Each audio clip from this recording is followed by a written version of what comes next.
weather has greeted the Reds here in Washington, D.C. as they come in for a three-game series against the Washington Nationals, a club that is battling for the top spot in the National League's East Division. Tonight, the Reds and the Nationals here on Fox Sports Ohio. And hi and a pleasant good evening, everyone, and welcome once again to Reds baseball. Tonight from Nationals Park in Washington, D.C., Game 1 of this three-game series, the Reds and the Washington Nationals. Jim Kelch along with Chris Welsh. Well, this Nationals club, Chris, as I mentioned, is battling for the top spot in the NL East. They come in 3 games over and only a half game behind the Atlanta Braves. Break them down for us. What are we going to see here? Well, what they've done is they've had a lot of guys on the disabled list. There's a lot of teams out there bemoaning the same thing. But overall for the Nationals, you can see what they're doing, getting 4 runs a game. Their earned run average is 12th in the National League. Their bullpen is out of sight. They're the ones that are really carrying the load right now. The bullpen is. You can see the names on the DL, and you recognize these names. Guys like Bryce Harper, Adam LaRoche, Gio Gonzalez, left-handed pitcher, just put on there. Ryan Zimmerman, their all-star third baseman, on the list. So this is a team that is banged up, but they continue to win, and that's why they are second in the National League East right now. Well, they will have to face, of course, the hottest hitter in baseball, Reds catcher Devin Mesoraco. What a 2-game series he had of the 3 he played at Philly. It is remarkable how a guy can spend time on the disabled list the way Devin Mesoraco did and then come right off the list like he never missed a day. I mean, that was exactly the same way he was hitting when he went on. He slows the game down. He's letting the pitches come to him. He's not jumping at him. He's been moved into the cleanup spot tonight. It is going to be some kind of great something to see. Devin Mesoraco against Steven Strasburg. Wow, that's a good matchup. Devin Mesoraco in the cleanup spot for the first time in his career. Speaking of a great pitching matchup, Steven Strasburg against Mike Leake. These former youth baseball teammates and former great college pitchers in their own right. Jim Day will have more on that when we come back. Game 1 of a 3-game set coming up on Fox Sports Ohio. Jim Day with you on the field. It is Leake versus Strasburg, and these two have quite the history. In fact, it goes way back to Little League in San Diego. In fact, the two were battery mates. Leake used to catch Steven Strasburg on a traveling Little League team. Now, in 2010, you can see him spot shadowed right there. In 2010, Leake did an interview with USA Today and had something very interesting to say about Steven Strasburg. He said, quote, he was overweight, pouty, and used to cry. He did a complete 180. It's just amazing how he changed. Now, Eric Castro was the catcher for Strasburg at San Diego State, ended up being his best man in his wedding. Castro called Strasburg and said, did you see the quote? And Strasburg told him yes. And according to Castro, said he was steaming mad and said he got so fired up, I couldn't believe it. Can't wait to face Leake. And he wants a piece of that kid, according to Castro. Is Strasburg steaming 4 years later? We're about to find out. Let's go back upstairs. Jim Kelch, Chris Welsh. All right, thank you, Jim Day. Brian Price's club trying to get even on this road trip, having lost 2 of 3 in Philadelphia against that Phillies ball club. Here's the lineup that Brian will put out there tonight, brought to you by Meyer. Billy Hamilton in the leadoff spot, then Schumacher, then Brandon Phillips. He's done pretty well against the hard-throwing right-hander Strasburg. Devin Mesoraco for the first time ever in the cleanup spot. Todd Frazier, Brian Payne is at first base, and Chris Heisey is in left. Cozart at short, Mike Leake on the mound. And on the mound for Washington is 25-year-old hard-throwing right-hander Steven Strasburg. Well, we'll see who is crying at the end of the night. That's what we'll find out tonight. Will it be Steven Strasburg or will it be Mike Leake?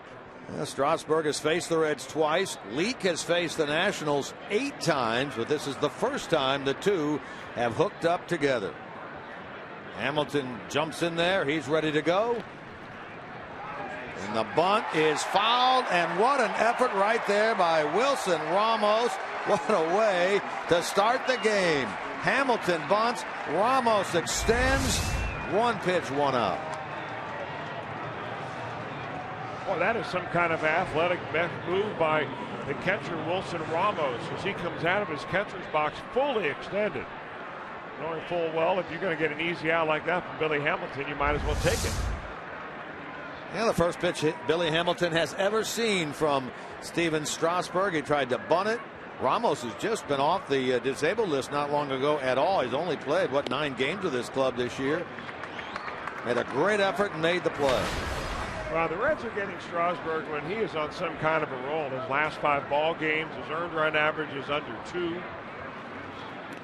He's only lost one of those last 5, and it was the last time out. That was when he pitched against the Arizona Diamondbacks, 7 innings, a 3-run ball.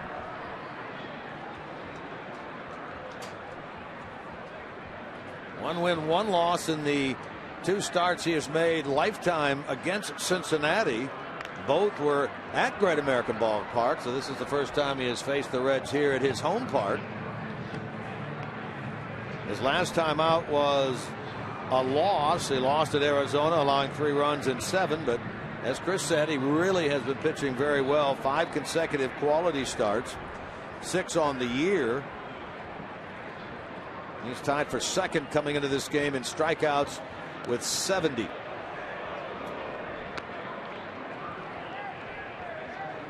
Skip Schumacher did not start in the game yesterday for the Reds. It was Chris Heisey out in right field. Ludwig was in left. Ludwig out of the lineup today. Heisey moves over to left. Schumacher gets the start here today. And like most of the Reds, particularly with Votto and Bruce out of the lineup, most of these Reds players have never hit against Steven Strasburg.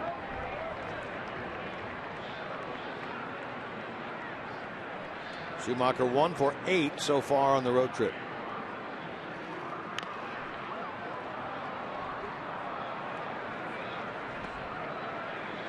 Brandon Phillips waits on deck.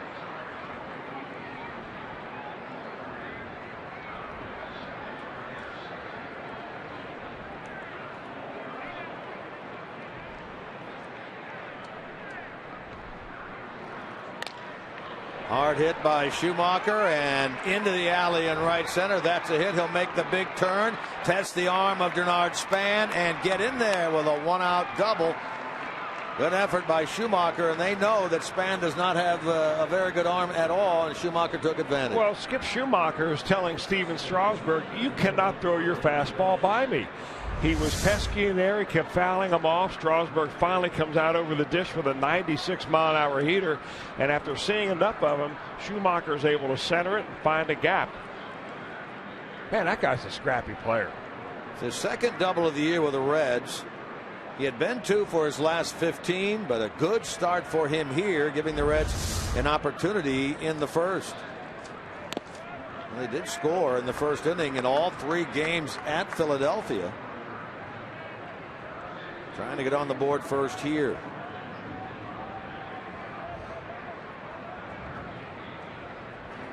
Brandon Phillips now. 282 with 3 home runs. He's driven in 14. One of those 14 in that series at Philadelphia.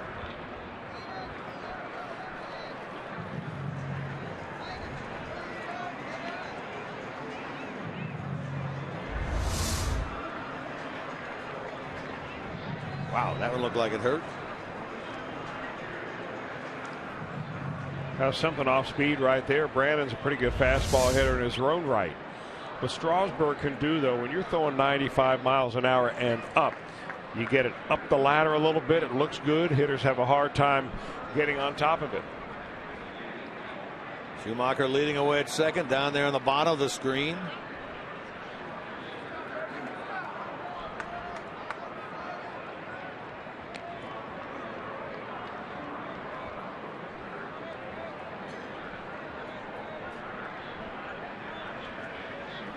Phillips trying to continue what has been a very good month of May for him. We chronicled the fact that he hit just .255 in the month of April, but he's at .340 so far in May. Here we are on the 19th, a little over halfway into the month. He strikes out there for the second out of the inning.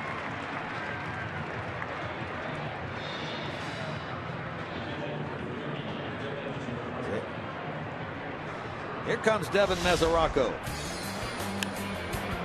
How about Devin this year? Unbelievable. Comes into the game at .500. Hit a home run in his first AB off the disabled list on Friday. That 3-run shot at Philadelphia. Had a career high 4 hits yesterday. 2 singles, 2 doubles. Comes into this game 27 for 54. Well, he's been all about hitting the fastball, and I was interested to see right there what Steven Strasburg and Wilson Ramos would figure out what to throw him on a first pitch. I mean, he doesn't foul him back. He has been right on them. Of course, Strasburg's is a fastball of a whole different dimension.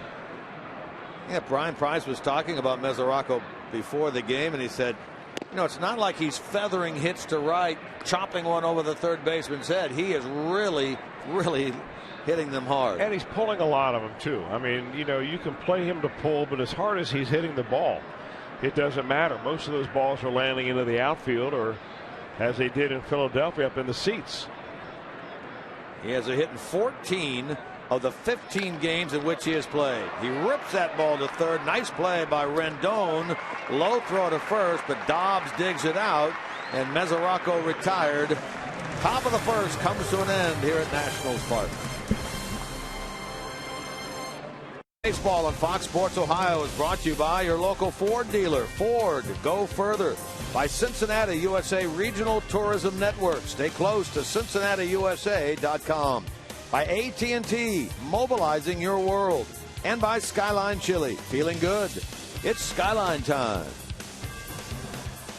Matt Williams in his first year as the skipper of this Washington Nationals club. He has them just 1/2 game behind the front-running Atlanta Braves in the NL East. They had a shot, it looked like, to win yesterday, but Atlanta came from behind, won their game, so the Nationals stay a 1/2 game out of the first spot. Here's Denard Span to lead it off against Mike Leake, former longtime Minnesota Twin. Comes in at 236. He's driven in 7. Span, of course, is not having the kind of year that they would envision him having. Simply put, he's not really been able to get on base as much as they had hoped. He's under 300 in terms of his on-base percentage this year. He's way over 3 in his career. He had a decent year with them in his first year last year.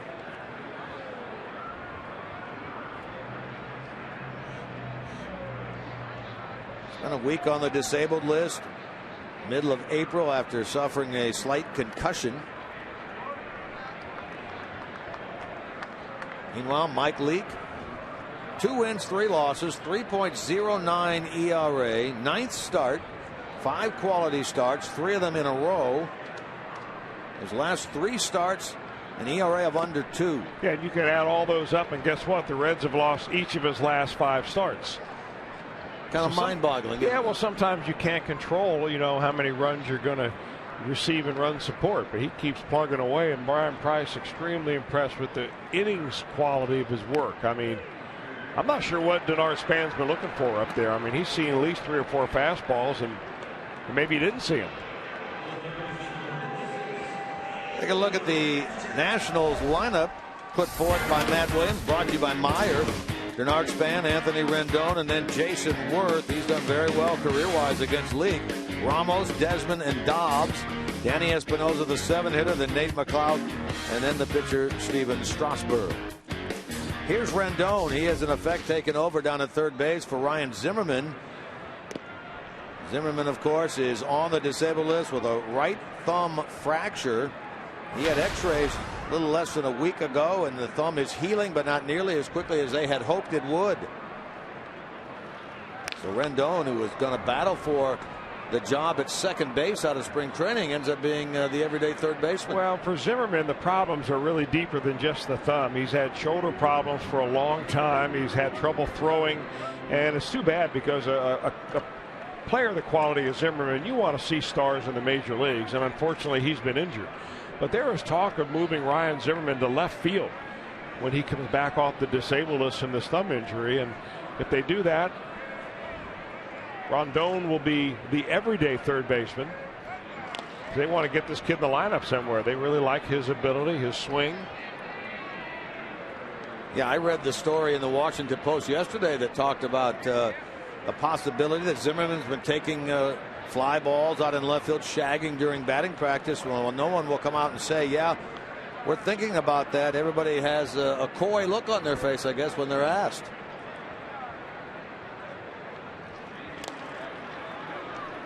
Frazier gobbles up this ground ball for out number 2.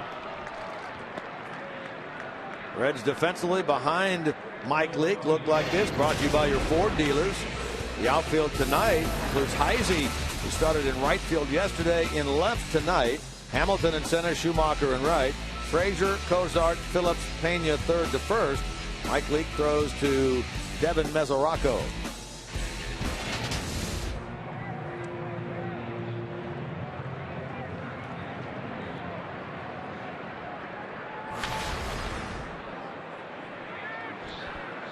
So here's Jason Worth. Starts the game at 296. 5 home runs. He's driven in 19.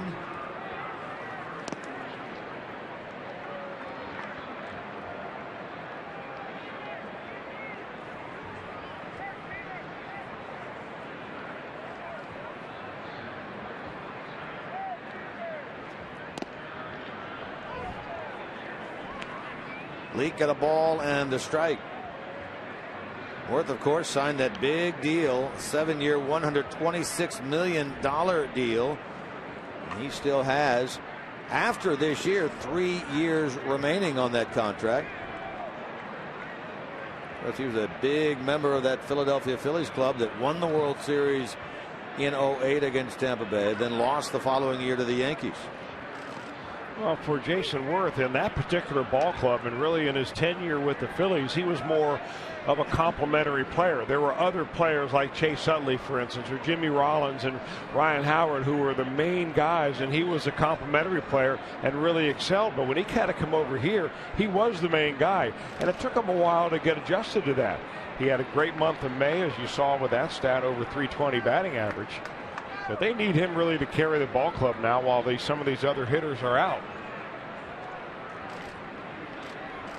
He's going to get a look here at a 3-2 pitch that he fouls away. Well, there were many, though, that questioned the signing of a guy to a 7-year contract at 32 years of age when he signed it prior to the 2011 season. Well, the Nationals at the time were flush with money. They needed a good big name free agent, and he was the one guy that they had pinpointed. There weren't a lot on the market at that time. He draws the walk here, and really the numbers that he has put up here were similar, maybe slightly down from the numbers that he put up, I guess what you call his heyday in his late 20s, early 30s at Philadelphia. Well, he hit 318 last year, and had 25 home runs. So, he's held up his part of the bargain as best he can. Sometimes the mistake that baseball ownership makes is that you pay a guy a lot of money and expect him to get better automatically. It doesn't always happen like that. But he is in the middle of this lineup, and there's a lot riding on his shoulders. Saw briefly the first base coach there of the Nationals, Tony Tarasco. A lot of backstory with him, as well as Wilson Ramos bounces this ball foul. Tony Tarasco, of course, involved in that incident out at Yankee Stadium back in the 1996 American League Championship Series. He was a member of the Baltimore Orioles, and that was the Jeffrey Mayer game. Remember that one when he jumped up? Mayer came over the wall. Ended up giving, I think it was Jeter, a home run. Orioles argued in vain to Frazier. And he'll throw out Ramos. And Leake gives up a walk, but gets through the first unscathed. Cincinnati Reds. It may not be reproduced or retransmitted in any form, and the accounts and descriptions of this game may not be disseminated without the express written consent of the Cincinnati Reds. Scoreless through one here at Nationals Park in D.C. We head to the top of number 2 as Steven Strasburg toes the rubber. Here's the defense behind him, brought to you by your Ford dealers. They have Nate McLeod, first-year National, out in left. Span in center. Worth is out in right. Rendon, Desmond, Espinoza, and Dobbs across the infield. Wilson Ramos catches this 25-year-old out of San Diego, Steven Strasburg. Frazier leads it off. Curveball there for a strike, 1-1. That's a buckler. Frazier had a pretty good homestand, but the first leg of this road trip in Philly, he went just 1 for 12. He comes in at 258 with 7 home runs, driven in 21.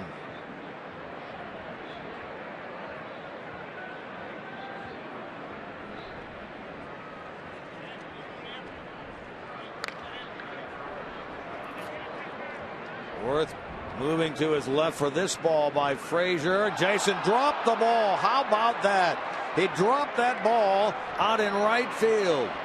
The team that had made more errors in the National League than any other team commits their 39th of the year there. You see that maybe once a year. Man, oh man, especially out of Jason Worth. He's usually pretty sure-handed. This is his third error of the year. I can't say all of them were quite as blatant as that.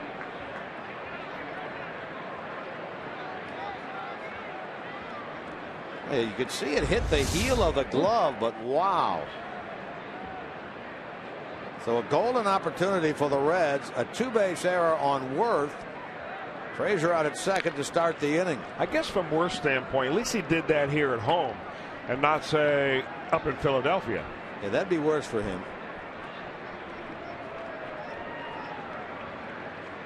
That's the kind of thing that you just want to dig a hole and crawl in it, isn't it? At the major league level, you just never see that. Now the question, of course, can the Reds take advantage? They had a runner at second with one out in the first. This is going to get Frazier to third. Rendon throws out Pena. And now two chances for the Reds to get the first run of this game across. Third base with one out. Solid base running there by Todd Frazier. Knew immediately. Now, remember when you're on second base, anything hit to your right, you usually stay at second base. But that ball was hit so slowly, he recognized it immediately that if they're going to make a play, Rendon is going to have to charge that ball to get to it. So he's able to move over there now with one out. You said the key word there, recognized. He understood that that was slowly hit, and there was no play on him at third. Now Matt Williams will bring his infield in. Heisey stands up there. You know, this is kind of out of respect as to how well Mike Leake is pitching. A lot of teams, you know, if they figure their teams are scoring some runs and you're facing a guy that you might get some runs off, you let him have a run early in the ball game. But not the way Leake is pitching. He expects this to be a low-scoring game.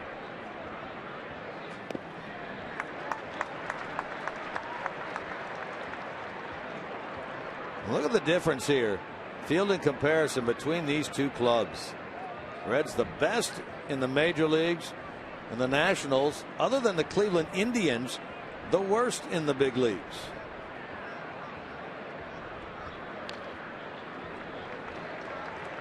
Heisey now in the hole, 1-2. Heisey looking here for his first RBI as a starter in 2014. He has a homer and 6 runs batted in, all coming off the bench. Trying to give Mike Leake the early lead in this game.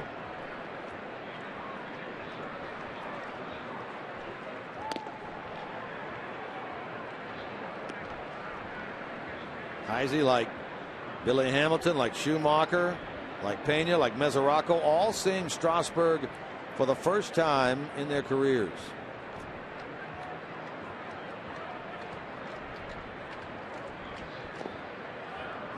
Now Chris will get a look at a 3-2 pitch with a runner at third and one out.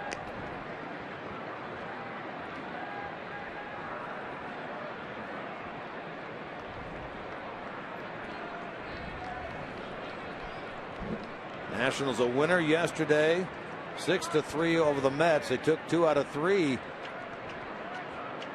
from that New York club. Strike 3 call over the inside corner. Well, that's almost unfair, isn't it, for a guy that averages over 95 miles an hour on a fastball. He gets to a 3-2 count. What's he do? He drops the old curveball on him. That is a dandy.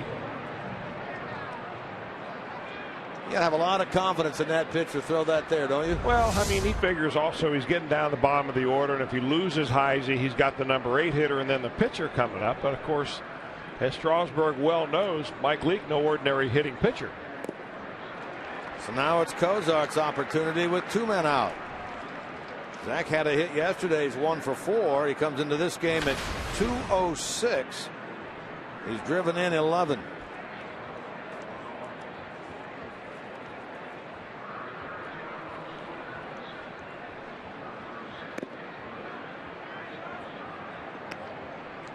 He has been hitting the ball better as of late, Cozart.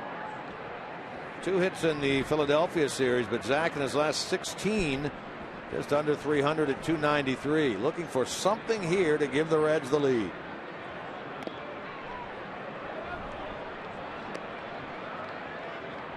Strasburg, a big guy, 6'4", 230.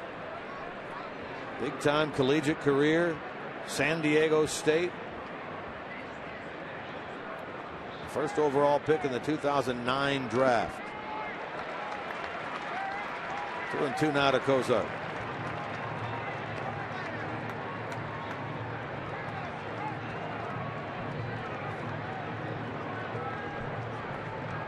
How do you remember, Chris, this ballpark playing in terms of the long ball? It looks like it's a big ballpark, and I think it plays extremely big, especially in the gaps. It's a high wall in right center field. You got to have some elevation. It's very deep in center. Kozart now, like Heisey, we're going to look at a 3-2 pitch. Let's see if he does the same thing to the Red shortstop that he did to the left fielder. Of course, that said, neither of these two teams really live and die much by the home run ball. Right. Nationals a few more, but not a ton more. To third, Rendon will gobble it up and throw high, but a good stretch down there by Greg Dobbs. So the Reds fail to get that run across and take advantage of the drop fly ball by Jason Worth.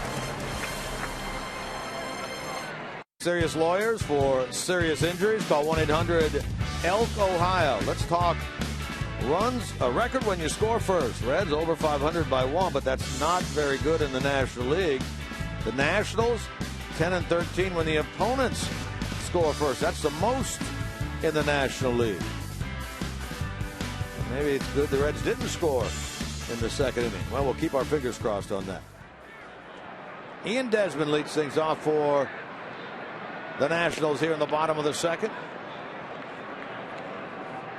Desmond at .235, a team leading 7 home runs, 25 runs batted in. Billy Hamilton chasing. Billy on the run. He's not going to get it. This ball off the wall.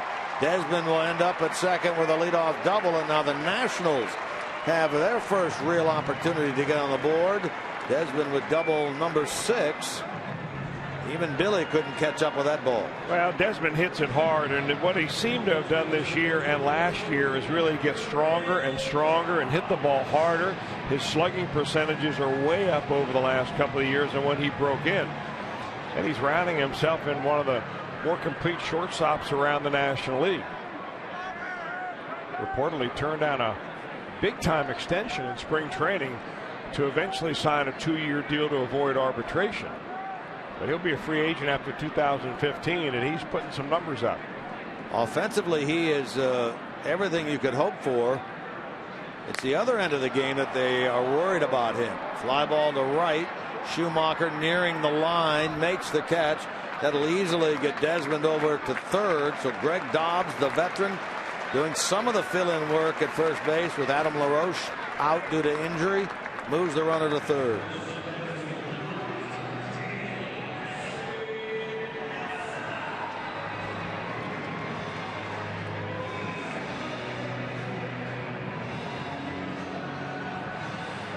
Here's Danny Espinosa.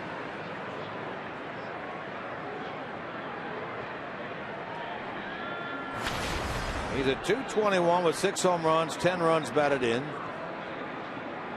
This is a guy who spent half the year last year down in the minor leagues. Espinosa, a very good fielder, but he's had his troubles offensively. Switch hitter batting from the left side. Leak gets ahead. Yeah, but you know, most general managers will take a shortstop with defensive problems who can hit rather than a shortstop with a great glove and arm who can't hit. Those guys are sitting on the bench. Complete opposite how it used to be. Hitting. 5th batter this year that Leak has plunked. That's the 7th hitter in the lineup, so Espinosa slowly goes to first. I would much rather see Mike Leake do this right here. He wants his pitch in, right? It's going to be a cutter or a slider inside. And if you're going to miss your spot, you miss it inside, not out over the center of the plate where there's a guy standing on third base. I mean, unintentional, but the bottom line is the pain received there is by the hitter. if you leave it out over the center of the dish and the guy hits a 2-run bomb, it's painful for the pitcher. So now it's the veteran Nate McLeod. Guy had some tremendous years, really one very good year, and a second year that was pretty darn good as a member of the Pirates years ago. Went to Atlanta, didn't live up to expectations. Had an opportunity really last year due to injury to play on a semi-everyday basis with Baltimore. Signed as a free agent this winter here with the Nationals. Nate McLeod. He's getting a chance to play out in left field due to the injury to Bryce Harper. Zimmerman's right thumb we were talking about earlier. It's Harper's left thumb that has sidetracked him.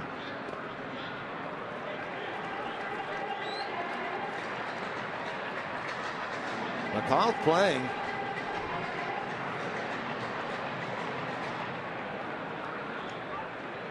He was a full-time player last year for the Baltimore Orioles. He batted over 500 times, actually 531 at bats for McLeod. Hit 12 home runs and drove in 36. Talking about those big years he had with Pittsburgh. He had a 26 homer, 94 RBI year in 08. Followed that up with a 20 homer, 70 run batted in year in 09. That was the year he was at Pittsburgh and then was traded to Atlanta. Never really matched those numbers at all anywhere down the road.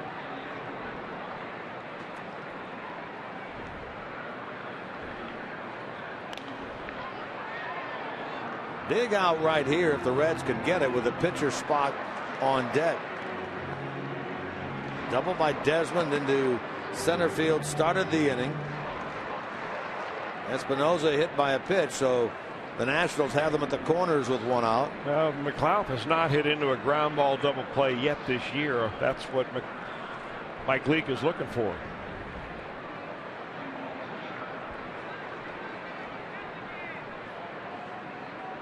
Leake, a ground ball guy, but not like he used to be, I guess. Numbers will tell you. Slicing out of play. What was the number that you said if you reach this percentage, you're considered a ground ball pitcher? Well, it's about 50%, and most guys hover between 45 and 50%. Fly ball pitchers are down around 40 to 45%, sometimes even low as 30 to 35. But Mike Leake will get you a lot of ground balls when he needs them. His ground ball rate this year is right at 50%. Trying to induce his 10th. He can get it right here this year. And Mesoraco need to confer. Actually, check that. Mike Leake's ground ball percentage this year is more like 57%. So it's up a bump. But he's so good about not giving in to hitters.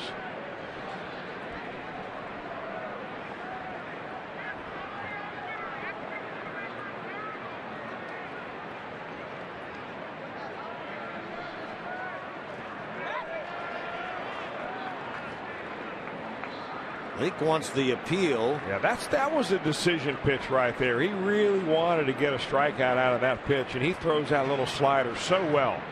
Wants to drop it right on the back foot of the left-handed hitter, and he nearly had McLeod looking for it and getting out there and over-swinging on it. There's the crew chief to the right of your screen, Joe West, Cowboy Joe. They appealed down to him. He said no. McLeod didn't go around. Looking pretty good, Joe is. Mm-hmm.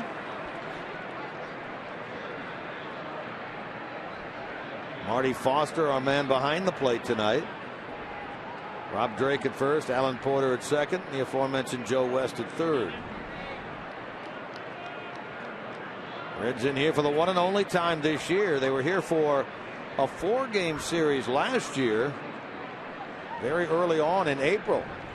Salvaged one game out of the 4 games with a Sunday afternoon win. That one, as I recall, was just a stellar performance by Tony Cingrani. They had lost 8-1 to Gio Gonzalez. They had lost 1-0 in the second game of that series. And a great effort by Jordan Zimmerman. Then lost 6-3 to Danny Herron, who beat Mike Leake before finally Cingrani in a brilliant effort. The finale won 5-2. Got it. Over the outside corner. Well, that's one of the toughest pitches in baseball to throw right there. You feather a little backdoor slider or cutter. It looks like it's going to move the other way, but alas, to Mike Leake's delight, it catches the outside corner, held right there by Mesoraco. That is a dandy pitch. If you can throw that, and right now there are two pitchers on this Red staff that are in a groove good enough to throw it, obviously the other being Johnny Cueto. That can be one of the best pitchers in baseball.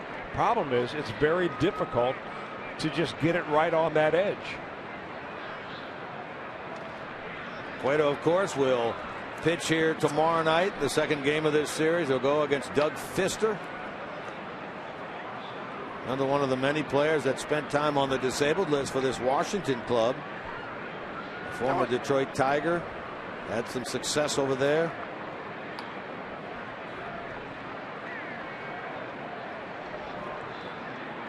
Now Strasburg is hitless in 14 ABs this year.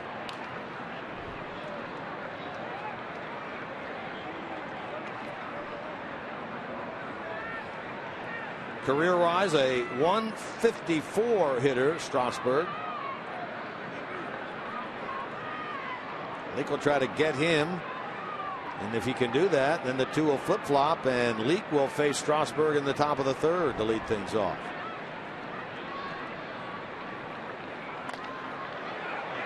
Cozart to Phillips.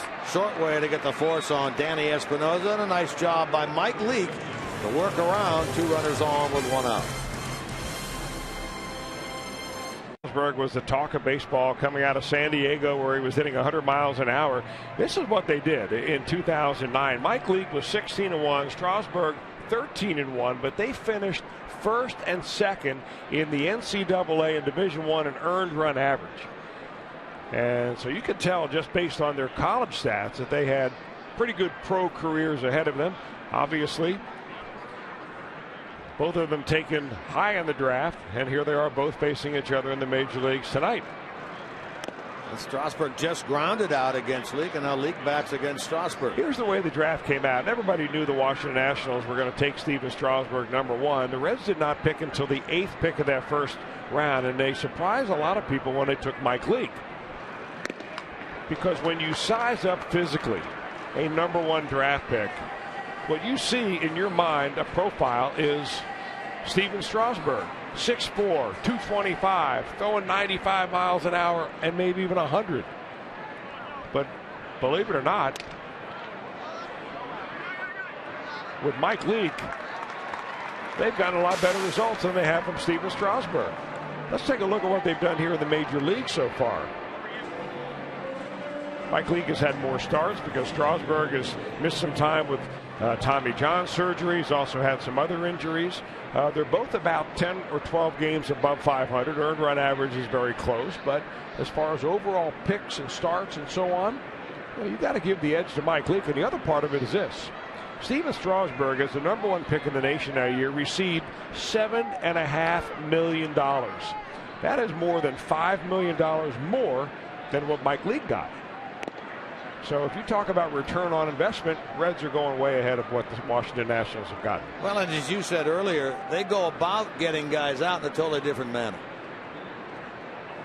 Here's Hamilton, tried to bunt his way on to get this game started, and a good effort by Wilson Ramos to rob him of the AB. I figured it'd be a way, you get in Washington, a lot of talk about finances and budgets and so on, to just slip in that ROI, return on investment. You're always thinking, no question about it.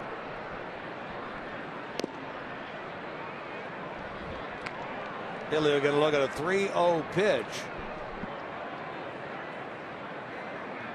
Corners, of course, pinching in at the edge of the grass. That's Rendon and Dobbs.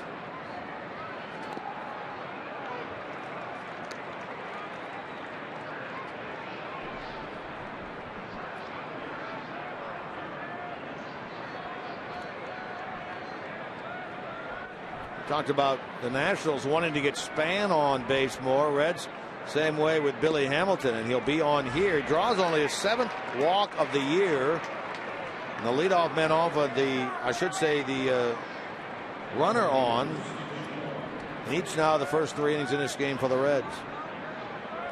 And now you to tweet your photo using hashtag #OhioFanPhoto for a chance to have it shown in an upcoming game.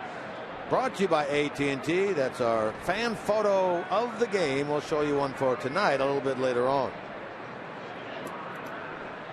All right, let's talk about the move now of Stephen Strasburg as he tries to hold on Billy Hamilton. Not good. Gave up 13 stolen bases last year. I think threw out 5. Has not had one throw him out yet this year. He's given up 3. So this is one area where the Nationals have really been negligent in trying to shut down the running game, which seems to be making a comeback in baseball. The Reds have 35 as a team. That's second in the National League behind the Dodgers. Billy has 15 of those.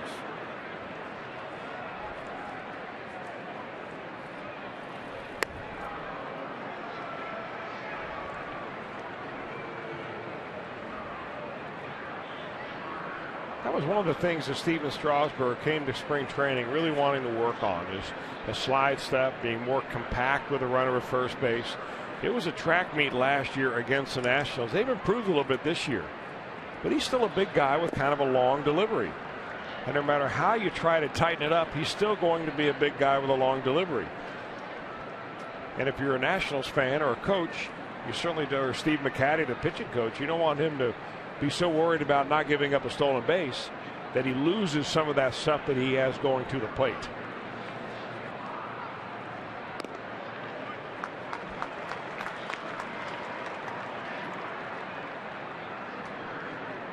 Schumacher double into right center back in the first inning. Yeah, that came on a fastball, and Strasburg seems a little reluctant to throw him another one.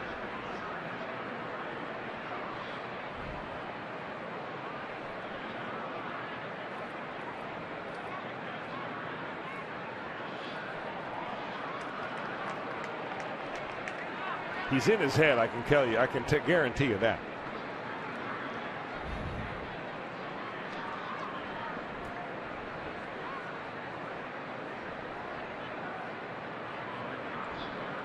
Looks over before the stretch, looks over after the stretch.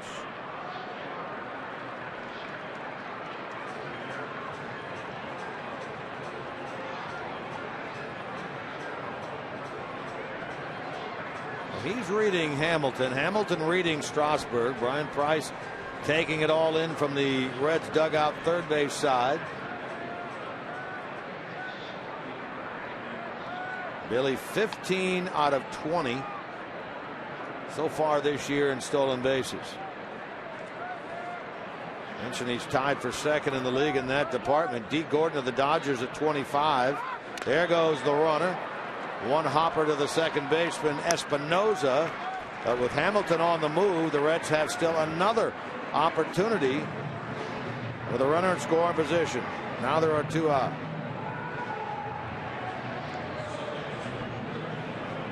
Already 0 for 5 in this game.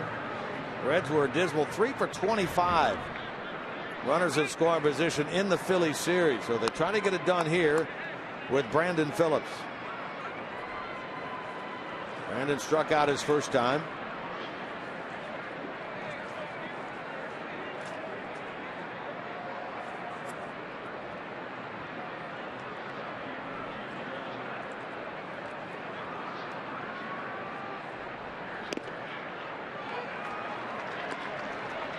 We talked yesterday about the fact that Phillips had had a lot of success against the lefty Cliff Lee, big name pitcher. Same can go, but in a more limited number of ABs against Strasburg. Comes into this game 3 for 7 against Strasburg.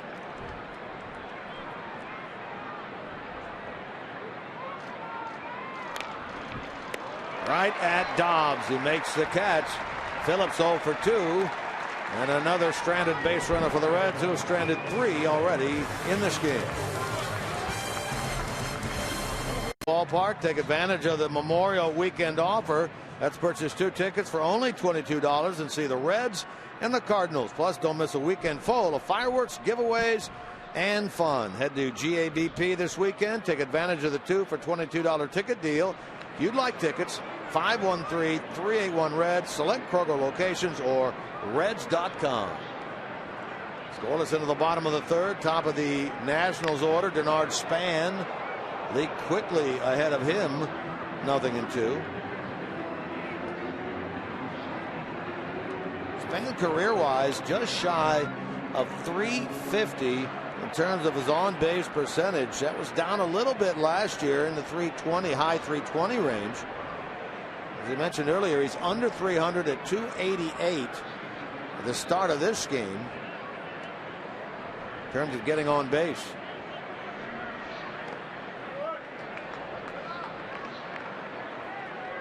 So I guess if they're talking about the potential of putting Zimmerman in left, meaning they would probably then shift Harper to center, they're not going to supplant Worth out in right, so that would leave this guy kind of as the odd man out.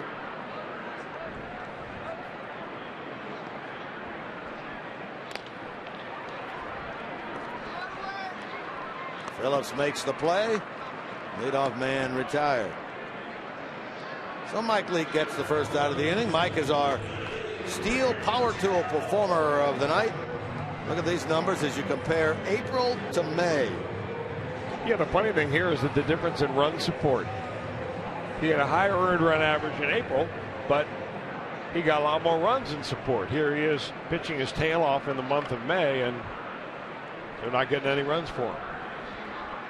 Well, that's the way baseball works. You mentioned at the top of the broadcast, 5 games in a row, despite a good effort by Mike, the Reds have lost his last 5 outings. To right field, Schumacher's going to cut this ball off. There's a runner trying to head to second. We're going to see the throw, and they're going to get him at second base. Schumacher cuts down Anthony Rendon, trying to stretch that into a double. A nice looking effort there by Skip Schumacher in right.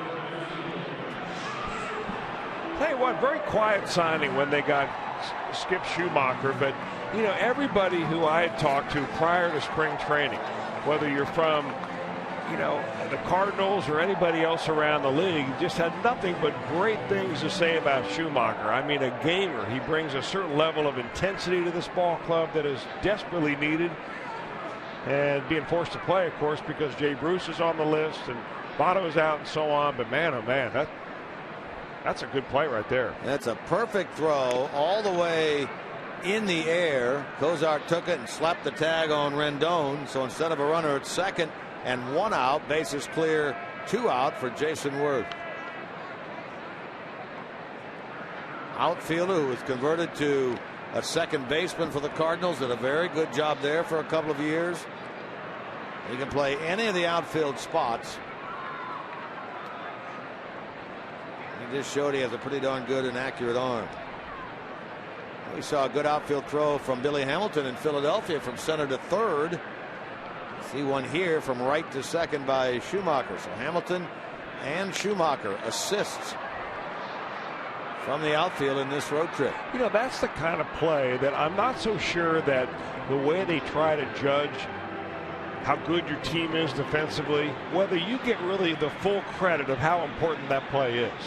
You get an outfield assist, yeah, but you know, it's the number 2 hitter in the order. You got the middle of the order coming up next in a scoreless game. You know, those are the kind of things that it's very hard to pinpoint how good your defense is. And I'll tell you, this Reds ball club is extremely good at defensively. Well, our stat man extraordinaire at home, Joe Luckup, always tells us, don't judge defense by percentage. There are better ways to look at it. Hamilton will handle this, and the inning is over. So a 3-batter inning thanks to this throw by Skip Schumacher to gun down Anthony Rendon at second. We are scoreless into the 4th. Forward Nick Foligno Sam Amico's latest NBA column, in which University in Ohio has a baseball team that made it to the College World Series. Keep up to date on everything in Ohio sports. It's FoxSportsOhio.com, brought to you by 1-800-SAFE-AUTO. Drive safe, spend less.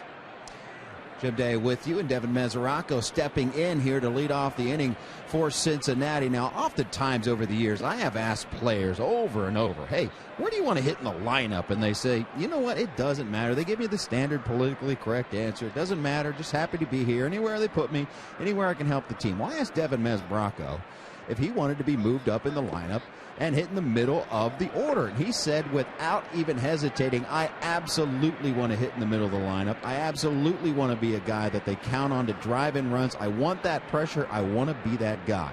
And I don't know about you, Jim Kelch or Chris Welsh, but I was refreshed with the answer. I want a guy in the middle of the lineup with a confidence, maybe a little cockiness. Devin Mesoraco has it. Yeah, I agree, Jim. I've heard him say the very same thing. I spoke with him today as well, and he said, yeah, I'm thrilled to be in the number 4 spot. He's the first catcher for the Reds to hit in the cleanup spot since Ramon Hernandez did it back in late May of 2009. It's been a while. Well, when he said that, he would probably have said it. I didn't talk to him specifically about that, but he says it in a humble but a matter-of-fact way. Yeah. I mean, he's not a braggart. He's not one of these guys that'll strut to the plate. But this is the one reason why the Reds made the decision that they did about Devin Mesoraco, because they felt that eventually they had a middle-of-the-order hitter as a catcher. Hard into right, but Worth will handle it. And as long as Ryan Hannigan was on this ball club and sharing time with Devin Mesoraco, Mesoraco would never get enough playing time to get into a hitting groove the way he is, because Hannigan, quite frankly, was too valuable a player to sit, most of the time. So they traded him, got a left-handed pitcher in return, and Mesoraco now taking over and doing a good job. Talking about a calculated risk that so far appears to have paid off for the Reds. Here's Todd Frazier. Reached when Jason Worth dropped that fly ball to lead off the top of the second. Eventually was able to get the third, but stranded there when Heisey took a called third strike and Cozart grounded out. Now he is skimmed. Did that get him? Yes, it did. Strasburg skims the jersey of Todd Frazier. Only the second hit batsman by Strasburg this year, and so here are the Reds. They have had at least one base runner in every inning thus far. Well, if you're sitting on your couch at home, or if you're sitting up here at the 5th floor of this stadium, it may seem like a skim, but if you're Todd Frazier in the batter's box, that was anything but a skim. That ball got him right above the elbow, and man, he wants to rub it in the worst way. See that expression on his face when that ball got him. The only way it could have been worse is if the ball dropped straight down. Yes. That would be solid square contact. Here's Brian Pena. So far, this is the side of the plate that you want to see him on. He's hitting .280 from the left side. 1 for 9 from the right side. Trying to move Frazier along with 1 out. And he'll get it into right. Let's see what Frazier does here. He'll turn the corner, and he will head to third. Worth's throw is not in time. First and third with 1 out. That's a pure read there by Frazier. He hustled over the third. Well, it was a read on 2 things. Number 1, where the right fielder was playing. Number 2, how slowly that ball was hit. And once it gets down on the ground like it was, it's going to slow down immediately in the outfield. And Worth had to come a long way to get it. So for 2 times now, Todd Frazier's run the bases well by judging the speed of the batted ball.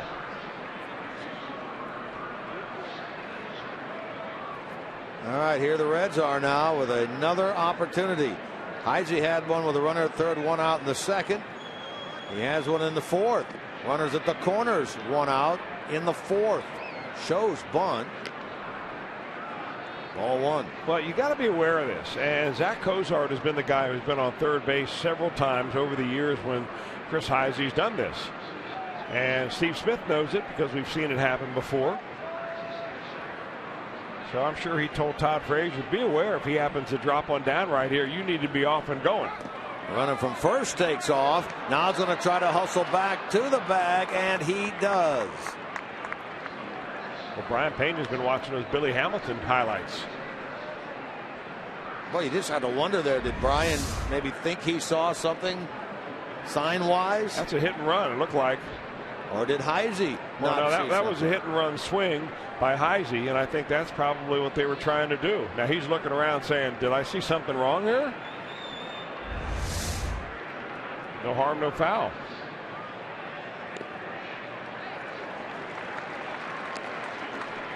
One and two now to the Reds left fielder. I think Chris Heisey felt so bad about missing that last pitch on the last swing, fouling up of what I think was probably a hit and run, that he wasn't ready for that fastball that looked like came right down Broadway.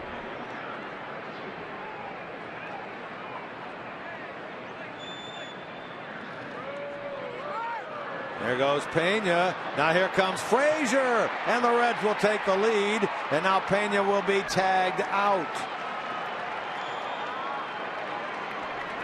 I'll tell you, Brian Price stealing the play right out of a junior high school playbook 2 games in a row. The Reds did it in Philadelphia with Billy Hamilton on the base paths. Here they do with Brian Price, or with Brian Pena and Todd Frazier. Perfect break by Frazier. That's unbelievable. You may go all year long and not see that again. Espinosa twice in 2 days. Yeah, Espinosa held on to that ball. Time he got it over to the first baseman Dobbs. Runner had streaked across the plate. Frazier, and the Reds have taken a 1-0 lead here in the top of the fourth. Sports fans really know about their favorite teams. Find out tonight on another episode of Beer Money, presented by Yingling Light Lager, after Reds Live on Fox Sports Ohio. Beer Money. That was an interesting play that right near the end of the top of the fourth inning. No caught stealing on Pena. 2-4-3 put out. Frazier scores in what they deem a fielder's choice, not a steal of home plate, but a 1-0 Reds lead. So they get the run in that inning without the benefit of a hit with a runner in scoring position. So Leake has the lead with which to work as he pitches here in the bottom of the fourth. Ramos grounded out to Frazier at third, his first time. Chops this one third base side. Leake does a great job to get off the mound and throw Ramos out easily. Yeah, I'll tell you, there aren't too many pitchers in baseball, right-handers especially, who can get over there and make that play. I mean, he sets himself perfectly to be a good defender. You can see how he squares up. And man, he's a cat-like coming off the mound. Those are the little things that Mike Leake does that oftentimes get overlooked. You know, we talk about his hitting, but he runs the bases well, he fields well, he keeps runners close. All those little things together make Mike Leake the whole package. That's why he's such an exceptional pitcher with what you may say is sub-exceptional stuff as far as fastball.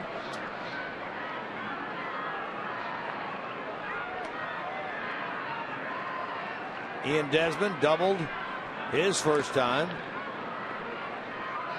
Taking all the way, takes strike one.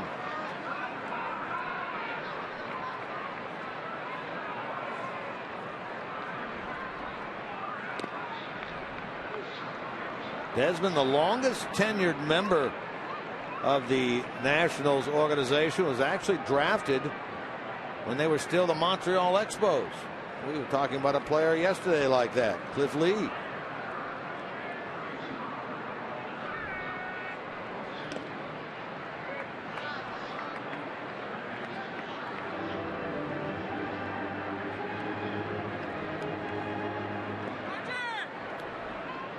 Desmond with that double in the second now has a hit in 7 of his last 8 games.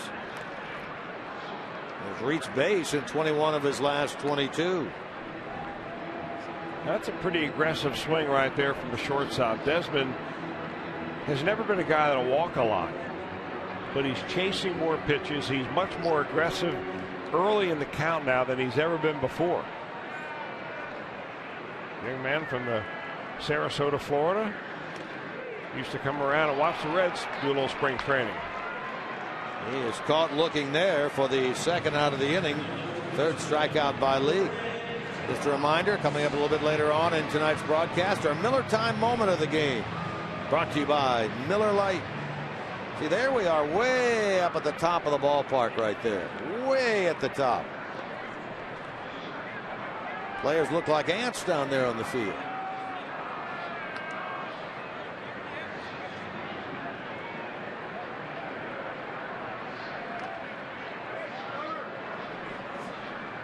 There we are. See, there's Chris. Look how far away from the action. Keep going, keep going. Still way down there. You know, on a clear night, you can see the Great American Bank Building from here. Not quite clear enough tonight. It's a little bit of haze.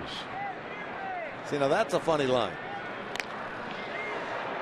Schumacher moving back. Schumacher leaps up. It tipped his glove. Greg Dobbs is going to end up at second with a double.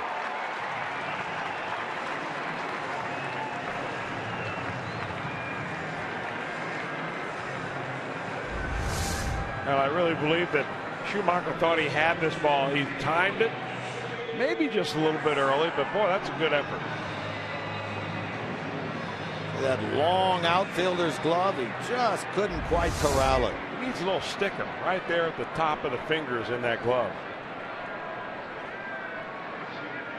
Dobbs is playing in just his second game with his Nationals team.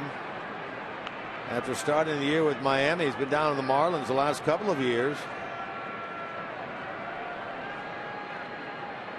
They released him in early May. He was signed by the Nationals and brought him here right after Adam LaRoche went out with that right quad strain.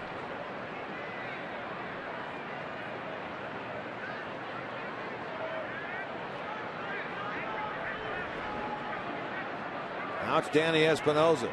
Tying run out at second with 2 out.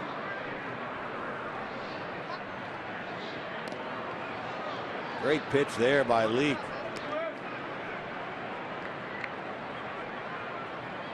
You know what's good about that pitch is that that's the natural wheelhouse for most left-handed hitters. So they're going to swing the bat at that pitch an awful lot. But when it breaks down and in towards you, you're never going to be able to square it up.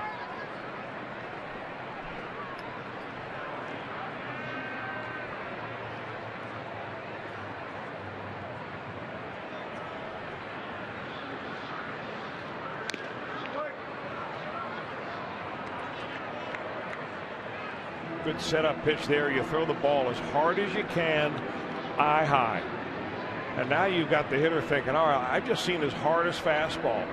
More than likely now, instead of throwing one equally as hard, you're going to subtract something and try to get this guy out in front a little bit.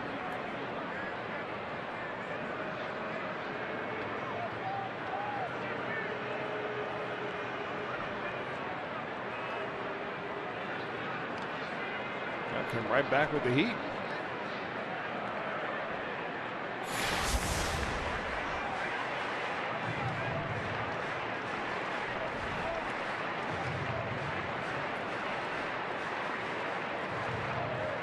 Espinosa was hit by a pitch his first time. There's the tying run. Dobbs out at second. Leake trying to hang a 0 here in the bottom of the fourth.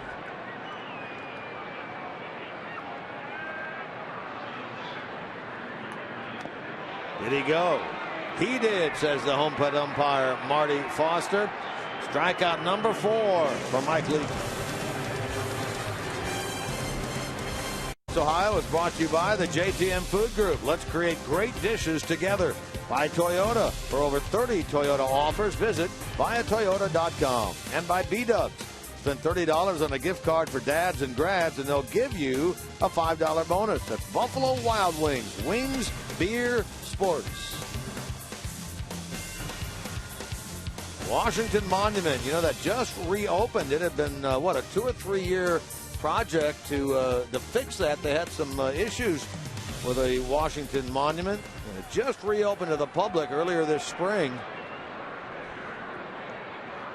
Drive right by that. Coming to the ballpark. Up and in there on Zach Cozart, and he's plunked. Strasburg had hit only one batter this year in 54 in the third innings. He has hit 2 in 4 innings plus a batter here tonight. Now that he already got Todd Frazier on the elbow, this one really gets away. So 2 of the last 4 batters Strasburg has faced, he has hit.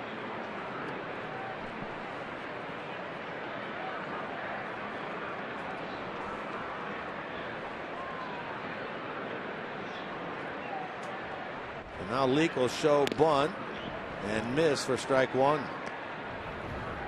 We're told that that damage to the Washington Monument was due to an earthquake, and they had repaired it.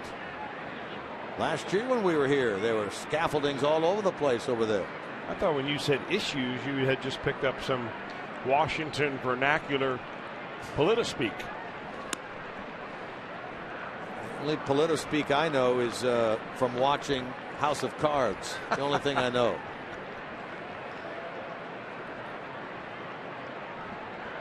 Hey, the bellman told me that was a real true story.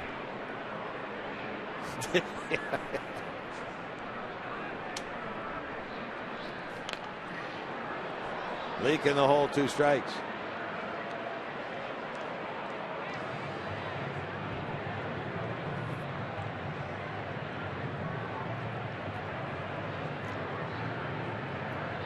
I would imagine that there are guys that you really don't want to have to bunt on, and Steven Strasburg being one of them. I mean, he throws hard. His breaking ball is a hard snapper. Look at that bunt by Leake. He really read that thing pretty well. The tag is put on by Greg Dobbs. And that's the first out of the inning. Reminder, get ready for Reds baseball action 30 minutes before the start of every game with Reds Live, presented by Ray St. Clair Roofing.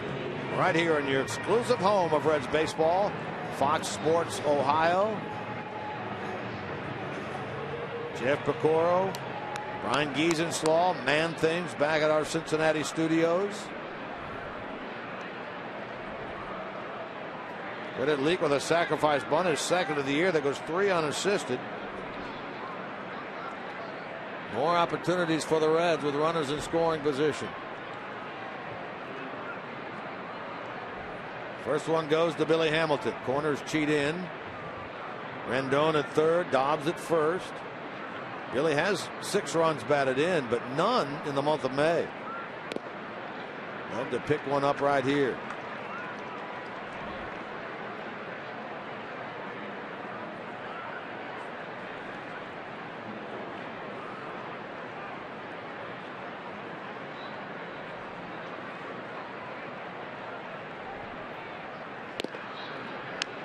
Billy drew a walk his last time. Mentioned at the time only the 7th walk he has drawn this year. He, like Bernard Span, has an on-base percentage of under 300. Something certainly out of your leadoff man that you'd love to see changed. By and large, pitchers have come right at Billy here in the first quarter of the season. And he got out to that very slow start, 2 for his first 22.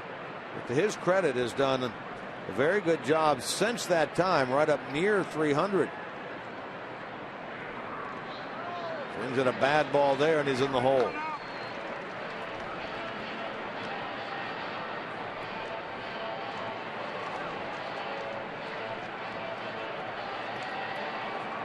Cozart hit by a pitch. He moved to second on the sacrifice bunt by Leake.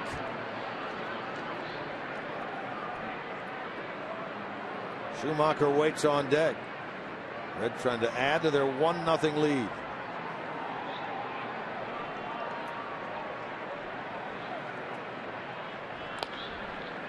Toward the shortstop. Runner will move up. No play. Billy Hamilton streaking down the line, and Desmond knew he had no shot at Billy. He'd hoped that maybe the runner at third, Cozart, would round the base and they would get him, but they did not.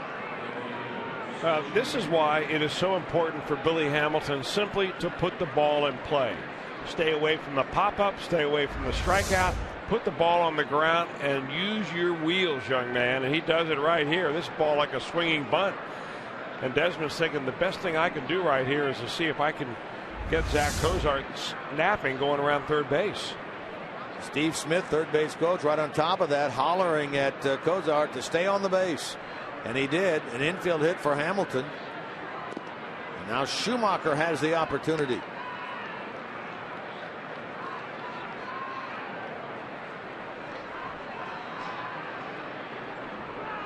Doubled in the first, grounded out in the third.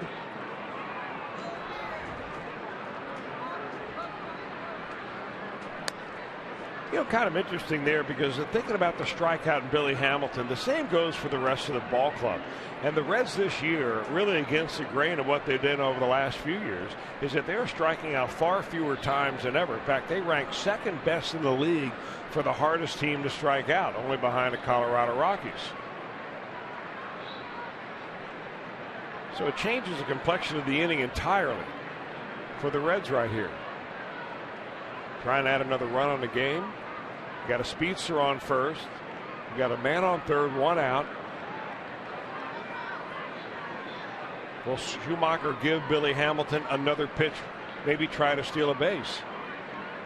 Billy's inching off, got a great jump, and that ball is lined in the center by Schumacher.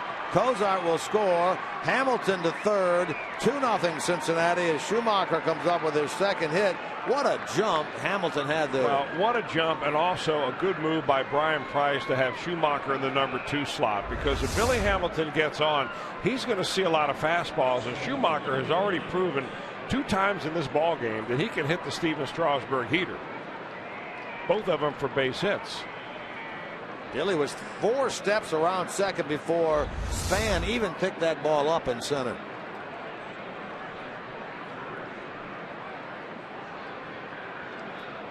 Here's Phillips. First and third with 1 out. The Reds get the hit with runners in scoring position, their first of the night. Now this will be the second out of the inning as that ball handled by Espinosa. Not quite deep enough for Billy there.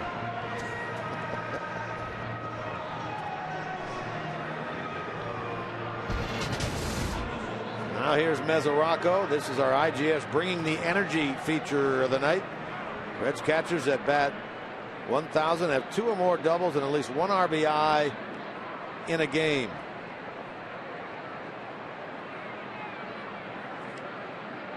Mesoraco yesterday.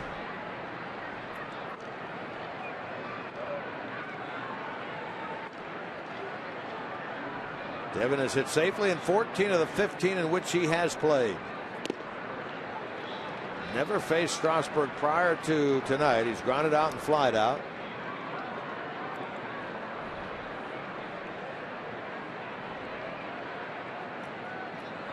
Hamilton perched to third, Schumacher at first.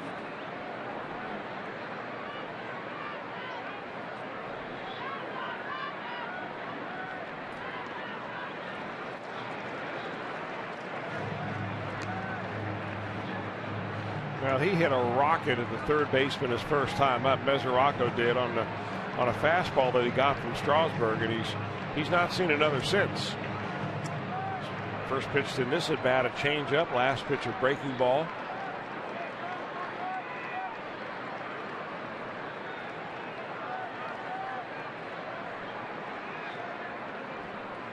It's just so interesting that a guy like Strasburg, and that'll advance the runner, who was drafted number 1 in the entire draft in 2009, primarily because he threw a 100-mile-an-hour fastball.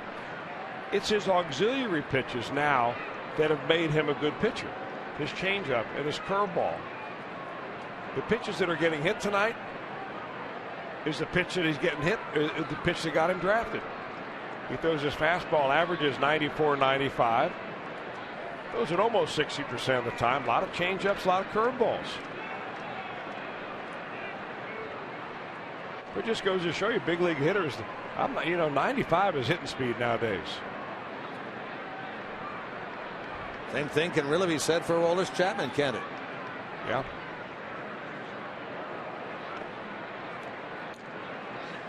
Although if he gets it down to 95, you're running out there to find out what's wrong with his arm. But your point taken about hitters ultimately will catch up with a fastball. If you see enough, and if it's in the hitting zone, absolutely. You compare that with the number of balls that have been squared up by the Nationals against Leake. It's because where he puts them.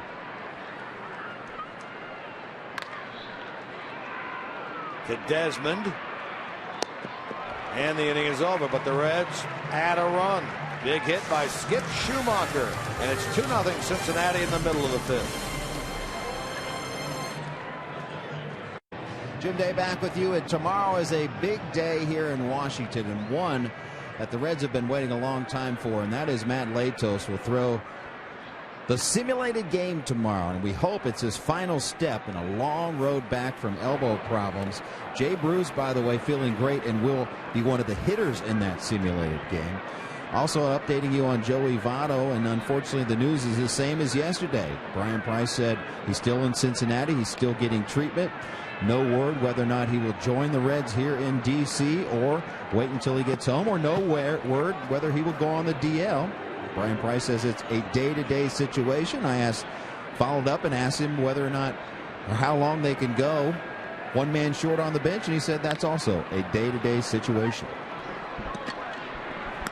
Cozart throws out Nate McLeod to start the bottom of the fifth. Yeah, the first two games, as we talked about this situation in Philadelphia, those first two games in Philly, even though they technically had the full roster, they only had 24 there, but they were covered because they had the extra bench player there in Tucker Barnhart. That was not the case yesterday when Cingrani was activated. Not the case here today. And yeah, the big question then becomes from the outside looking in is how long can you afford to play a player short? Well, you know, really the reality of it is that last player rarely gets into a ball game. Now, you may go an extra inning ball game and then you become exposed to that extra spot on the roster. But I mean, you know, as long as you have the potential of having Joey Votto back before the full 15 days are up, you got to weigh those options. And really, bottom line, it comes down to Joey Votto. What is he telling the medical staff? What is he telling Brian Price? You know, when can I play? It's all up to him, really. Phillips, nice play to his right, but then the ball skips off the glove. Brian Pena at first base, and so Strasburg, who had been hitless this year, we'll wait and see what they rule that. Well, another dandy play by Brandon Phillips. Just the throw was a little bit off, and I think that, you know, Brian Pena hadn't played much first base down there. He made as good a stretch as he could. Arm's just not long enough. Good range to his right by Phillips. If that were me, I'd rule that a hit. If I was the official scorer. I would too. I'm with you. And I'll vote for you for official scorer or any other office you may want. Cozart diving, cannot get it.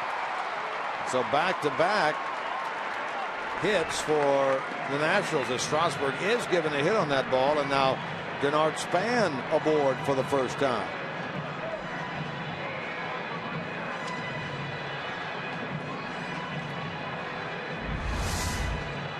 Well, Spano was trying to use that hole over there on the left side of the infield because you've got the short side a little snugger to the bag, and in a double play situation it opens up some holes you don't normally have. The problem now is that now you're getting into the middle of the lineup. Number 2 hitter Rendon coming up, and then Jason Worth and Wilson Ramos. This is a runner in scoring position challenged team. The Nationals, just like the Reds. Reds came in at 215. The Nationals not much better at 220. Rendon himself at 244. 2 on with 1 out.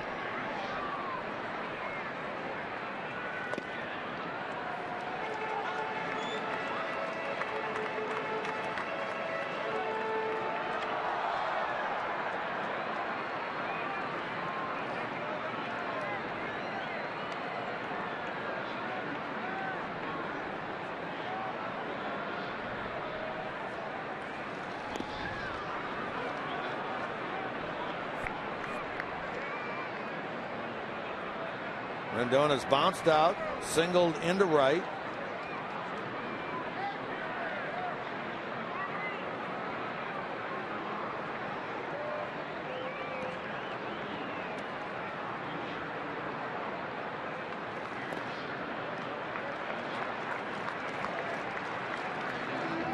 Well, this is the time that really the Nationals miss the guys that are on the disabled list. I mean, we went through them at the beginning of the game, and they're essentially the middle of their order is gone. You'd be seeing Adam LaRoche right here, Ryan Zimmerman, both all-stars in the past. Bryce Harper.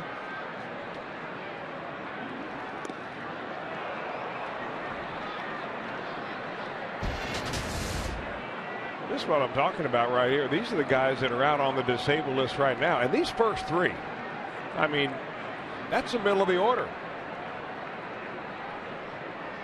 Sometimes it's not who you play, it's when you play them. No question about that.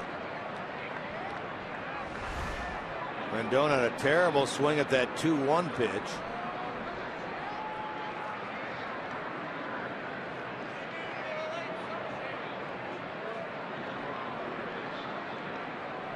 These guys, the Nationals, went to spring training wondering if it was going to be Espinosa or Rendon at second base.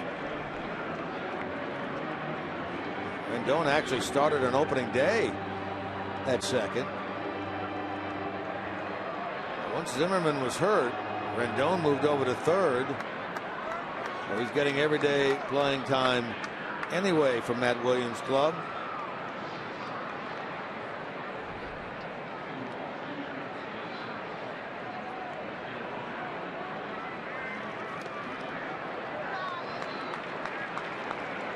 Matt Williams there, 17-year major leaguer, former All-Star, former Gold Glover. His managerial experience not nearly as low as Brian Price. Brian had never managed anywhere ever before managing the Reds this year. Williams has a little bit of managerial time. Hamilton right on that line drive. The runners have to stay put. There are two out. Matt Williams managed about a month for AA Mobile back in 2007. And then he managed in 2012 in the Arizona Fall League.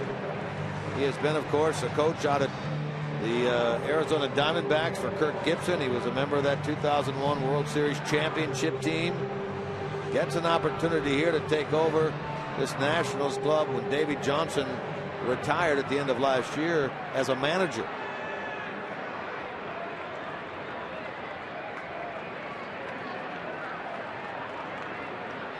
Davey, the former Red skipper, managed here for about 2.5 years. Remember, it was Johnson who took over for Jim Riggleman. He's now managing the Reds AAA team down in Louisville. Yeah, you see the improvement that Mike Leake has made from last year and the years past to this year. 2010 to 2013, the batting average against right-handers 267, somewhat close to the league average. This year, it's down around Johnny Cueto country, right around 200. Actually, Cueto is more closer to 100. Hammers this ball to left, but right there to make the catch is Heisey. Boy, those are two hard hit balls. One by Rendon, one by Worth. Nothing to show for it. American Ballpark. Take advantage of the purchase 2 tickets for only $22 offer. Cheer on the Reds on Friday through Sunday. They take on the Cardinals. A lot of baseball, a lot of fireworks. You can get your Memorial Day weekend tickets by calling 513-381-REDS, going to Kroger locations, or log on to Reds.com/tickets. Big weekend coming up against the St. Louis Cardinals. That's Friday night. That's Saturday night. And then that is Sunday night. Don't forget that. Don't come out on Sunday afternoon. That is a 8:05 game Sunday at Great American Ballpark against St. Louis. Hopefully by Sunday the Reds will be going for the sweep. Mike Matheny's club. Here they're trying to get the first game against the Nationals. Todd Frazier leads it off, leading 2-0. Frazier gives it a pretty good ride, but into center, and Span will handle it. 1 pitch, 1 out. Well, Strasburg really hasn't pitched all that badly. He's losing 2-0. Both of the runs the Reds have scored have reached base via the hit batter. Kind of quirky ways they've come around to score. But he is just simply being outdueled. And interestingly enough, he pitched extremely well his last time out. 7 innings of 3-run baseball, yet he lost to the Arizona Diamondbacks and to Bronson Arroyo, Mike Leake's best buddy when they were on the team together. And I'm wondering if maybe Leake gave a call off to Arroyo saying, hey, how did you tame those Washington Nationals? Arroyo in his last start when he faced Strasburg went 9 innings of 1-run baseball. A complete game win to run his record to 4-2. Well, if your scenario is to be believed, Arroyo probably gave Leake some pretty good advice. Sure he did. Not out of the realm of possibility. Mike so far has allowed 5 hits, 1 walk. Had the benefit of some line drives that went right at his defenders. The bottom of the 5th, that line drive by Rendon right at Hamilton, and that other one by Worth that went right at the glove of Heisey. Both squared those pitches up pretty well.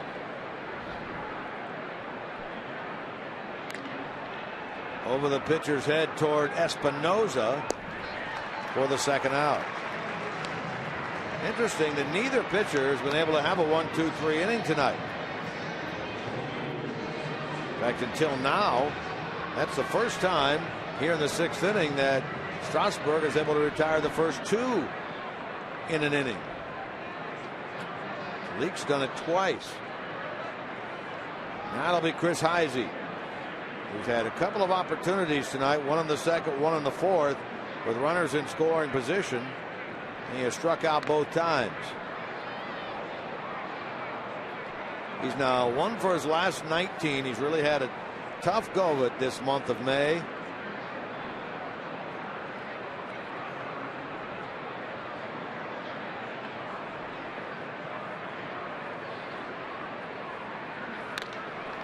Hits this one hard. That's going to be in to the wall. Cut off the wall by McLeod. Should say he plays it off the wall to get it back in. Heisey comes up with the double. A 2-out hit will give Cozart a chance. Well, Heisey's always been a good fastball hitter, and that one is right up in his wheelhouse. You see the nice relaxed swing he put on it right there. I'm not so sure Strasburg wanted it there. The Reds pick up hit number 5. Hits are even. Now let's see if Cozart can add to the Reds lead.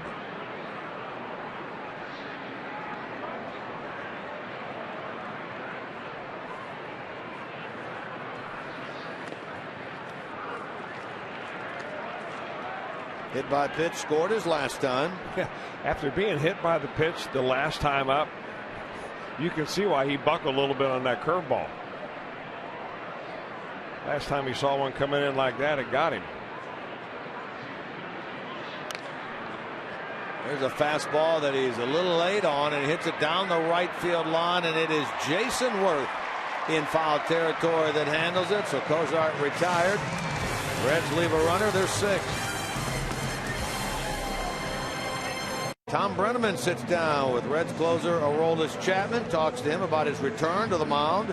We'll look at the great start to the season for Johnny Cueto, and it's been a delightful start on defense for the Reds this year as well. That's all on Wednesday following the Reds National Series finale and the Reds Live post-game show, the award-winning Reds Weekly, hosted by Jeff Pecoro and produced by the ruggedly handsome one himself, Ron Melanor.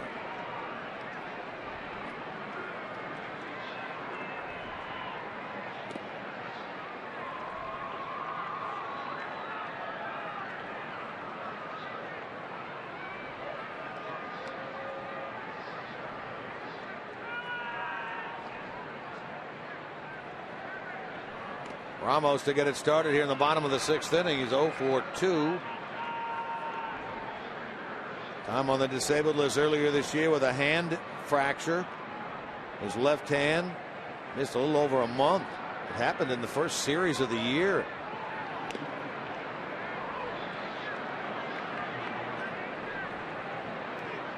Desmond on deck, then Greg Dobbs.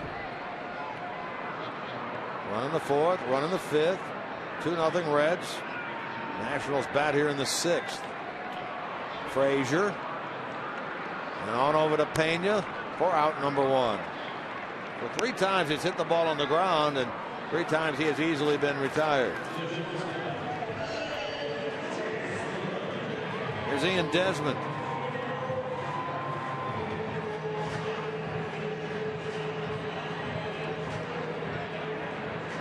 Former All-Star Desmond from a couple of years ago is also a 2-time Silver Slugger Award winner at the shortstop spot both last year and in 2012.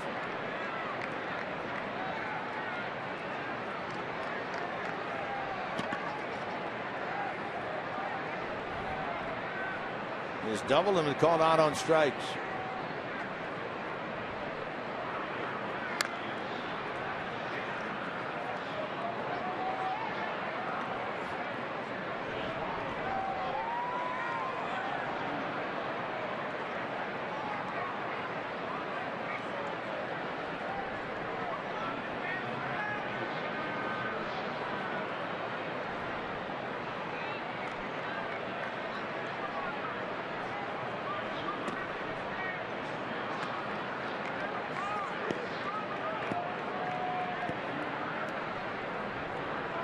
Desmond, he's always been a very good hitter against the Reds, over 300. He brings a 12-game hitting streak into this game against Cincinnati pitching.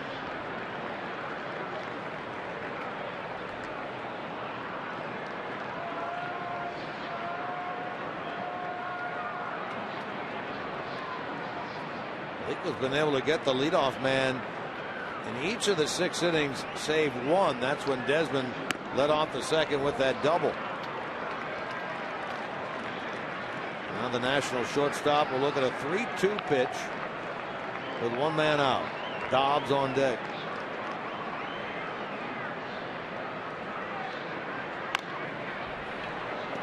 Frazier again. He'll have to hurry, and he does. Look at that nice stretch by Brian Pena on the receiving end. Frazier been busy tonight. Well, you're going to be busy, especially on the left side of the infield, when Mike Leake throws that low inside slider or low inside sinker to right-handed hitters. They roll over on it, and he's looking for his first 1, 2, 3 of the night.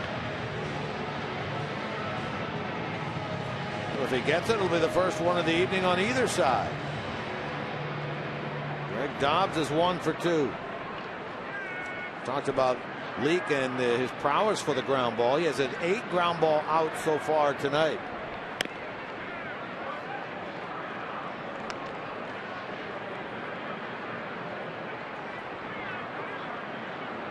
Dobbs hit that ball off the tip of the glove of Schumacher his last time up out in right field. Chris said it looked like Schumacher had it measured, jumped up for the ball, and it just tipped the edge.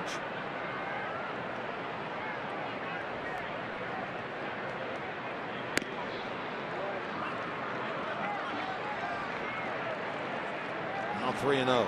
The only walk that Mike has delivered was to Worth on a 3-2 pitch in the first inning.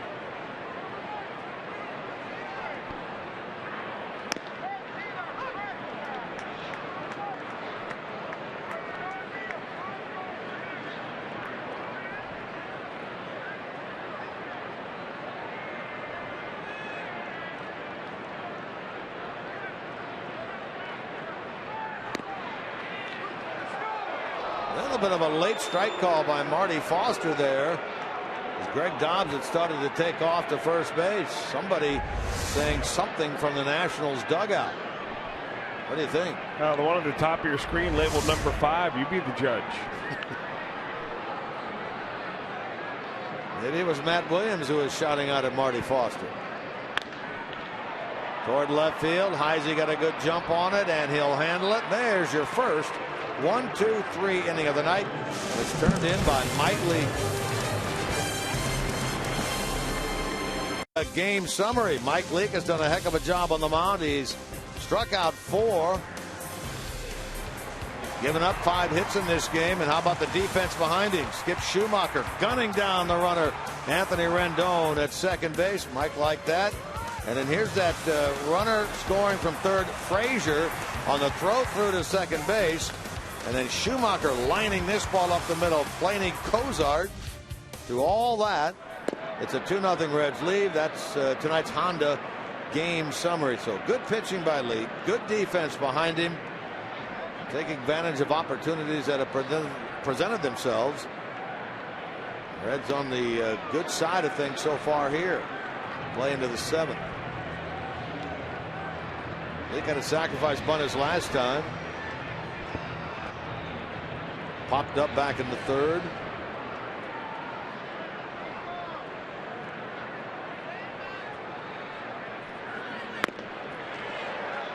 And he's a strikeout victim here.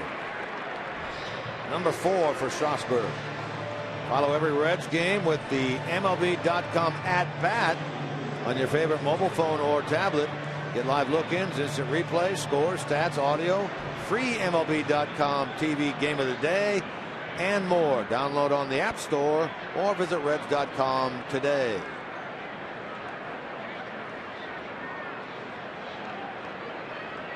Here's Billy Hamilton.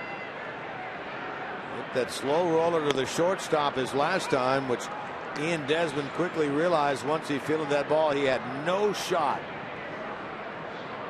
to get Billy at first. So Hamilton's been on twice tonight with the hit and with a walk.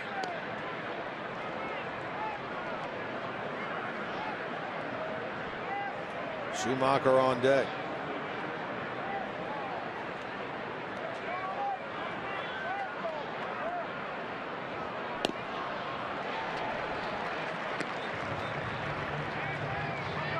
Reds trying to avoid going 5 games under 500 with a win here this evening.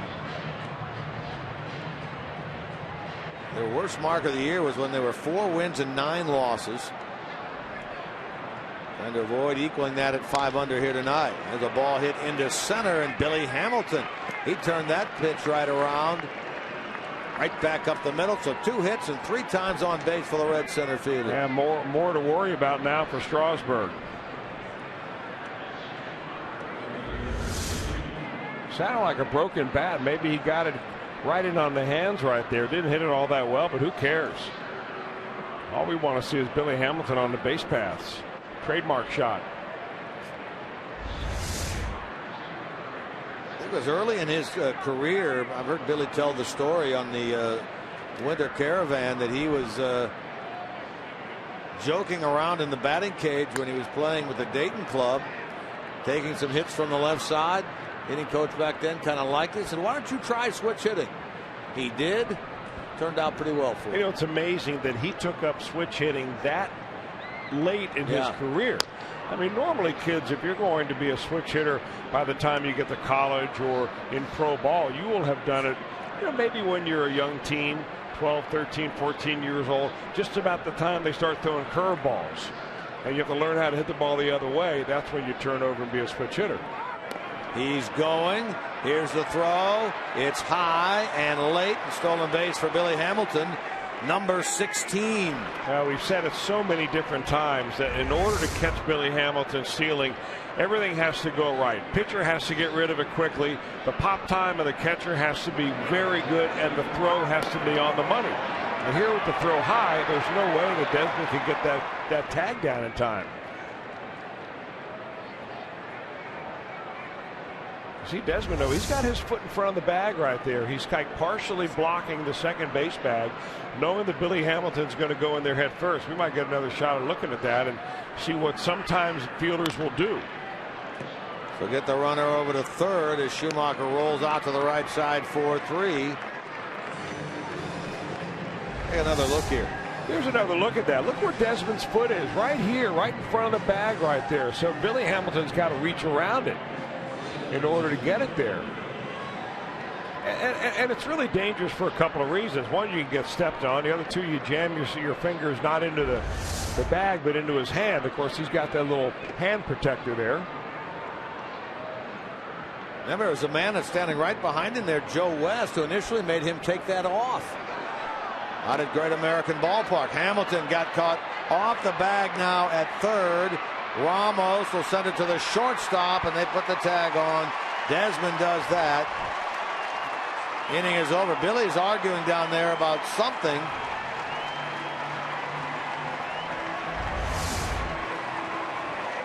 Now they get him in a rundown here. Look at the very end. Desmond comes over and blocks the bag. Billy Hamilton is, well, he's going to block the bag with his leg right there, and Billy never gets back. But Billy's saying, hey, the guy got in my way on the way. Now you have to make contact. Billy wants an explanation from Joe West. He is still down there talking with him. There's Steve Smith. It's not an argument. It's more of a discussion to maybe clear things up.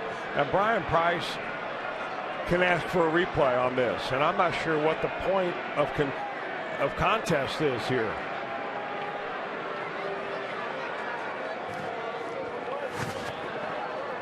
You see Billy finally walking away from Joe West. That's Marty Foster, the home plate umpire. Now, meanwhile, Mike Leake is right out there near the third baseline right now. He's the only one of the Reds ready to take the field, and he'll be the first one out there. He says 2 runs are enough.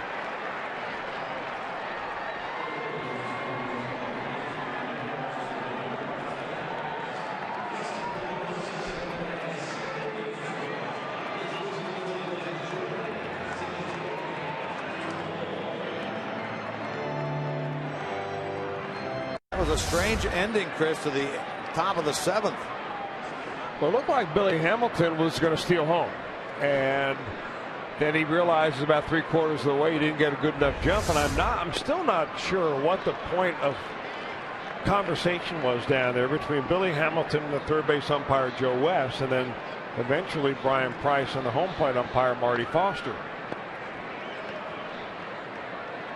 I mean, did they think that maybe the third baseman Rondon had gotten in the way of Billy Hamilton? I mean, without the baseball, if he did that, Billy should have instigated contact, and then it would have been So you're saying not call. Desmond who took the throw, but right before that. Right.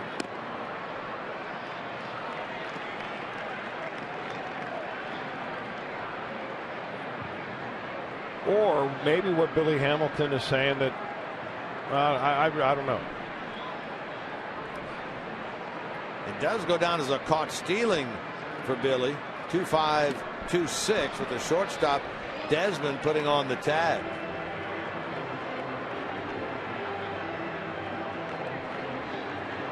He had his leg right there by the base. Billy reached around it looking for the base.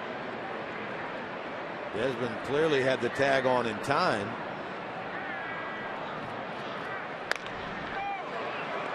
Now Phillips nicely to his left with a dive, and he will throw out Danny Espinosa. Leadoff man gone here in the 7th. Boy, this defense is just, I mean, that defensive play right here goes down as a simple 4-3. So if you're judging it by, well, how many errors the Reds have had, you don't get extra credit for that play right there. That's an extra credit play because it robs a guy of a base hit, a leadoff hit in the inning, in a 2-run game. This defense, man, something else.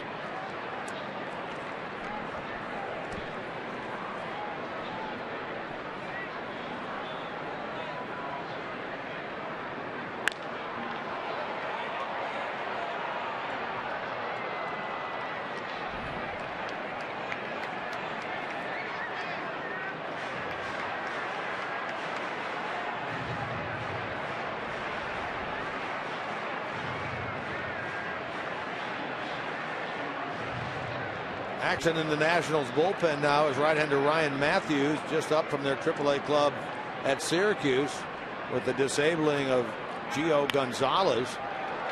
That is in the hole and into left, and a hit for Nate McLeod.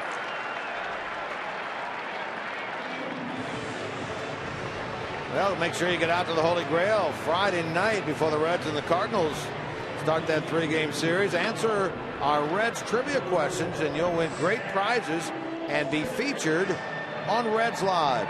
Joining the fun, that's Friday at 6 at the Holy Grail at the Banks. Strasburg due up, but a pinch hitter now is Zach Walters, who comes off the bench to bat for Strasburg, finished after 7.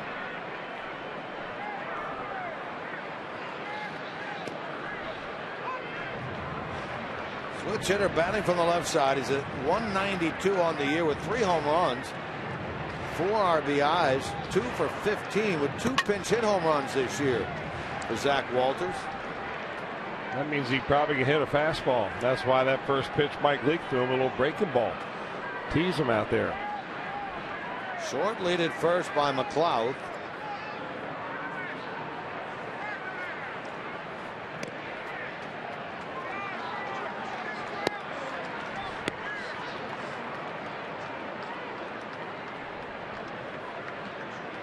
Guy's got some power. He had 29 home runs last year at the AAA level. Used to be in the Diamondbacks organization, acquired in 2011 by the Nationals.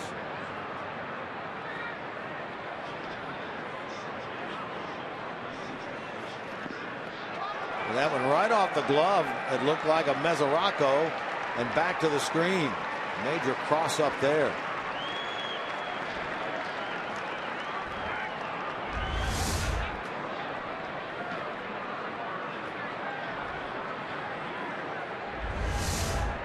Definite cross up. Mesoraco thought it was going to cut in, and it cut away. That just goes to show you all the movement that's on Mike Leake's pitches. I mean, you can see the catcher anticipating going one way, and that ball just tailing the exact opposite.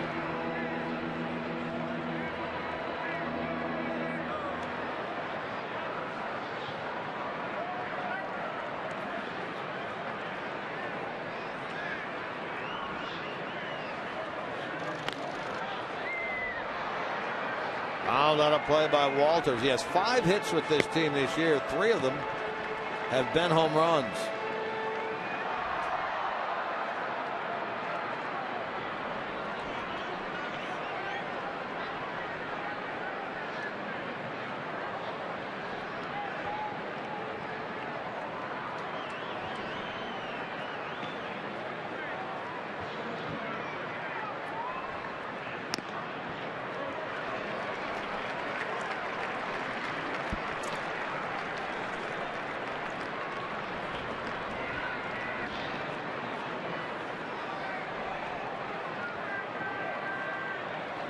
Span on deck. Walters called up from AAA when Ryan Zimmerman was placed on the disabled list in mid-April.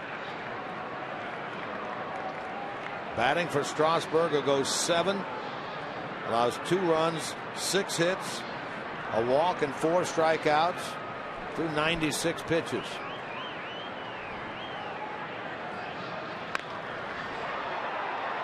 Into left. Heisey is there for out number 2. Back to second base goes McLeod. The pinch hitter taken care of, and now back to the top of the order. Neither of these teams have been very good now with runners in scoring position in this game. We talked about how poorly they have done this year in that department. Nationals now 0 for 7. Well, I think it's also a testament to how good these 2 pitchers have been. We caught Strasburg on a night when he had pretty good stuff. Not necessarily strikeout stuff, but he's been throwing the ball very well. And Mike Leake, as you know, has been throwing the ball extremely well also. And they toughen up a little bit with runners in scoring position. Here Leake is making his 9th start. He had pitched into the 7th inning in each of his first 8. He's done that again tonight. It's really remarkable. If he can get through this inning, he will have pitched at least 7 in 7 of the 9 starts.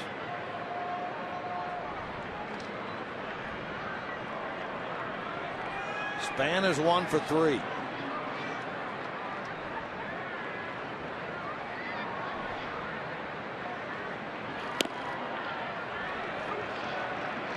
painted that one. I mean, that's exactly right. He painted it. even when he misses, it's only an inch or two off the plate.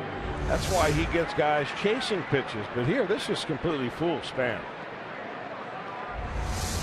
He's got a base hit, a little squibber to the left side of the infield, but other than that, he hasn't really looked like he's even seen Mike Leake's pitches. Leake has struck out 4.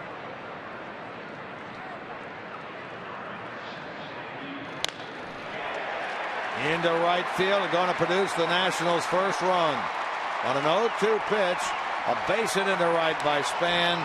Scores McLeod, and the tying run is on. It's now a 2-1 game. Well, he saw that one. It was a curveball that he kind of hung out over the plate a little bit. I think he wanted to drop it right on the back foot of that hitter off the plate, and Span gets his foot down and keeps his hands back and puts a nice stroke on this ball.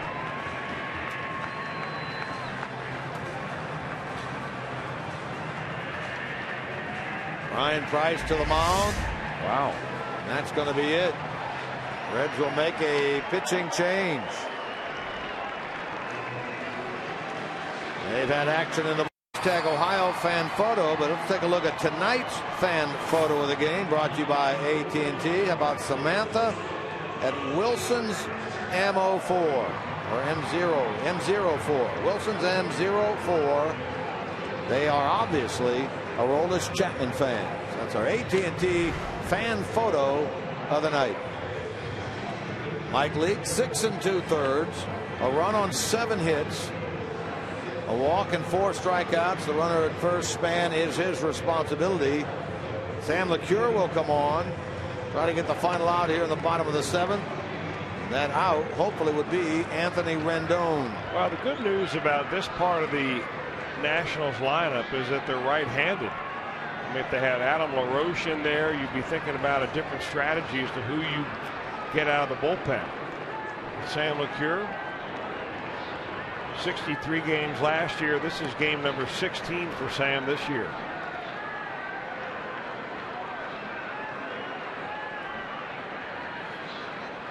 He worked on Saturday at Philadelphia in that 12-1 loss, allowing a run, 2 hits, and 1 1/3. Yeah, that one run came on a home run. In fact, he's given up 3 runs all year long, and 2 of those runs have come on solo shot homers. Tries to get Rendon here. He represents the go-ahead run. Boy, a big lead down there by Span. He has to hustle back to the bag.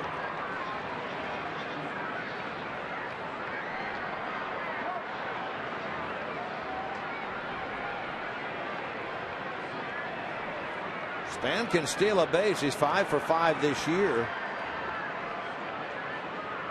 Held over there by Pena.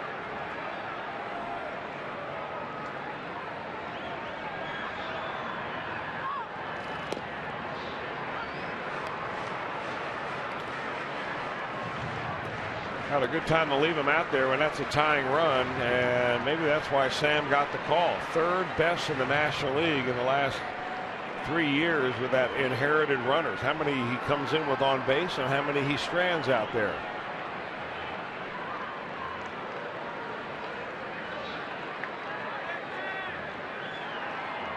There goes Span. Got a good jump there. Sure did.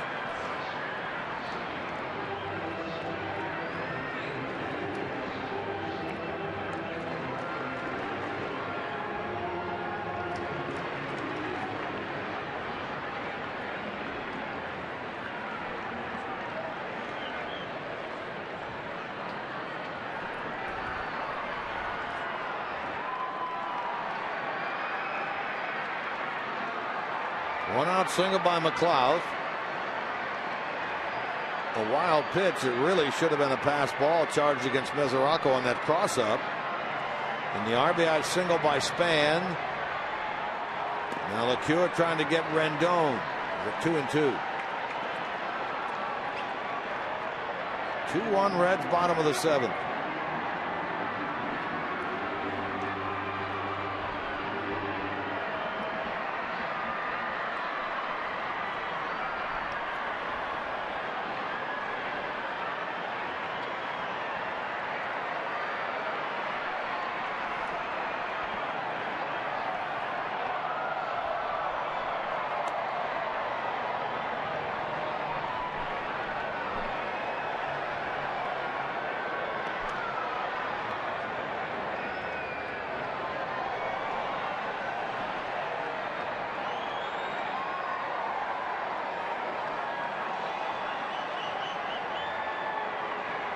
Sam trying to close out the bottom of the 7th against Rendon.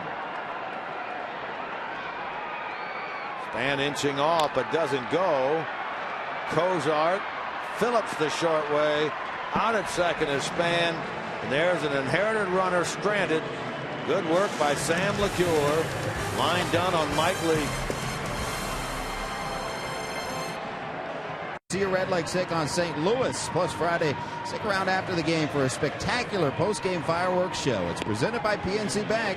For tickets, call 513-381-REDS. Visit select Kroger locations or log on to reds.com/tickets. Jim Day down here by the Reds dugout. Let's go back to that play with Billy Hamilton.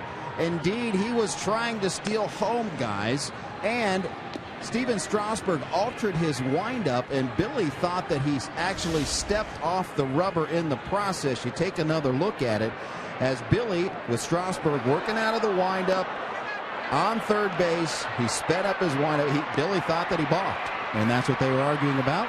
As it turned out, Strasburg with a heads-up play, and they got him out. Thank you, Jim. That's good work down there. Chris, what do you think of that? Yep, I agree with Joe West.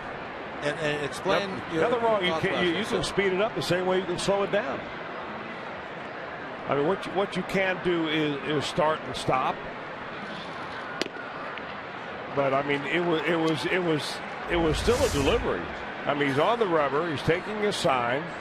He never checks Billy Hamilton. That's just, and then he receives him out of the corner of his eye. And he throws it right in there. There's no rule that you have to have the same leg kick every time.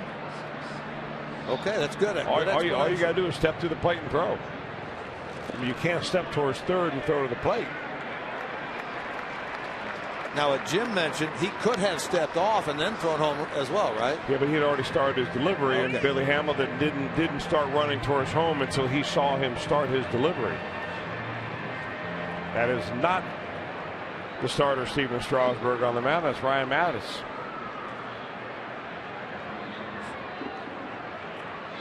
A good call down there by Joe West. Jim Day, let's go back to you. You have something to add. Yeah, I indeed think it was that Billy thought that he stepped off. I don't think that he thought that altering his motion was a balk. He thought that he, in the process, somehow stepped off of that rubber. But obviously he did not. Yeah, we could tell by the replay that he did not. Because we had the benefit of watching it 2 or 3 times. Billy saw it live and at full speed. I'll tell you, Billy Hamilton will make you do some weird things. That's a good point. Rendon will throw out Phillips to start the 8th inning. Oh, we've seen some crazy defensive plays or attempts at plays with Hamilton. We're going to see all sorts of things that you're not used to seeing because his speed brings a different dimension to the game. Matthews on in relief of Strasburg. 3rd appearance of this year, just called up. Gio Gonzalez plays today on the disabled list for the Nationals. Well, he's been up and down for a while. I mean, he was in 66 games for the Nationals in 2012. Had a really good year, too. Last year, not nearly as good a year, only 37 games, earned run average north of 6.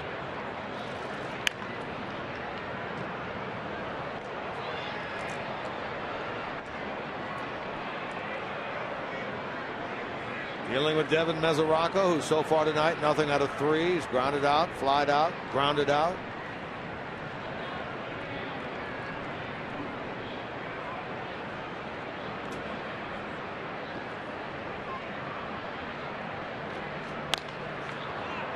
And they'll get this one in the air towards Bernard Span.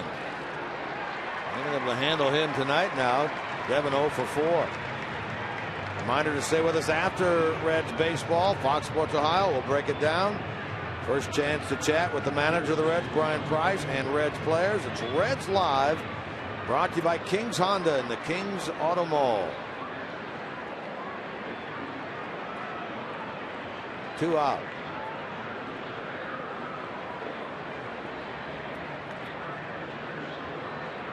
Jonathan Broxton up and throwing in the Reds bullpen. Big man threw in yesterday's game a 1-2-3-8. There's a look at JB.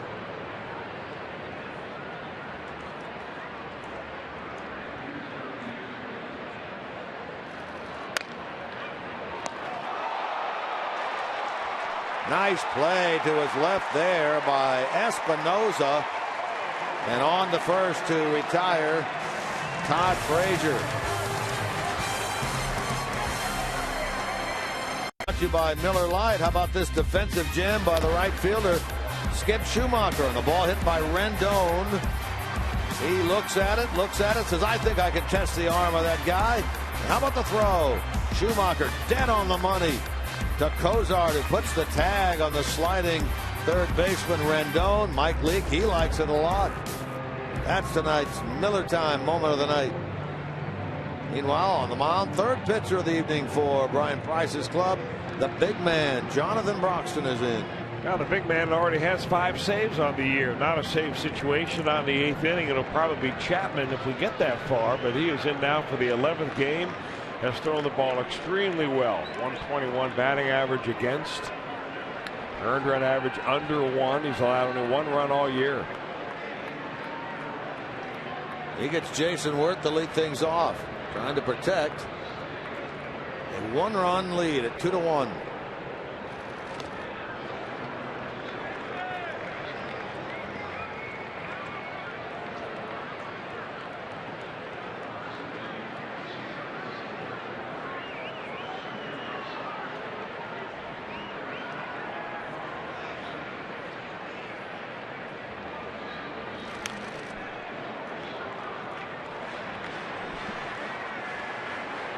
Mentioned that Broxton threw yesterday.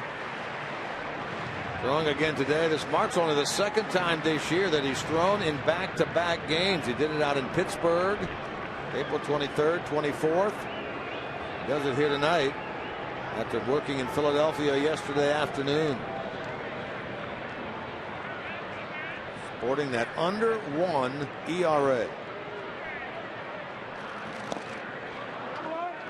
Well, remember, he was coming back from a trip to the 60-day disabled list. He had a surgery on his arm last year after he was taken out of a ball game. That was back in August of last year. So he came into spring training not ready to go, but by the time the beginning of April rolled around, he was ready to go out on a rehab assignment.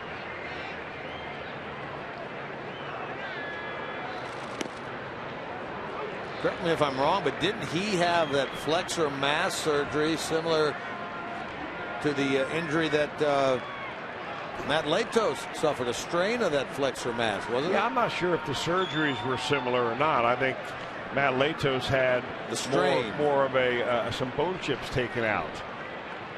But I thought this recent setback was a flexor mass strain. Well, that,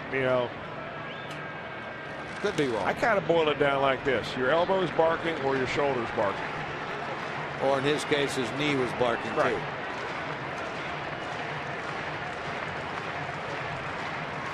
3-2.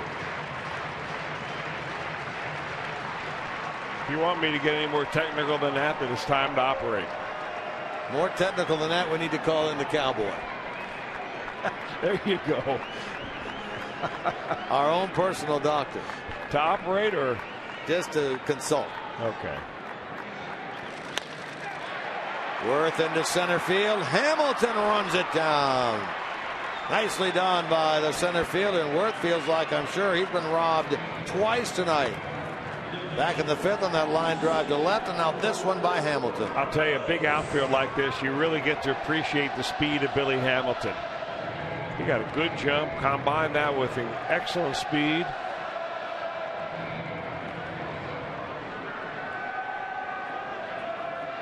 So 1 out. Wilson Ramos.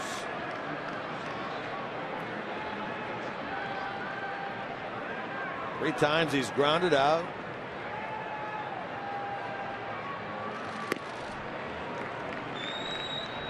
Ramos had a career best year last year, although he had that left hamstring injury that allowed him to only play in about half their games. 78 games, he had 16 home runs, 59 RBIs. Pretty good production. Half a year. Schumacher chasing it. And he makes the play. First time that Ramos has hit the ball in the air, and there are 2 out. Now it's Ian Desmond. Broxton trying to have back-to-back 1, 2, 3 outings. Did it yesterday at Philly, trying to do it here today in D.C.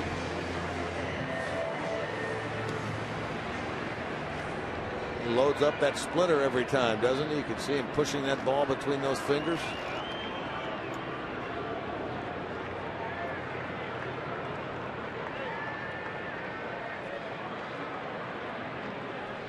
Desmond in this game, a double and 3 trips.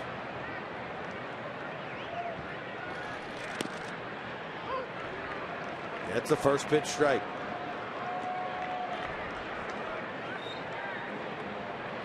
League 6 2/3, 1 run, 7 hits. Sam LeCure came on, retired Anthony Rendon. And now Broxton trying to send it to the 9th.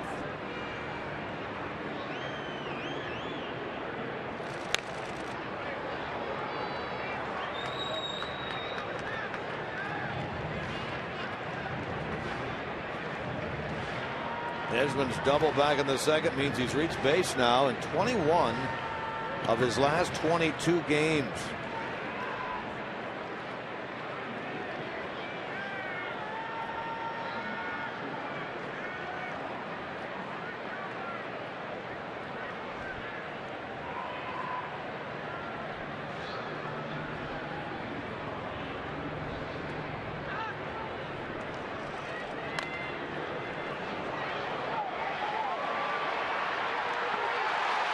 Frazier can't come up with it. He throws it. He did come up with it with the bare hand, but then throws it wide. Tying run down at second base with 2 out. Broxton couldn't quite get off the mound quickly enough to get to this ball. Frazier did. Even if he made a perfect throw, I'm not sure he's going to get Ian Desmond. Well, he came such a long way. I mean, he finishes up on the pitching mound after he fields that ball. That's how far he had to go. Maybe thinking about it now, he's thinking, man, maybe I shouldn't have even thrown that baby, because now I put the tying run on second base. A base hit and an error does that. First error of the game on either side. I should say the first error of the game on the Reds means there's been an error on both sides. Now the Nationals have a runner in scoring position with 2 out. They are 1 for 8 tonight in these kind of situations. Greg Dobbs, a double and 3 trips. Again, playing in just his second game with this Nationals team. Started the year with the Marlins. Went 1 for 13 down there. Primarily off the bench as a pinch hitter. Released by the Marlins and quickly signed by the Nationals.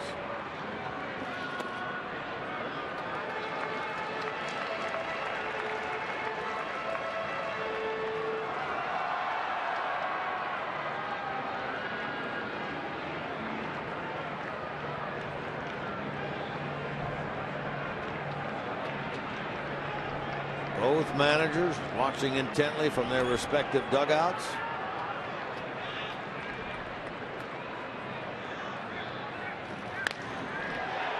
Cheating up the middle, and that ball hit right at Cozart.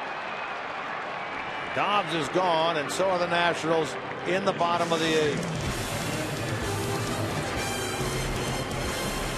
Our Mazda pitch by pitch of the night. The 2-pitch at bat for Greg Dobbs as he eventually grounds out to the shortstop. But the important thing right here is the fact that there was that tying run at second base, and out of the inning it goes. And again, the Nationals runner in scoring position, unable to get the job done, as Jonathan Broxton explains how he did it. And the Reds are the same way. They're 2 for 12. The Reds are with runners in scoring position. The Nationals tonight 1 for 9.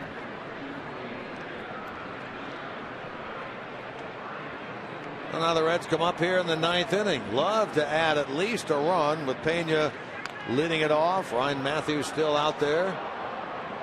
He worked the 8th, a 1-2-3 frame, something Strasburg was unable to accomplish in his 7 innings.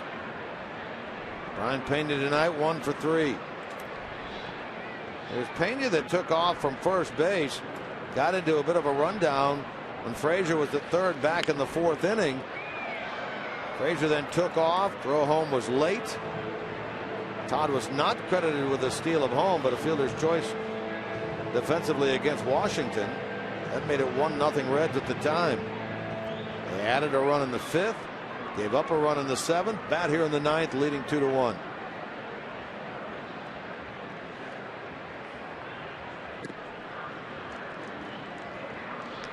Chapman throwing in the Reds bullpen. Saved the game on Friday at Philadelphia. And we'll try to do the same thing here tonight in Washington.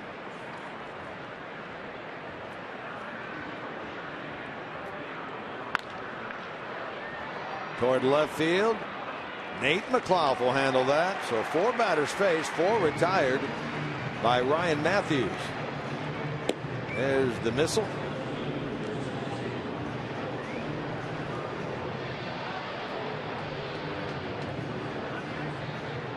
Here's Heisey. Double in the 6th inning. He had been 1 for his last 19 before that 2-base hit. He lines another one into left field. Shoots by the left fielder. McLeod goes to the wall. This is a 2-double game for Chris Heisey, who comes up with his 2nd of the night and his 6th of the year. Boy, he can jump on a fastball. Well, you're right about that. That's what he got last time. That was in the 6th inning. It was 2 out. He ripped on one, and this one down in the zone. The other one was about belt high, and that's just a nice compact swing. That's what every hitter wants to do, is be compact, and when you do, it seems so simple.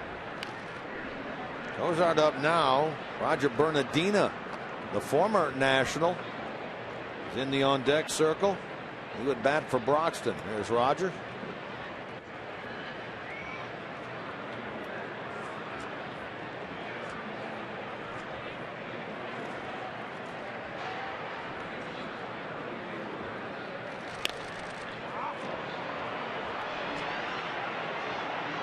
McLeod, long way to go, but he gets there and makes the catch. Reds fans celebrate Memorial Day weekend here at the ballpark. Take advantage of the Memorial Weekend offer. That's 2 tickets for only $22 as the Reds and the Cardinals hook up. Big weekend of fireworks, giveaways, and more. Come on out to GABP. Take advantage of the 2 for $24 ticket deal. You can do it by calling 513-381-REDS, going to select Kroger locations, or going to Reds.com. Steve McCanny out of the dugout. The pitching coach will talk it over with Matthews. Well, to be sure, they know Roger Bernardino.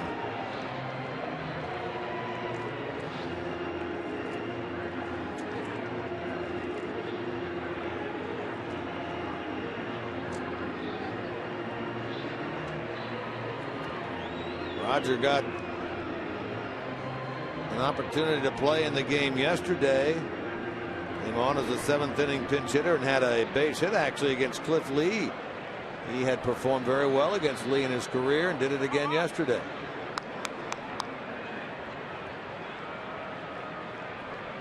Steve McCanny reminds them how they want to pitch to this guy.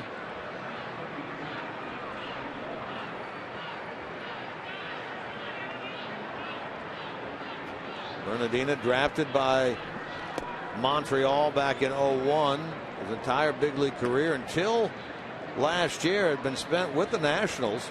He was traded to the Phillies and then signed as a free agent with the Reds this offseason. His best year here was 2 years ago, 2012. He hit .291 with 5 home runs, 25 RBIs. Pretty good year with them power-wise in 10 when he hit 11 home runs and drove in 47.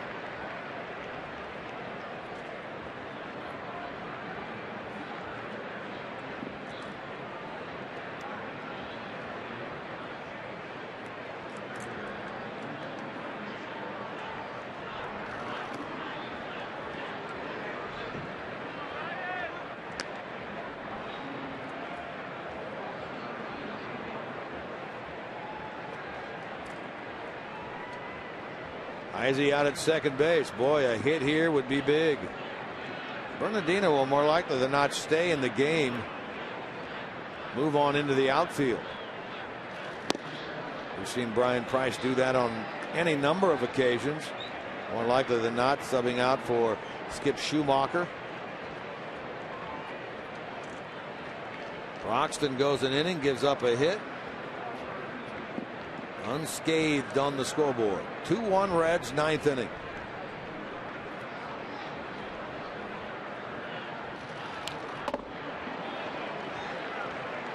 Now a full count to Bernardino.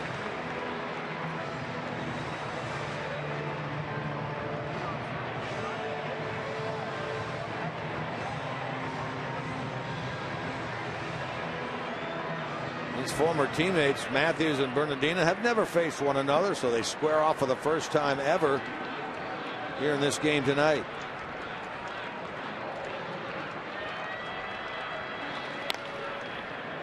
To first, handled by Dobbs, takes it himself. Innings over. Aroldis Chapman will come on, try to save this one for Leak as we head to the bottom of the ninth. Brought to you by Chevy. Visit your Tri-State Chevy dealer today. And by Cincinnati Children's Hospital, ranked #1 in the U.S. in pediatric cancer care, according to U.S. News and World Report's best children's hospitals. Take a look at the John Merrill hot dog plays, plural, plays of the game. Some defense here tonight. Look at this effort by Wilson Ramos. First pitch of the game. Hamilton tries to bunt it. Ramos did a great job. How about Leak off the mound? This is a play against Ramos in the fourth inning. Nicely done. And now Espinoza taking a hit away from Todd Frazier. That was in the eighth. Three nice defensive gems. Our John Merrill hot dog plays of the game. Into the contest, Aroldis Chapman looking for save number 3. Well, you'd love to see him in a ball game. That means the Reds are ahead, and it's in the ninth inning, and that's where we are right here. 2 for 2 and save opportunities. I don't know if the one game that he gave up that home run was a save opportunity or not, but I think he's still trying to get back on the beam. He came out after missing most of spring training, most of the first month of the year, and then into the second month of the year on the disabled list, but still arm speed was there. And fortunately for the Reds and Hamilton and Chapman, he'll be facing the bottom 3 of this Washington National lineup. First up, Danny Espinoza. Neftali Soto, by the way, has taken over at first base for the Reds. Bernardino did not stay in the game. Chapman straight up for Broxton in the 9 spot.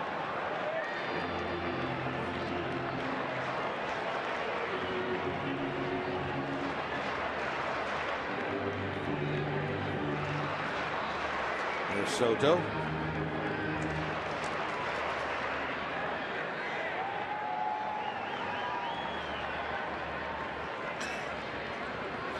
Espinoza 0 for 2, been hit by a pitch.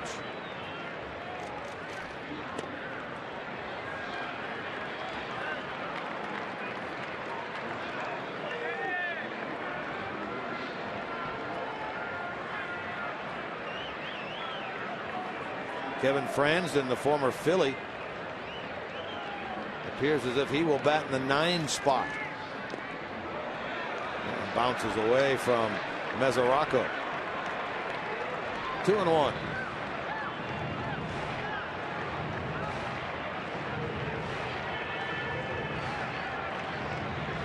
Reds, bottom of the 9th. Reds trying to repeat what they did in Philadelphia here in Washington. That is to say, win the first game of the series. It would get them to 2-2 on the trip.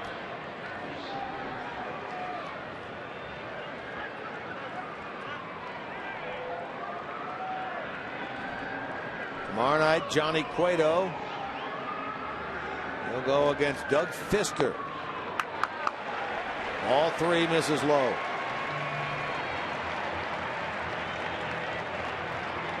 Same time tomorrow night, 7:05 game, 6:30 with Reds Live. Chapman trying to get the leadoff man. The Nationals trying to get the tying run aboard. Nate McLeod.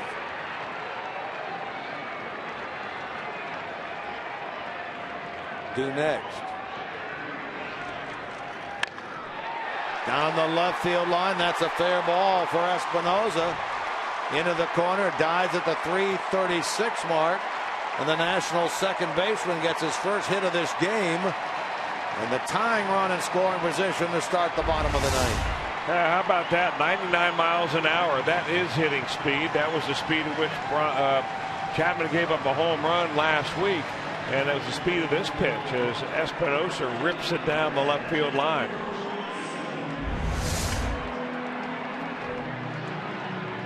Now Fransden will bat for McLeod in the 8th spot.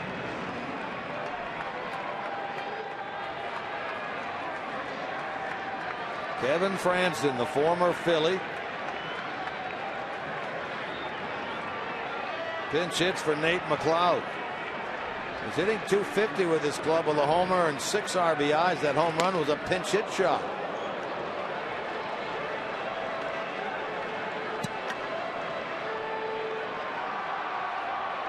Well, the options here for Matt Williams, the Nationals manager, is to bunt him over. Try to get that tying run over to third base. But bunting Chapman is no easy task. He gets this ball hard into left center field, but playable. Heisey chases it down and makes the catch. Tagging from second and moving to third is Espinosa. Well, Fransden didn't get a hit, but he does a job for the Nationals in getting that runner over to third. And now they have 2 opportunities to try to tie this game. Yeah, two batters and 2 well-struck balls by the Nationals against Chapman.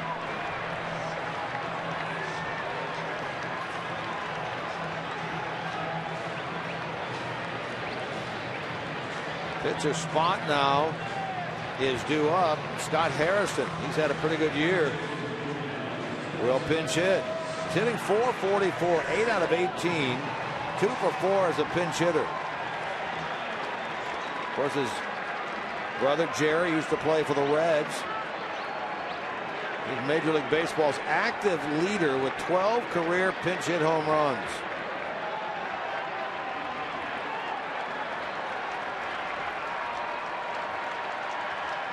Infield in.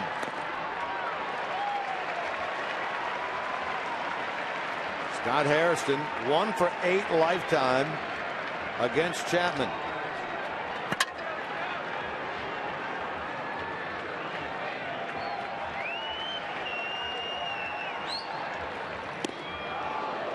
Put it in a good spot there, right in on his fist.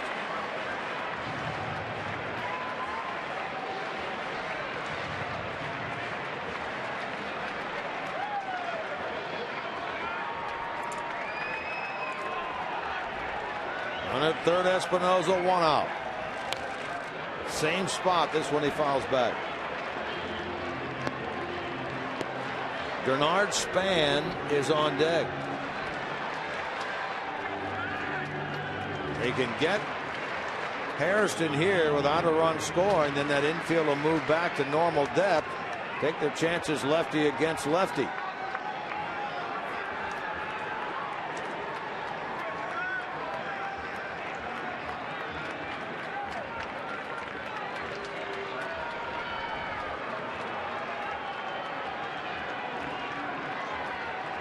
Matt Williams does have one more right-hander off his bench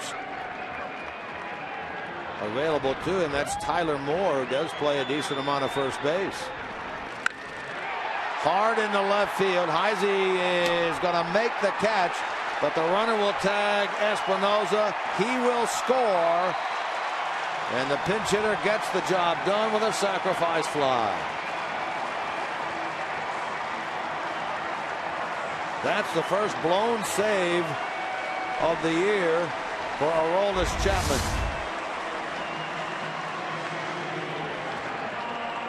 I think the entire Harrison family can hit a high fastball.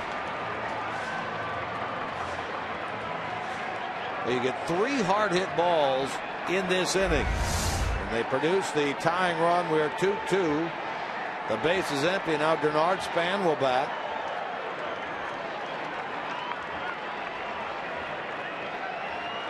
Base is clear, 2 out. Well, the Reds now could only win this game by extra innings. Another one off the hook by Mike Leake. Tough break for him, that is. Boy, you're not kidding about that. Rafael Soriano, the closer of the Nationals, former Yankees closer, going in their bullpen to come on and work the 10th. Yeah, the problem also is you're looking forward into this ball game. Let's assume the Nationals don't score here. You know, you've used up your last 3 guys in the bullpen that you normally go to. Right. Chapman, Broxton, and Sam McCure. Those are your 3 go-to guys right now. You can put Parr in that, but those are your 3 main guys. Span is 0 for 2 in his career against Chapman with a couple of strikeouts.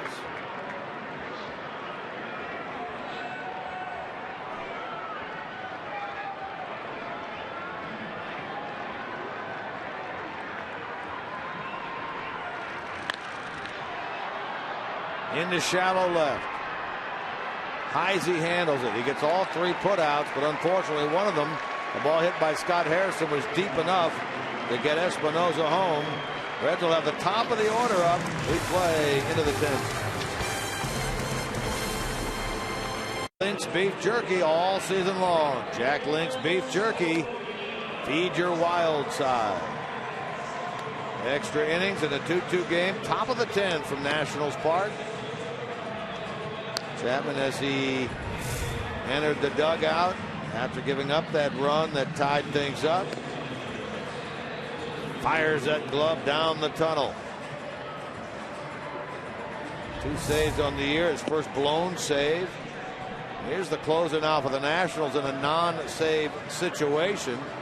34-year-old Rafael Soriano. Well, if you're going to match these bullpens up, you're looking at a bullpen right now at the Reds that has been beat up, and they've got a higher earned run average overall against a Washington Nationals bullpen that's been very good. Soriano will be the first anyway, and they're even 1.0 earned run average. Been around a while. Broke in 2002, Seattle, Atlanta, Tampa Bay, a couple of years with the Yankees, and now in Washington. He gets Billy Hamilton to lead off the 10th inning. Reds playing in their 4th extra inning game. They've won 1, they've lost 2. Nationals playing in their 5th. They've won 1, lost 3.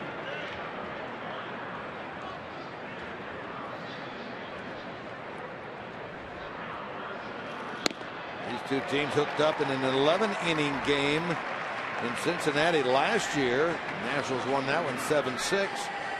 They get together for the first time in 2014, and we get extra baseball.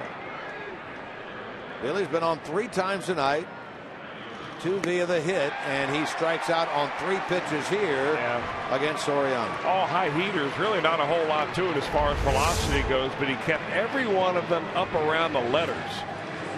And this last pitch at 91 miles an hour is our flamethrower, brought to you by Cholula Hot Sauce. Well placed. Soriano now gets Skip Schumacher. By the way, Kevin Franzen stayed in the game. He's out in left field now for Washington. Nate McLouth out.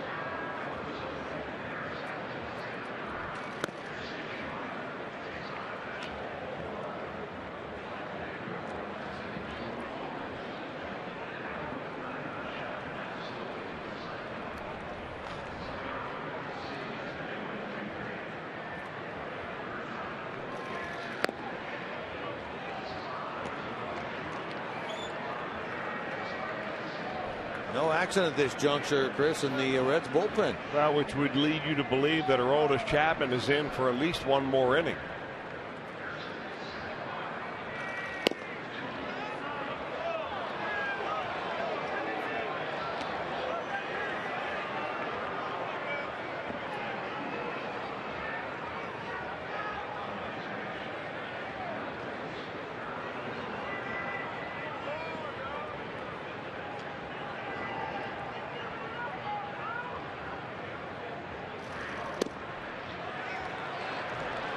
Chapman threw 15 pitches in the bottom of the ninth. The Reds get a base runner here. Chris was talking about the bullpens, the respective bullpens of these two teams. Here's the ranking. 207 for the Nationals, the best. Reds 540, the worst. The Reds with the fewest number of innings out of their bullpen, but the third most home runs. Yeah, I mean, the Nationals have a good bullpen. There's no question about it, but I'm not so sure the Reds bullpen is the worst in the league. I would disagree with that. The numbers say that early in the year. All it takes is a couple of blowouts really against your bullpen to run that earned run average up there, especially given the fact that the Reds have probably pitched fewer innings out of the bullpen than any other team out there. That's what that graphic showed us. 95 innings out of the Reds pen coming into this game, the fewest in the National League. There's a couple of the Reds lefties right there, and par on Marshall.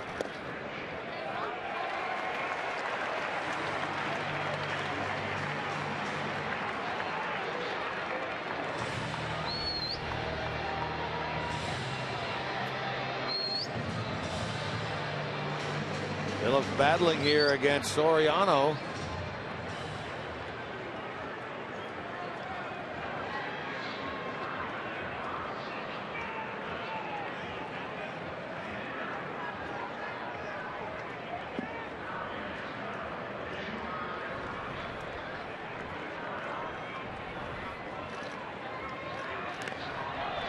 Stays alive with that foul ball.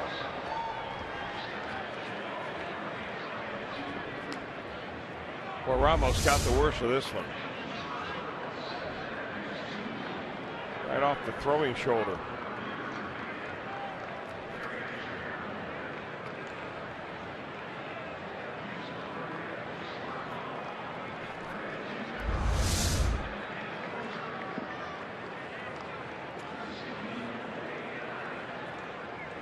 Another 0-2 forthcoming now to Brandon.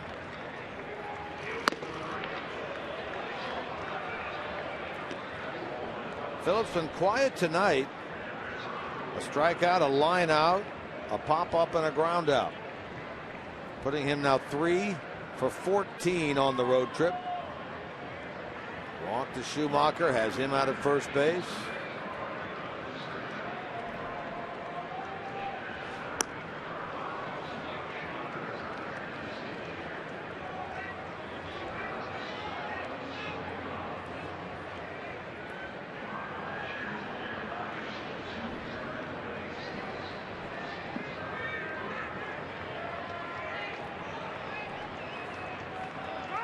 Great jump by Schumacher.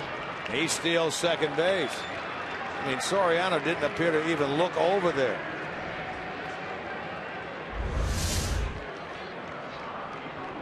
Well, the Reds certainly aren't going to sit around and wait for a home run. I think they figure that they've got to make it happen. First steal as a Red by Schumacher. Second steal of the night by Cincinnati. Good time for it. Yeah, now a little hit could give the Reds the lead back.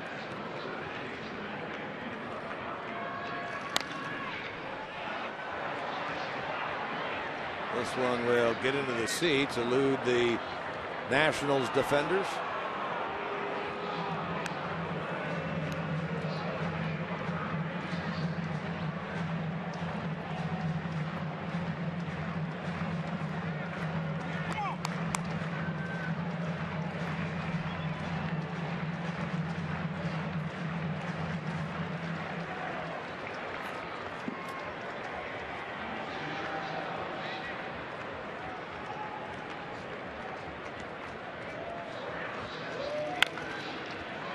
Down the line at third. Good stop down there by Rendon.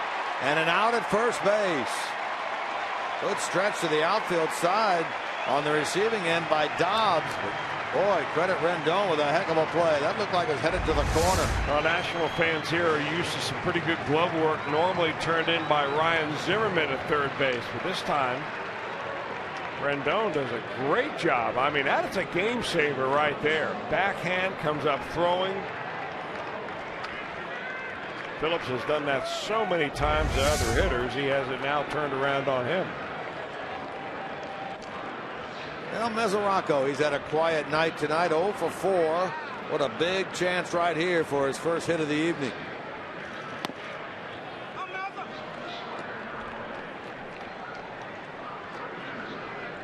He hasn't seen too many fastballs since that first at bat.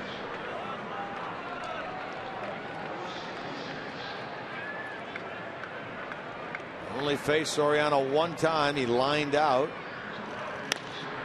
It's one in the air to left field here. Back goes Franson to the wall, and he makes the catch. He didn't look good on that ball. He's an infielder playing a little outfield, but he caught that one. We'll head to the bottom of the 10th, still even at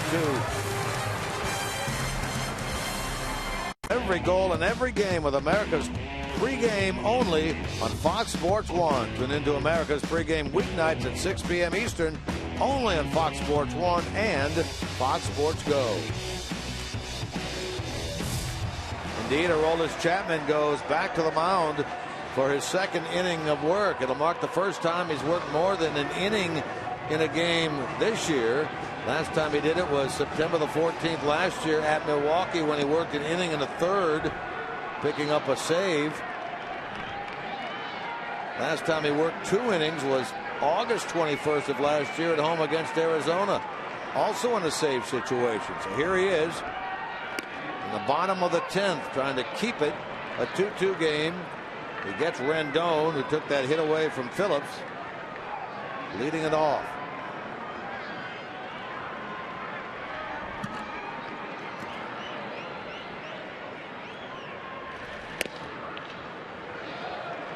Quickly gets ahead, 2 strikes. Rendon, then Wirth, then Ramos. 2, 3, 4 in this Nationals lineup.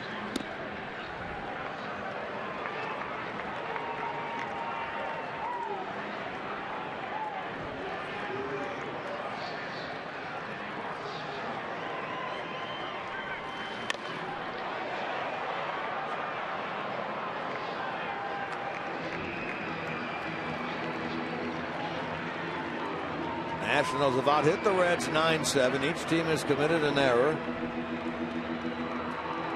Reds had a golden opportunity in the 9th inning to add to their 2-1 lead. A 1-out double by Heisey. Cozart fly to left. Bernardina grounded out. Bottom of the 9th inning, leadoff double by Danny Espinosa. Fly ball to left by the pinch hitter Franson, moved the runner along, and then the deep fly ball into left field by Scott Harrison scored Espinosa to tie the game. Here, Rendon is a strikeout victim. First of the night by Chapman. First out, bottom of the 10th. Chapman getting that slider going right here. When he has it going, it is as good as any slider in the league with that kind of arm speed. Here's Wirth. Twice he's hit the ball hard tonight with nothing to show for it. He is a career 2 for 2 against Chapman.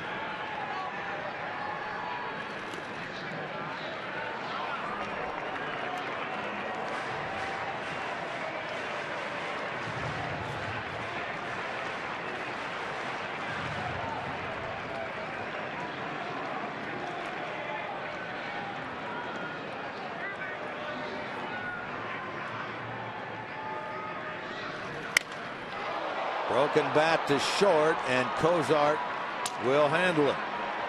Well, there are 2 out. Reds in the 11th.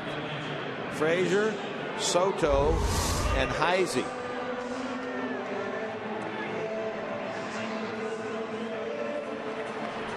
First time that Chapman has been able to get the better of Jason Wirth.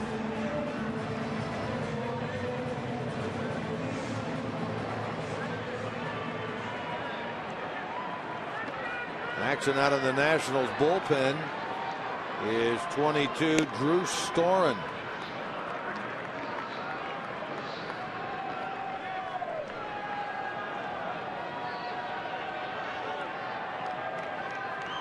One of the many former closers that are on this National staff. Ramos tonight 0 for 4. That might be one of the secrets of their success as a relief corps, is they have so many former closers down there, guys that are used to pitching tight ball games late in the game.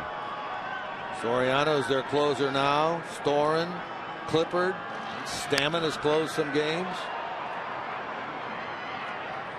Well, the Reds with that blown save tonight, they've had 8 saves and 15 opportunities.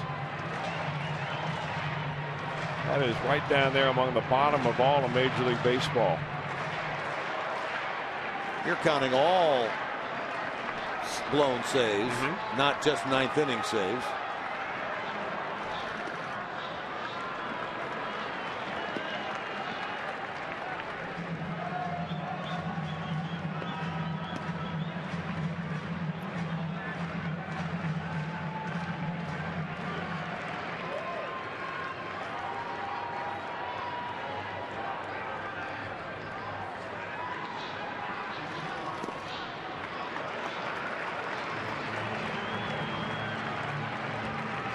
Three and 2 to Ramos.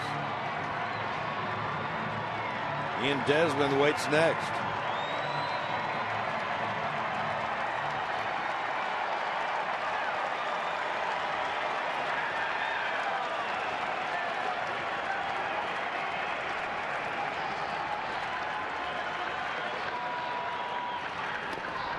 Got him on strikes. Took something off. 2 strikeouts in the inning for Chapman. And we'll play on into the 11th. Tied at 2. Jerky all season long. Jack Link's beef jerky. Feed your wild side. We go to the 11th. Reds have played a 12-inning game this year. They've not been in extra innings very long. They went 12 innings in that game out at Boston, which they lost. There's Chapman, and look at Jay Bruce talking things over with Aroldis Chapman in the dugout. That's interesting.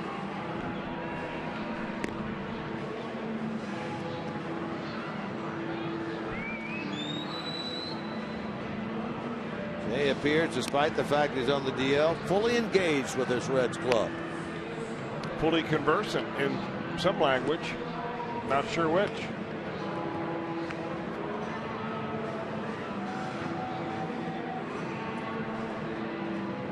Drew Storen is the man here as we go to the top of the 11th inning.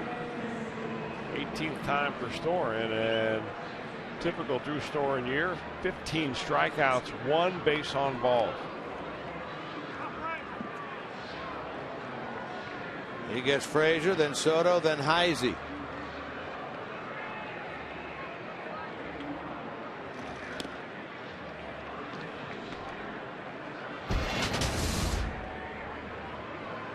Yeah, he was in that draft pick that we were talking, or that draft that we were talking about in 2009. Those are the top 10 that were taken in that draft that was highlighted by Steven Strasburg, Mike Leake, and Storen. Good start for the Reds. Frazier with a base hit, his first of the night. He's been on 2 other times via an error and when he was hit by a pitch. And he gets the hit here, so the Reds get the leadoff man on. Now it's Neftali Soto.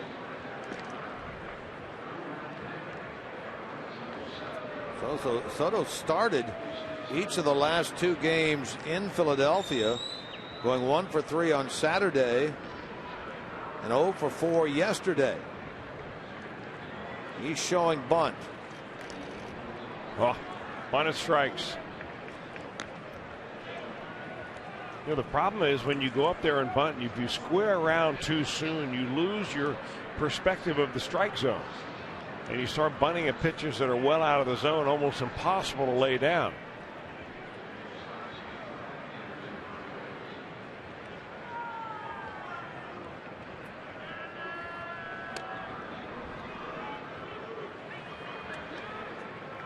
Soto on the year is hitting 125, 3 hits, 24 at bats.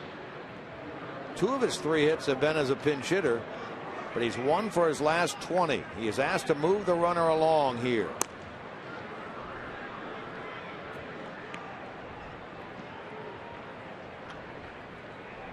Ryan Price relays the signs to Steve Smith.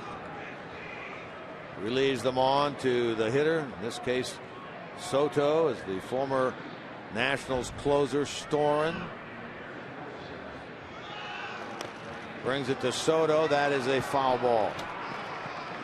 Now he's in the hole, 2 strikes. And now you got to decide, if you're Brian Price, what you're going to do here. You've seen 2 attempts at a bunt by Neftali Soto. Neither of them have been all that encouraging. So you ask yourself, all right, do I ask this guy to bunt again with 2 strikes and risk a foul ball strikeout? Do I ask him to swing away and he hits into a ground ball double play?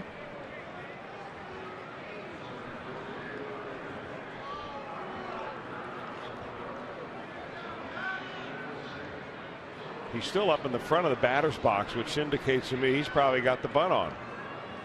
And he started going up the barrel of the bat with his hand, and that was probably a giveaway right there.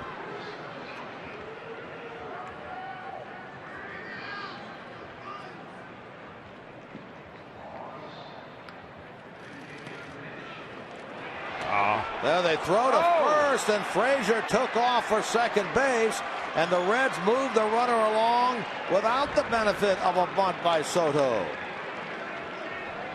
Wow, what a strange play that was. Well, it was a strange play because the first baseman figured Frazier's probably diving back to the bag right here. He's got his back turned to first base. He's coming off there like most first basemen do. And here comes the throw. We got him picked, right?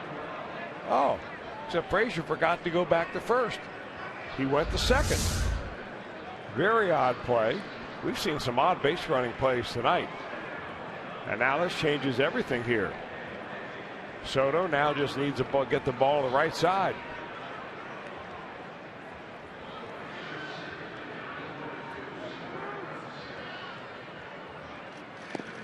Check swing, and the appeal says yes. Soto is rung up by Rob Drake down there at first base.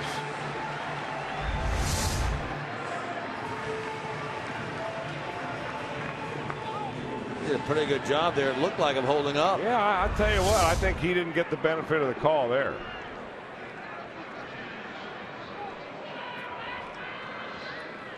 Still a couple of other opportunities here.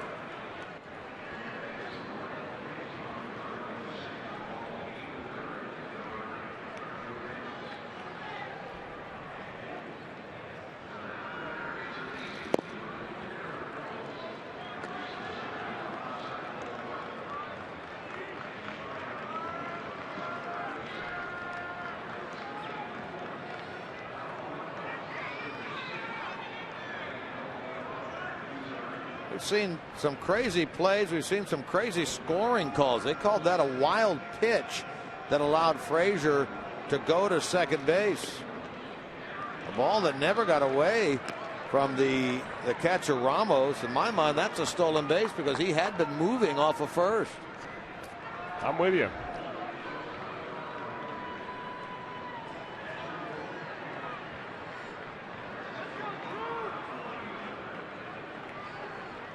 Chris has doubled now each of his last 2 times up.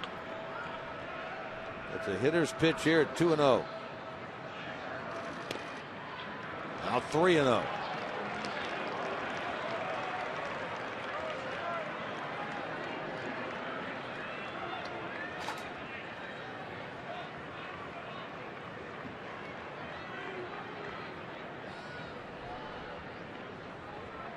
Go ahead run, Frazier.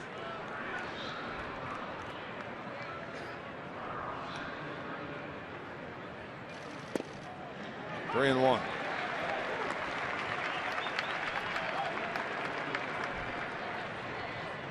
Manny Parra up and throwing in the Reds bullpen.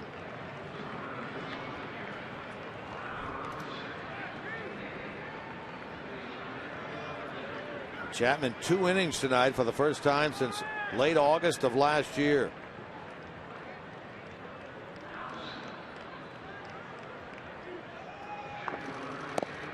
Ball 4. So Heisey draws the walk, meaning he's been on 3 consecutive times, joining Frazier on the bases. Cozart, and then a pinch hitter, Ramon Santiago, now in the on-deck circle for the Reds.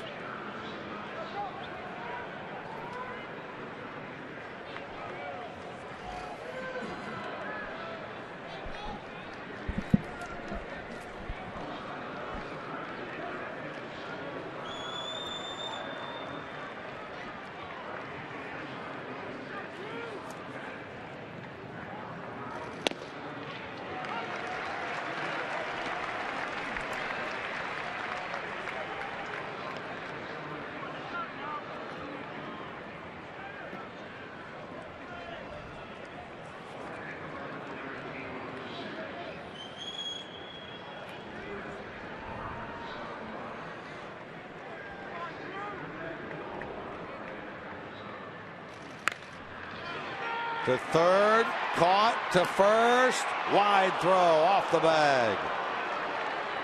Wow. Well, I don't know where Chris Heisey's going, but he is fortunate that this throw was wide from Rendon going over to first base, because the throw had him beat.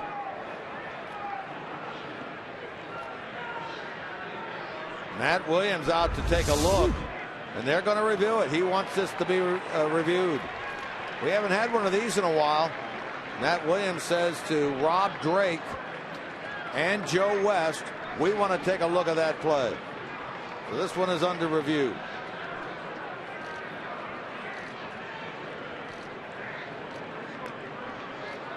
Call at first was safe, that the throw from Rendon was wide, pulled Dobbs off the bag.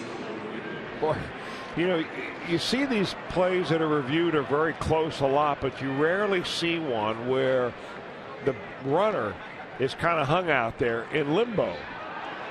A bonehead play if he is rung up, no doubt, because he's the trailing runner. Got nowhere to go. And Chris Heisey's got to be sitting out at first base thinking, oh, please let me be safe.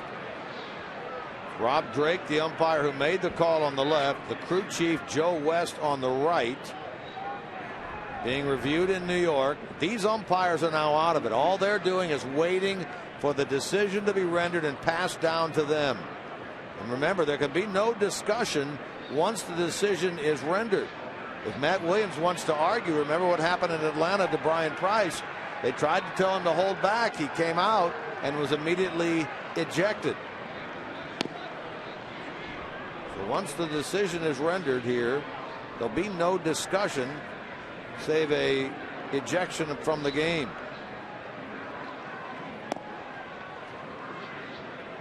Replays that we have seen were very inconclusive. Of course, if they don't have one that shows definitively that they could overturn, the play would then go as call as stand as call.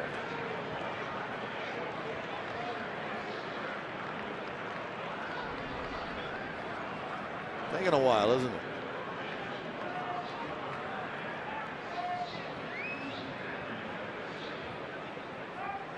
Well, Joe West looks pretty good, doesn't he? I think he's lost some weight. I mean, he's still got a little something going on, but he looks a lot better now than he has in a while.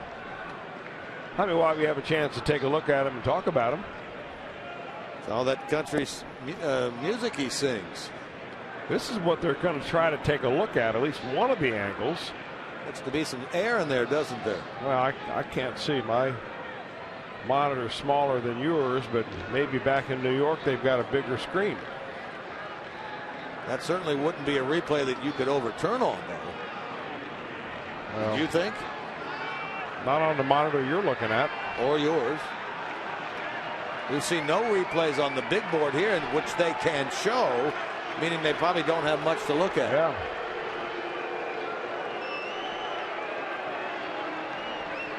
This is taking an extraordinarily long time. Well, the fans are beginning to get a little restless. Of course, they closed the beer concessions about 3 innings ago. This length of time actually is what Major League Baseball hopes to avoid. Well, it's obviously this is that close, and it was kind of an oddball play. And you may be thinking at home, well, why don't we have a better look at it than that? cameramen are assigned different angles, different plays, anticipating where the ball is going to go. And I'm not so sure anybody, our cameramen or even Chris Heisey, expected that ball to be coming back to first base. So that's why there aren't a whole bunch of shots at it. Uh-oh, we're going to get one right now. What's the decision?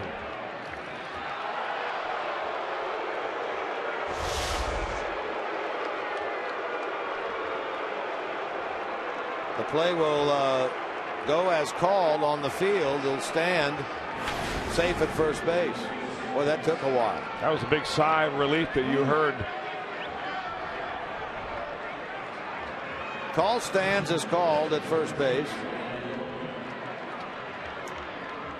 It took 3 minutes and 39 seconds. That's a long review. Call stands. Worth waiting for as long as he was safe. Ryan Ludwig's going to get a chance to swing it. Santiago was out there earlier, but now it's Ludwig off the bench to bat for Chapman. 2 on with 2 out.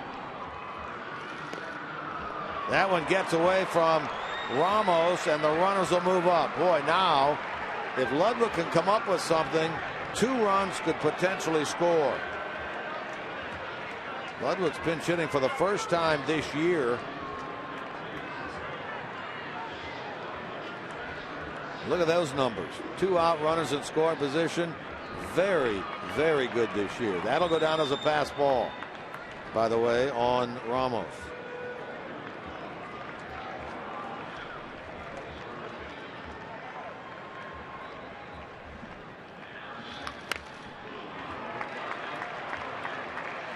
Boy, had a hack right there at a pitch that he thought was hanging right in his zone.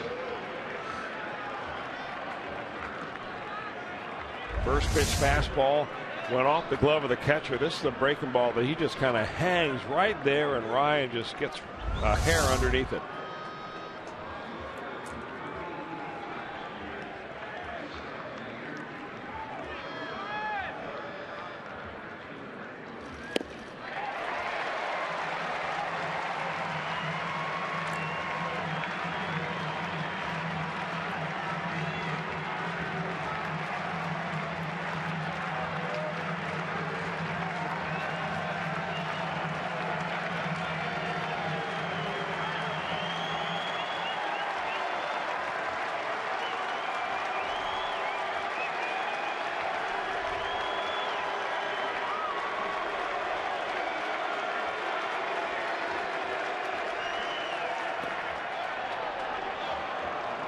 Good eye by Ludwig there. Didn't take the bait and go for that pitch, which dipped low. You know, the Nationals don't really do a lot of shifting, and they don't have that shortstop right here moving over into this area. That's where Ludwig hits a lot of those pitches, in that 5.5 hole.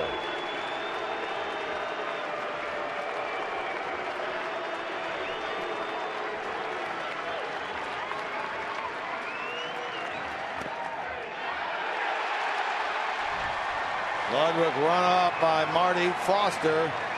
Reds leave 2 on. They've stranded 10. We'll take another look at that play. Called third strike on Ryan, putting an end to the top of the 11th inning.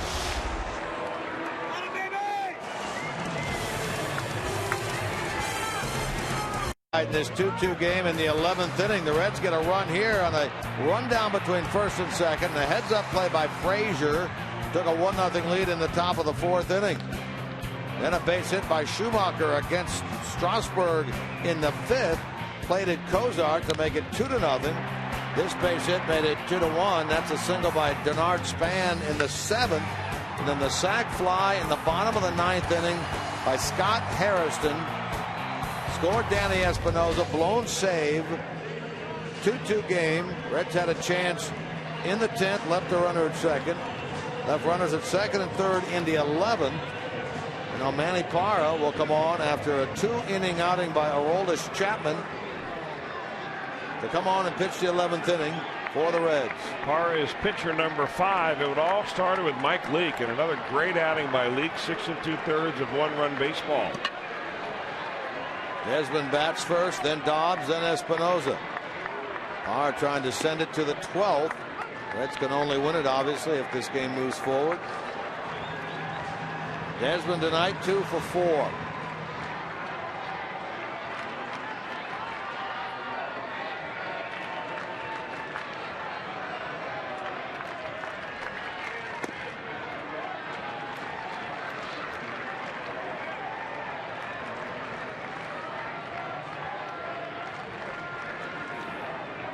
Leads this team in home runs, leads this team in RBIs. Desmond, 7 long ones, driven in 25.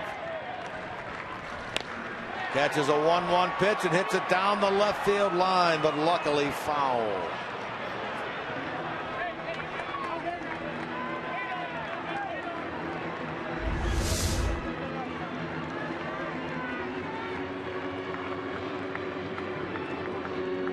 Looked good off the bat. Luckily it went foul. Reds tonight, following a game yesterday in which they went 1 for 16 with the runners in scoring position, tonight are 2 for 19.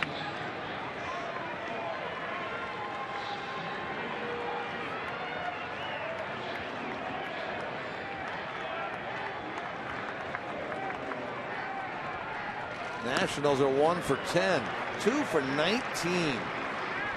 Runners in scoring position.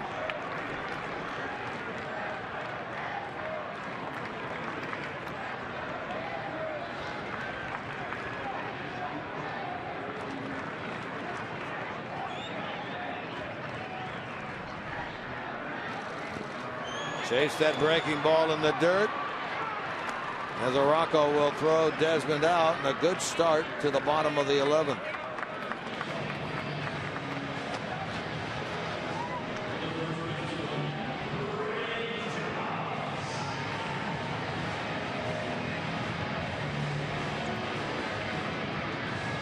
Here's Dobbs, who has a hit in 4 trips.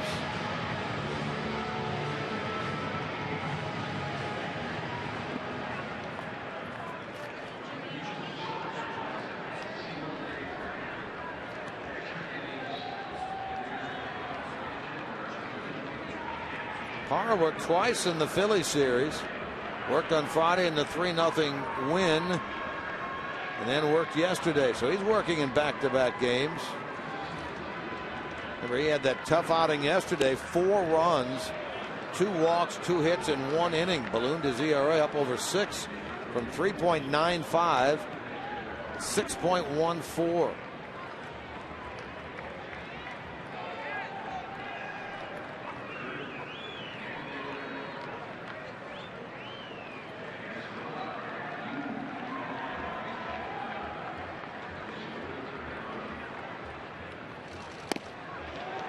It's ahead here, 2 strikes.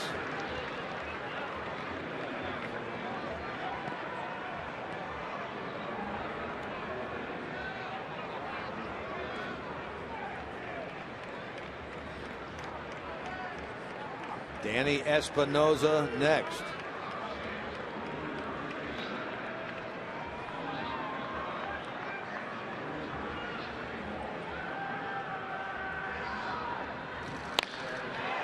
Hard into right field, but there is Schumacher. Plays it perfectly. 2 out. Now let's look ahead. 12th inning for the Reds will feature the top of the order. Hamilton, Schumacher, Phillips. Storen worked the 11th, and there is further action now in the Washington bullpen. 36, Tyler Clippard. Reds pen right now is quiet.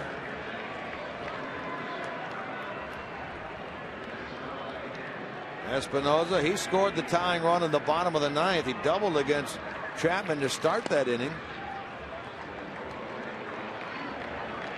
Moved up on a fly ball by Franston. Scored on a fly ball, sac fly by Hairston, Scott Hairston. That's why we're in extra innings.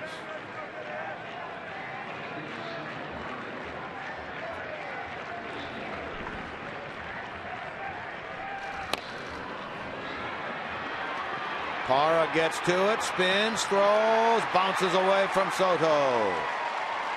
Not sure if that hit him in the glove. We'll probably get another look at that. Yeah, I'm wondering if maybe Brian Price might have a reason to go out and talk to the umpire about that. That looked like the runner was running in fair territory and not in the line that is designated for him to run in, which is in foul territory. See where he is running here? That's fine as long as you don't get hit with the ball or have the fielder alter the throw. And I think they would call him on that.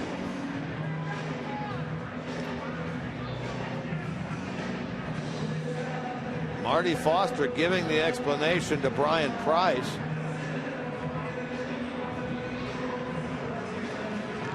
The running lane is the one that you see right here. That is the one designated by that line just outside in foul territory. That's where, when you get within 45 feet of first base, the runner should be running in that line. If the fielder has to alter his throw to throw to the first baseman, or if a fielder hits the runner in the back with a ball, then he is automatically out. But evidently Marty Foster didn't see it that way. He did not see that Manny Parr altered his throw to get it there.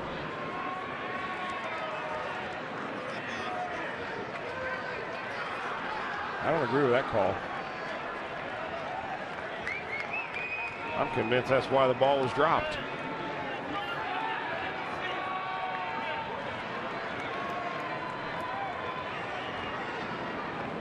I think that's a reviewable call. Are you checking that out? Well, I'm looking at that here.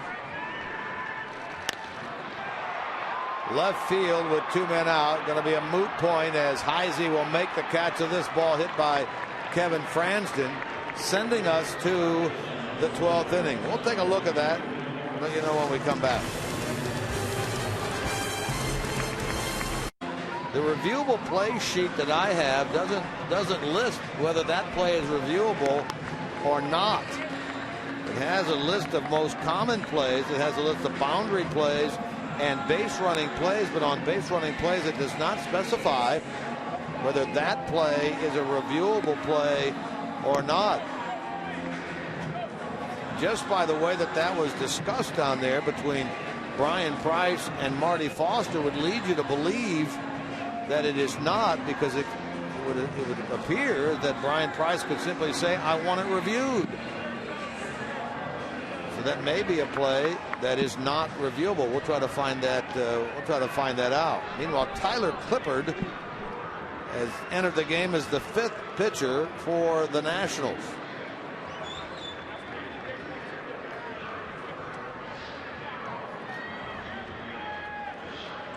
He replaces Drew Storen, who goes an inning, allowed a hit, walked the batter, struck out 2.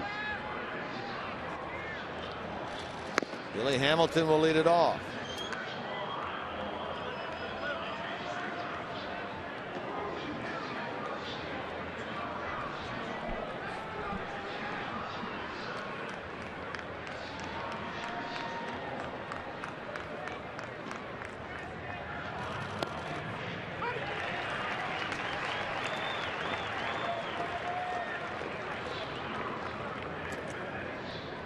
Hamilton been on base 3 times. Schumacher to Final, then Phillips. Shows bunt, takes a strike.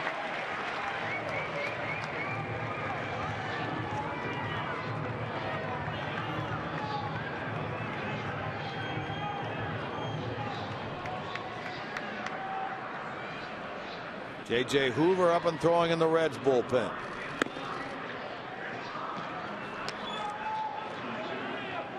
Shouldn't come into play in this inning. There's Schumacher.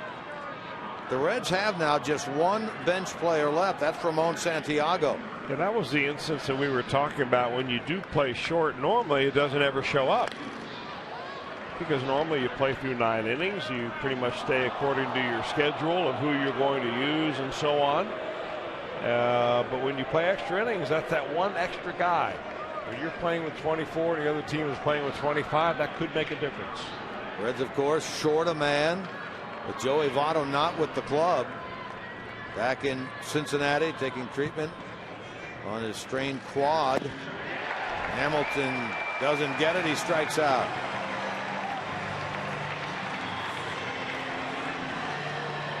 So with Pena out of the game and Soto at first, he becomes the backup catcher on this team. Yeah, and the other part of it, you think of it as a secondary strategy, is you lose Mike Leake as a potential off the bench pinch runner or pinch hitter because he was in this ball game as a starter. You saw the list, 3 pitchers remaining for the Reds. They can still use Hoover, who's been throwing. They have Ondrusek and Sean Marshall.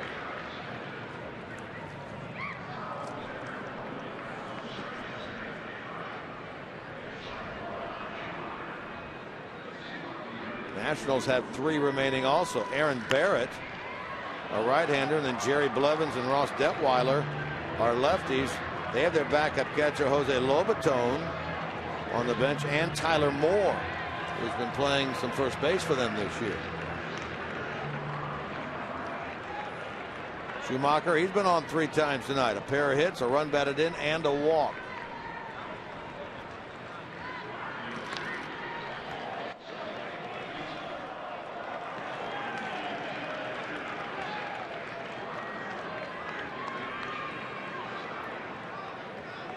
This will now equal the longest game on both sides. Nationals went 12 innings in a 4-3 loss here to San Diego back on the 24th of April. And the Reds went 12 innings in that game at Boston on the 6th of May in a 4-3 loss. Play to the 12th here tonight.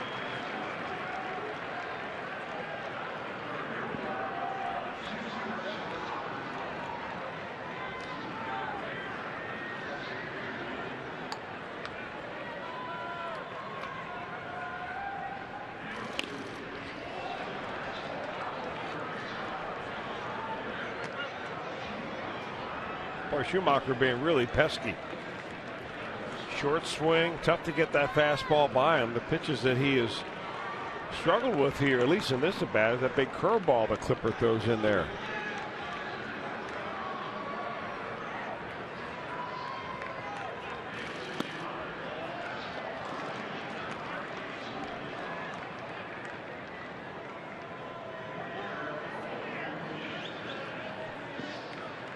Reds haven't scored since the 5th. They led 2-0 at the time. Nationals won in the 7th, and then they run in the bottom of the 9th to tie it.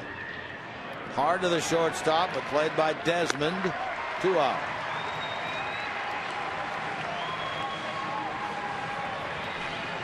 So it's Phillips.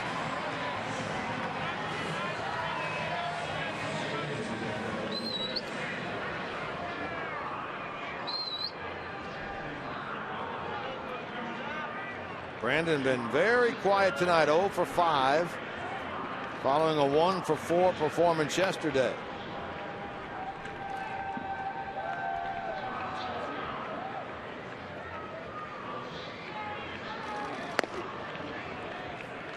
Mesoraco next. We had a crack in the 10th inning. Did Mesoraco with that runner at second, 2 out. Hit it about a step away from the wall and left. Shaky, but Fransden caught it out there. See if Phillips can get on and give Mesoraco another chance.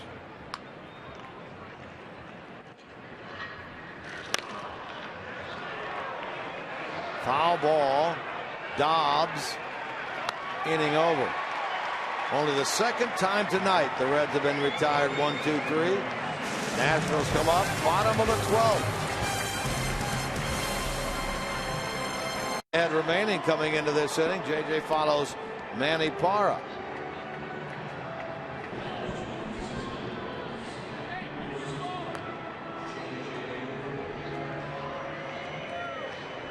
Tyler Moore going to pinch hit for Tyler Clippard on the National side, putting both teams down to 1 player off the bench. JJ last worked at Philadelphia in the 12-1 loss. That was Saturday night, 1 inning. And his last 2 outings have been scoreless and hitless. You can see why, when you play an extra innings on the road, why it is so advantageous to be the home team, because when you come up to the top of the inning and you do not score, you have to go out and record 6 outs to win the ball game.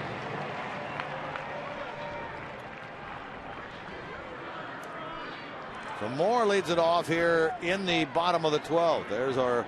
There are his numbers for the year. He's 0 for 8. 0 for 8 as a pinch hitter.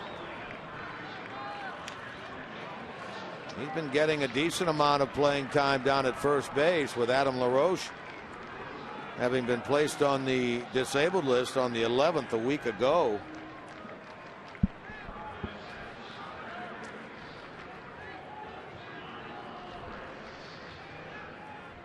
He's been more of a third baseman in the big leagues, but he came up in the minor leagues as a first baseman.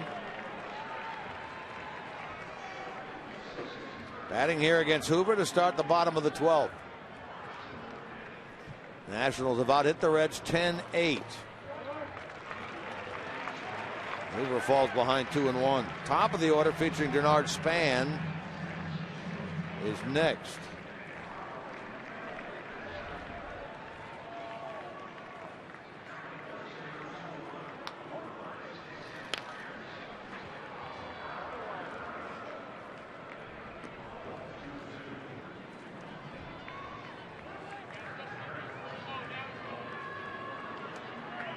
Aaron Barrett, a right-hander, throwing in the Nationals bullpen.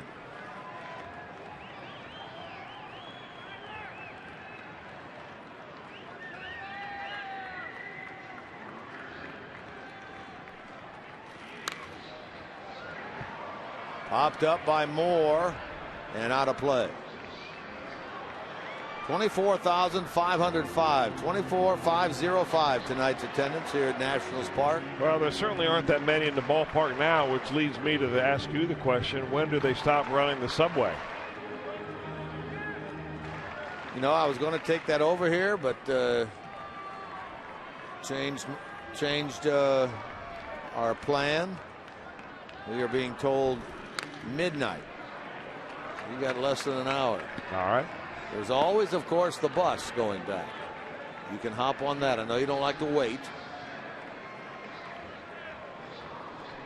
but you might have to tonight.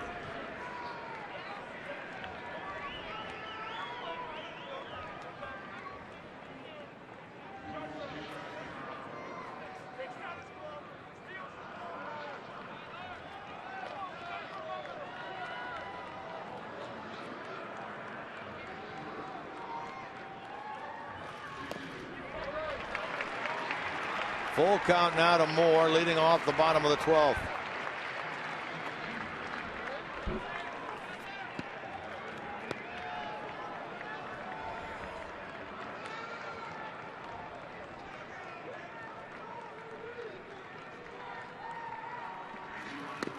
And ball 4. A bad start to the home 12th inning if you're the Reds. Only the second walk issued all night by Cincinnati. Mike Leake walked Worth in the first. And now Hoover walks Moore to start the bottom of the 12th inning. So now it's Denard Span.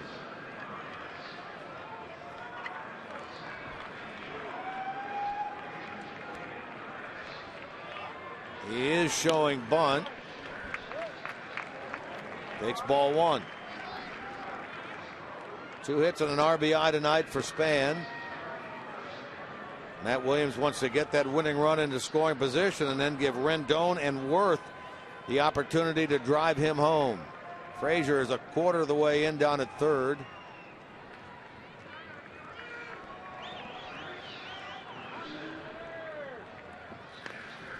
There's the bunt. Mesoraco to second, and they get the out. Throw wide at first, and that'll go into the stands. So the good play at second base by Mesoraco is negated by the throwing error by Cozart that allows the runner to go to second base. So in effect, they get the benefit of what would have been a sacrifice bunt. Yeah, the result is exactly the same. I'm really wondering why Cozart decided to throw this ball in the first place. He had to know who was running down the baseline. Denard Span is quick. That ball was almost hit Span after he was 2 steps by the bag. That's more of a mental error than it is a physical error. But he'll get hung with the physical error. Second error of the night by the Reds. This one charged to Cozart. That's really too bad given the fact that you mentioned it, Jim, that was a terrific play by Mesoraco, yeah. Mesoraco, yeah. Second error of the year by Cozart. So even though the Reds, as we said, played it well and got the lead runner, the bad throw negates that. It's just as if Span moved the runner along with the sac bunt. So Rendon gets the first chance to win it for the Nationals. Span at second, 1 out. Keep an eye on him.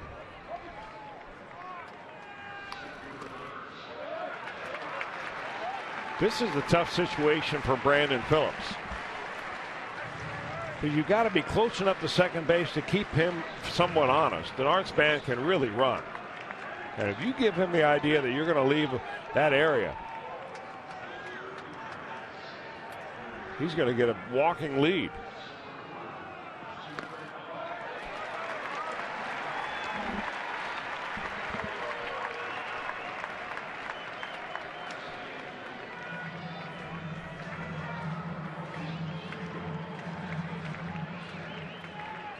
You're 3-0 right here, and a walk's not going to kill you, but what it does do, it enables the Washington Nationals to determine who walks, and not the Reds to determine who walks. I mean, for instance, if you're able to get out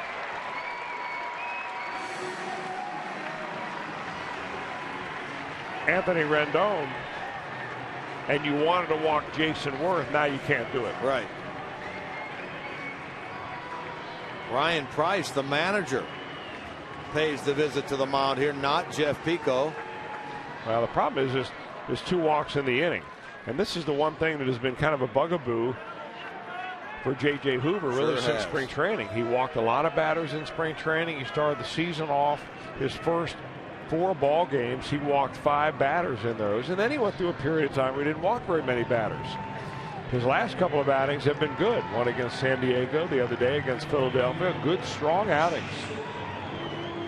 That's more of a vote of confidence deal right there by Brian Price. Say, hey, I've known you for a long time, and you've thrown the ball real well. It's time to snap back into it right here.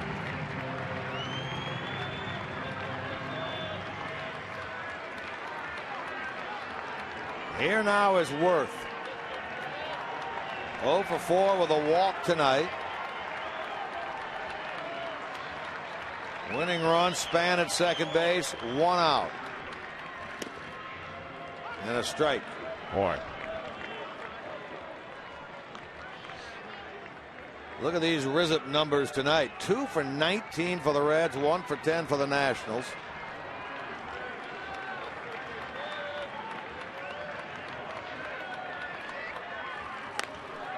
Worth in the air to right. Schumacher. Span will tag, and he is advancing to third. The throw cut off by Phillips. First and third with 2 out.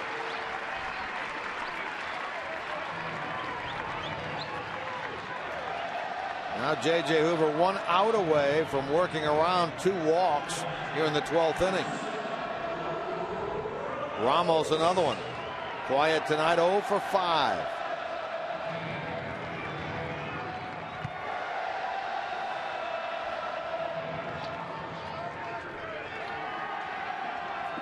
Playing in only his 10th game since being activated from the disabled list. Ramos with a fracture in his left hand. Happened very early in the season. In fact, their first series against the Mets in New York. Span the winning run now at third. And a ball hit toward the middle. Diving catch by Brandon Phillips. He laid out to his right. Took the game-winning hit away from Wilson Ramos, sending this game to the 13th inning. We just talked about Phillips earlier when Span was at second base. He stayed cheated up the middle, and that pays huge dividends right there.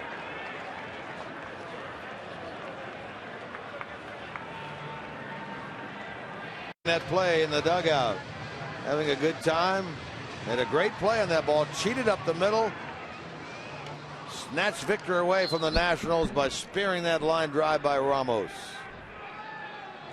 Now let's go about the business here. The Reds of getting a lead. Aaron Barrett becomes the new pitcher, 6th of the night for Washington. He's had a pretty good run of it so far. You may not know much about him as his first year in the major leagues, but 17 games and a 0.6 earned run average. Mesoraco leads things off. Out of the University of Mississippi, 9th rounder in 2010.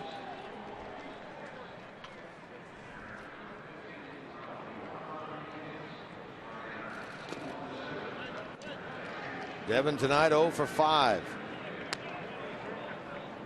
Longest game now of the year on either side.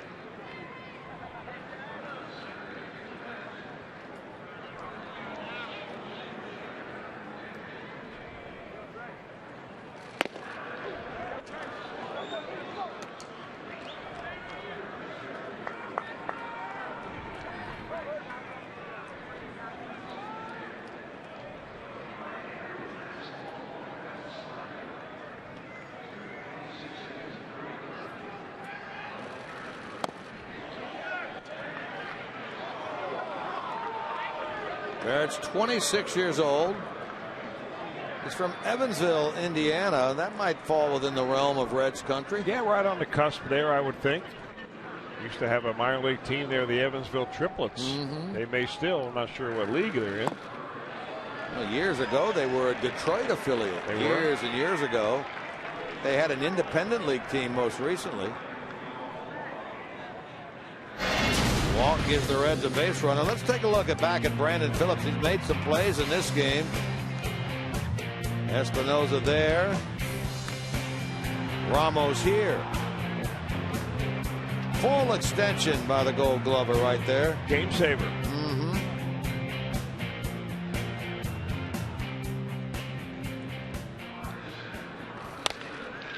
Leadoff man on, and now a base hit by Frazier in the center.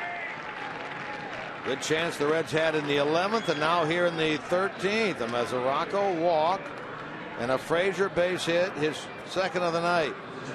Both of them coming in extra innings. So some business now for the Reds. Here's Soto. He was asked to bunt back in the 11th inning, but struck out. But remember, before he did, there was a wild pitch uncorked by Drew Storen to put the runner in scoring position. Well, he'll likely be asked to do the same thing now that he was back then a couple of at-bats ago. His job, of course, get it down the third base line. It can be hit it as hard as you want with a bunt. Just make the third baseman field it. Corners are in. Soto shows bunt. Boy, that's bad for him.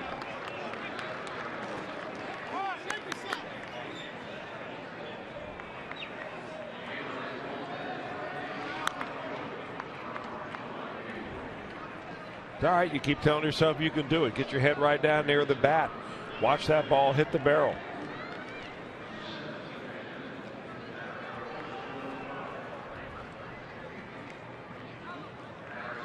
Way up in that box. Go ahead and spin. There you go. And the other part of it is, I think, you know, you need to get a little closer to the plate. Because if you choke up on the bat with both your hands and you only have, you know, maybe 13 inches of bat head out there, you're going to be jabbing for it and really reaching for it to cover the outside pitch. So get right up on the dish, get moved up in the front of the batter's box, let everybody in the ballpark.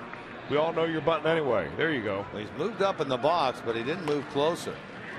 There's the bunt. They'll throw to third. Out the call by Joe West. The throw is not a good one by Ramos. Rendon stretched like a first baseman. Soto fails in his bunt attempt.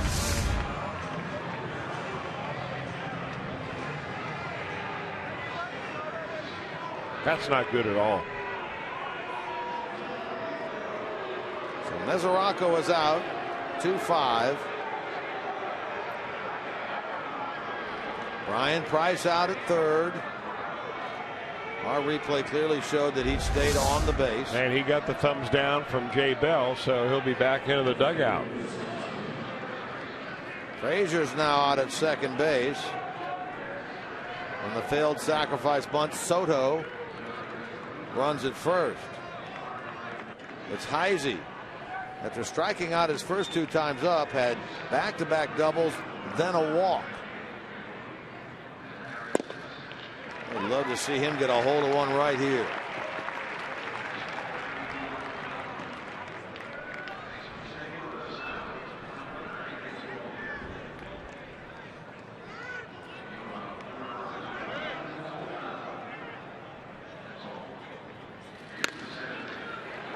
Rendon out at second, out at first.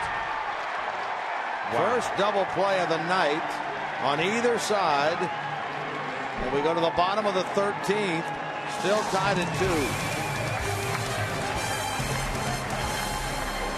Presidential race, and there was a block on this one, and Teddy Roosevelt for the second time tonight going to victory, running away. Indeed, the game goes this long, they've got to entertain the fans. That was the second presidential race of the night. It sounded like it entertained you pretty well down there too, Jim Day. Well, you know what? This type of game, you're looking for anything to entertain you. Their version of the sausage race in Milwaukee. Well, if you like that presidential race, you'll probably want to come out to Great American Ballpark. July 25th, 26th, 27th. When the Nationals are in town, the presidents will be accompanying the Nationals, and they'll be running the presidential race right there in Cincinnati. That's a good note right there. You can really dig it up. Yeah, I mean, if you may not get the Republican convention, at least you get the presidential race. It's pretty good.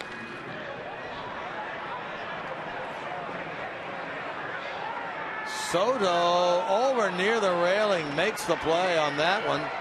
Nice job to retire Ian Desmond to start the bottom of the 13th.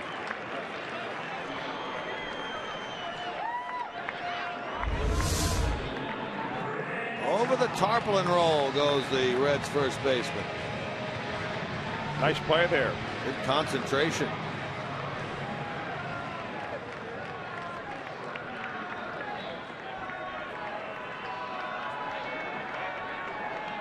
There's some Reds fans right there. Up close and personal with Neftali Soto. Here's Greg Dobbs. On once tonight with a double in the 4th.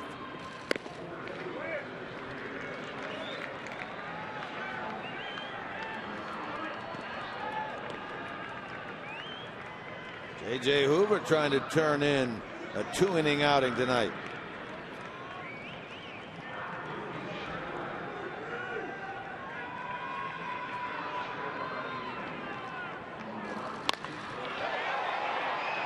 Phillips Hamilton has a beat on this ball for out number 2.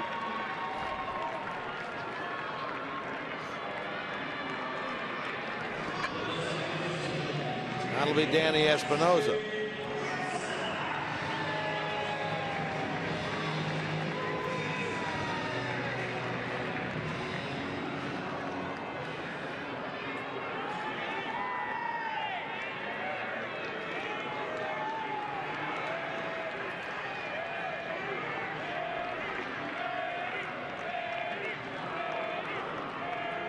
He's had 2 hits tonight, a double, a single, and been on when he was hit by a pitch his first time up way back in the 2nd inning.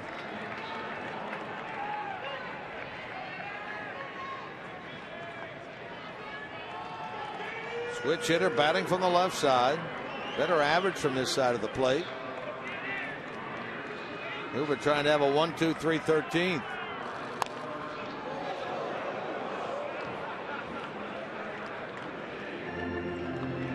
Nationals now breaking out their left-handers in the bullpen. Ross Detweiler.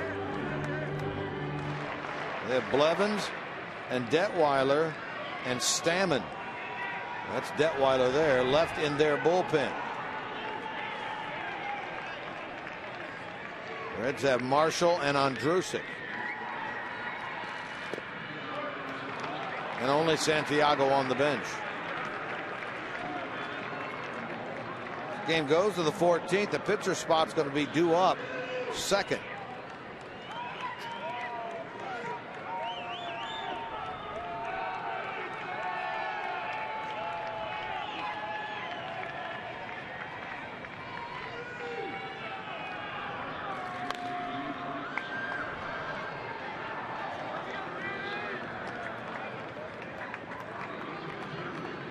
Nationals have gone down in order twice, in the 6th and in the 10th. Reds also twice, in the 8th and in the 12th.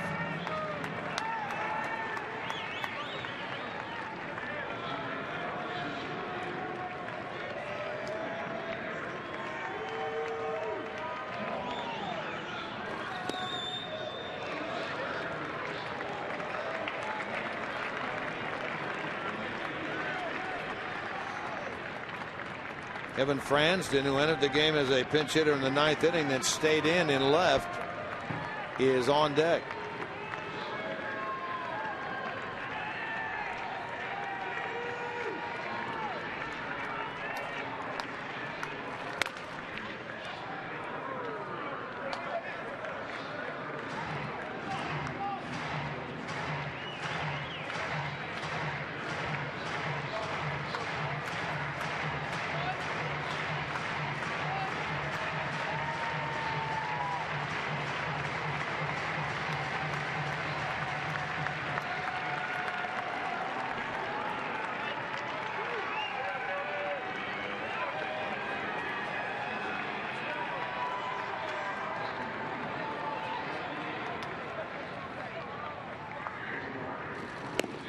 Got him. Nicely done, J.J. Hoover. A 1-2-3-13. So, yes, we play on in D.C. to inning 14. Numbers. Look at all that. 0-1, 0-1. Yeah. 14th inning, Cozart first. Ramon Santiago now in the on-deck circle. He represents the last bench player available to Brian Price, playing with that short bench tonight. The absence of Votto.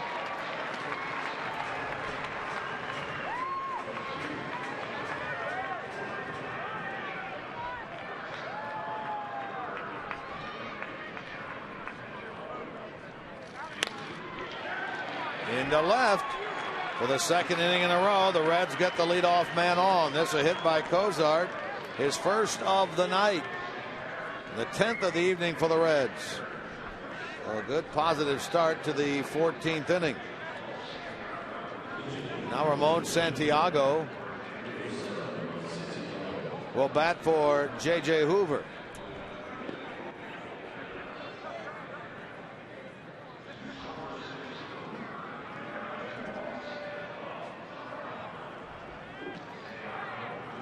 Well, you know, the last position player up there, and you've got a bunt situation. You wonder if they're going to burn him as a bunter right here or let him swing the bat. I was thinking the same thing. Maybe you could use one of the other starters or even send Hoover up there if you felt like he could handle the bat good enough to get a bunt down. Reds have had a major problem trying to get that done tonight anyway. They are 2 for 21 with runners in scoring position. They don't have a runner yet in scoring position, but you make a good point there. Yeah, well, Homer Bailey's become a pretty good handler of the bat. Cueto is an excellent bunter.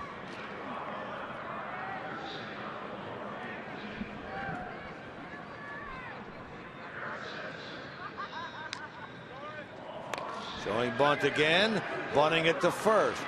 Dobbs to Espinoza. Sacrifice executed by Santiago.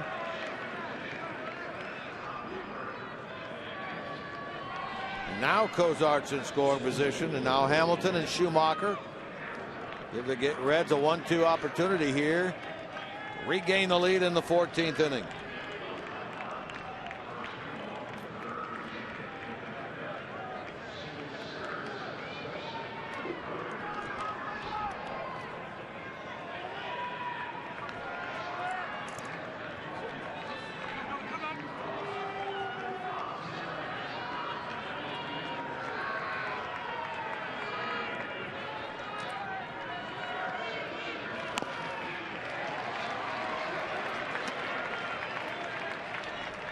Andrusic is up in the Reds pen.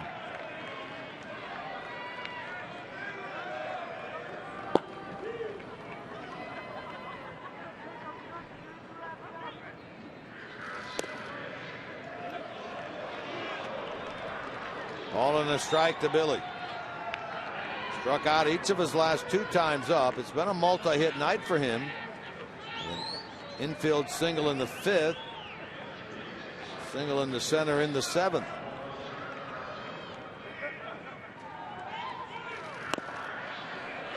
Started to go, held up, took strike 2.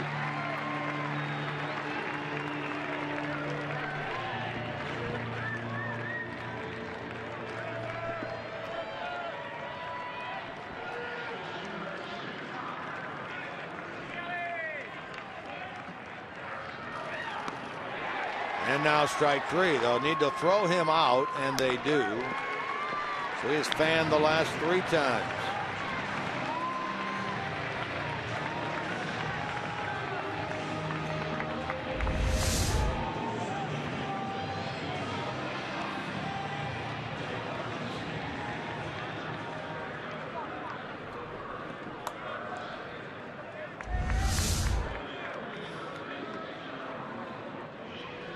Now it's Schumacher. This is the longest game the Reds have played since a 16-inning game, September the 4th of last year. And they lost 5-4 to the Cardinals at Great American Ballpark.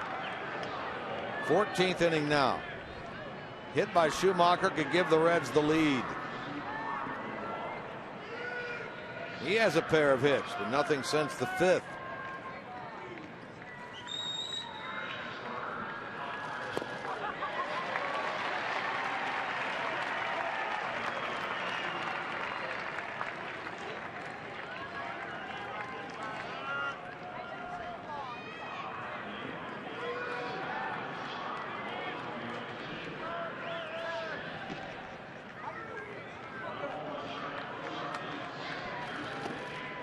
Two and one now.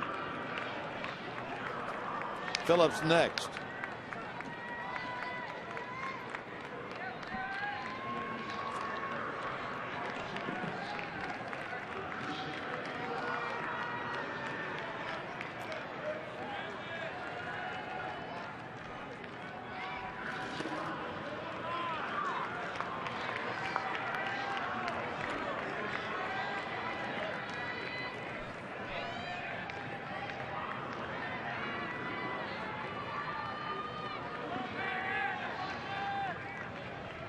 Three and one to Schumacher.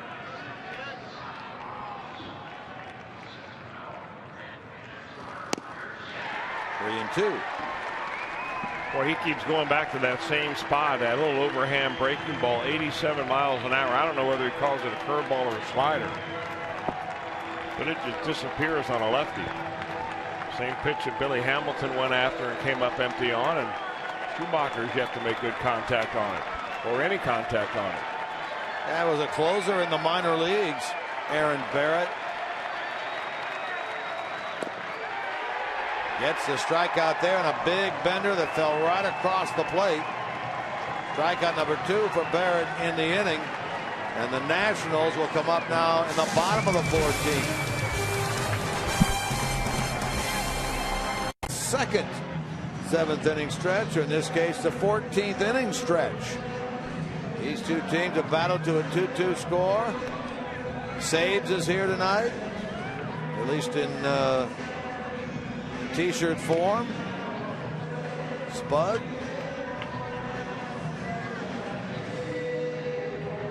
No scoring since the Nationals tied it in the bottom of the 9th. Nothing for the Reds offensively since the run in the 5th on the base hit by Schumacher. Now the Nationals have Kevin Franzen against Logan Andrusic. Appearing for the 13th time, 0-2 with a 5.56 ERA.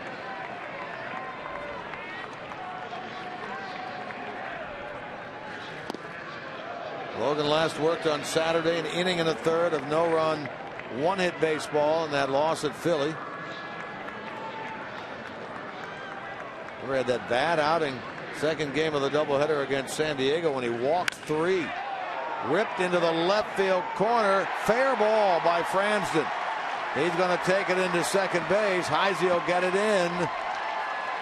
Here the Nationals now threatening. Runner in scoring position to start the bottom of the 14th. Well, Franston has hit it hard each of his 2 times up. He hit a long fly ball when he first came into the ball game off of Manny Parr in the 11th inning.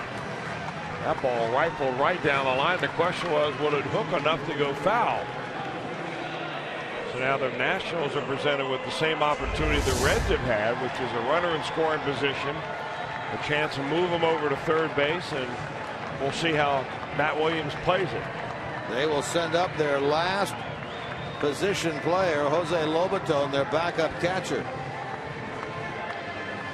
The bat for Aaron Barrett.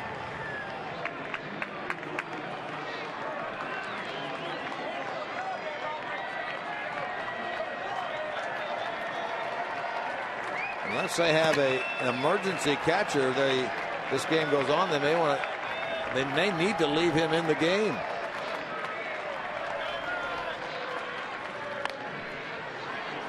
Foul ball.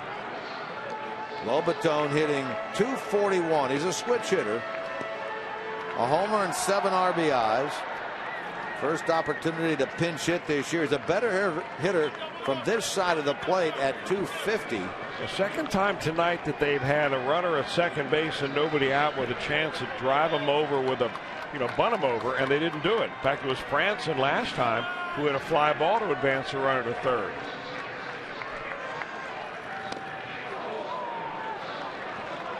That was back in that fateful ninth. I thought maybe they would bunt Franston. So Matt Williams does not seem to look like he is a big fan of the sacrifice. Even when getting that runner at third base changes the entire complexion of a ball game in extra innings playing at home. Now you put that runner at third base, say you're able to bunt him over. The Reds, if they're not looking for a strikeout, they almost have to load the bases to force up get a force play. You got to bring the outfielders way in.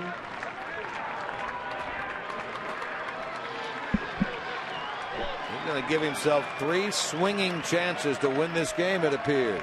Matt Williams. Lobaton was acquired right as spring training began last year.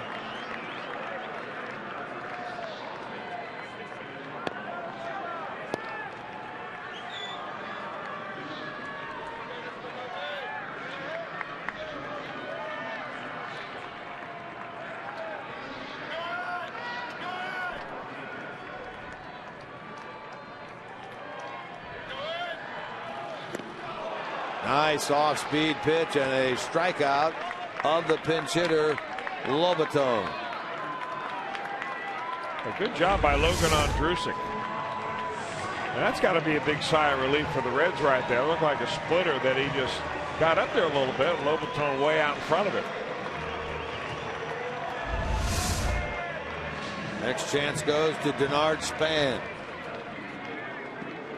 7th time he's walked to the plate tonight. 2 for 6. His last came as an RBI single in the 7th into right.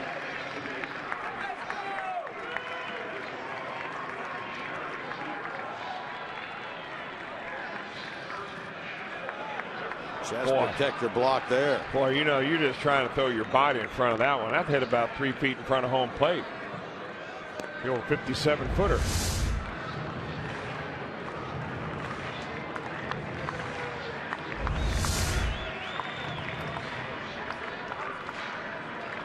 Probably a good thing that Brian Pena has been catching Cueto, and Brian Price has said he likes those 2 together, so you'd figure that he was going to catch tomorrow anyway. But particularly after Mesoraco hasn't been behind the plate tonight in all 14 innings. Broken bat squibber. Frazier gets the second out. 2 of the 3 chances to get that winning run home go by the wayside. for Washington, and it comes down to Anthony Rendon.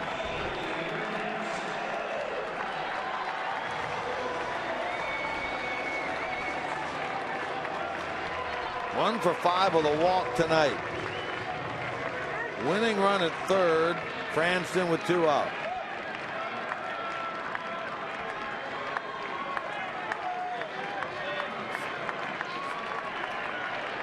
Other than the 25 RBIs by Ian Desmond, the 24 by Rendon, second on this team.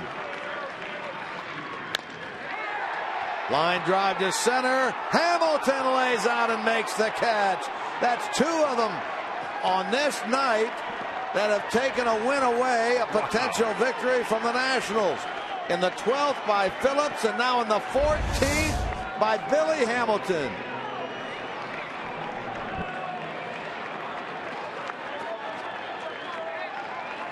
Andrusik, did he like it? You bet he did. Here comes the 15th. But we are buzzing here at Nationals Park as we play into the 15th inning. A dozen men left on base now on each side. 21 hits combined. Only 4 runs. Boy, sparkling defense by Billy Hamilton right there. The second of the 2 gems we've seen. That was Phillips in the 12th inning to rob Ramos of a potential game-winning hit. And now Hamilton takes it away from Anthony Rendon. The dugout of the Reds, oh yeah, they're happy about it. Phillips will lead it off against a new pitcher, lefty Ross Detweiler. Well, you hang around this long, you're going to play 15 innings. You might as well win the ball game, especially when you put defense on like that. Detweiler's been a starter here really most of the time when he's been with the Washington Nationals over the years. Young man that was born in St. Louis, Missouri. Went to Missouri State. Started 13 games last year and 27 the year before. All of his appearances this year out of the bullpen. One of the 2 left-handers they have to the right side, and it scoots by Espinosa and into right field. So the Reds, for the 3rd consecutive inning, put the leadoff man on.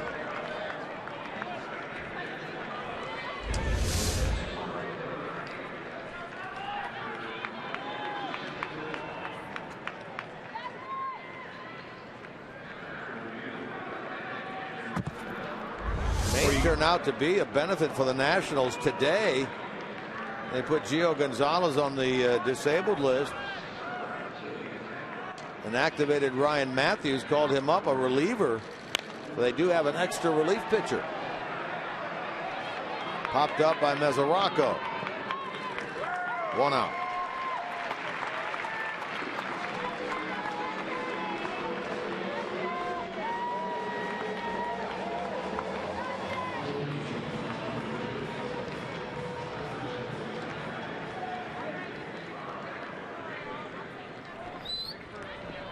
Chance now for Frazier. He's had back-to-back hits, both in extra innings, in the 11th and the 13th. Phillips the go-ahead run at first.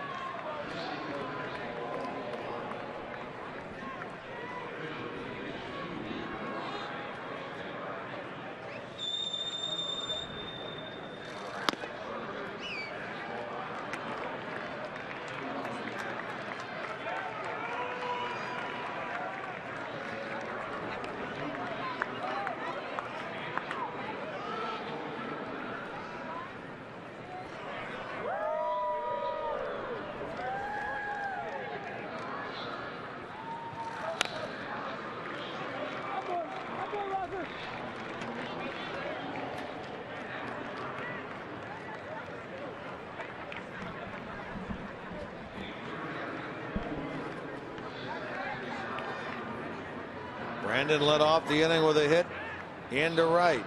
Mesoraco popped up. Frazier now Soto next.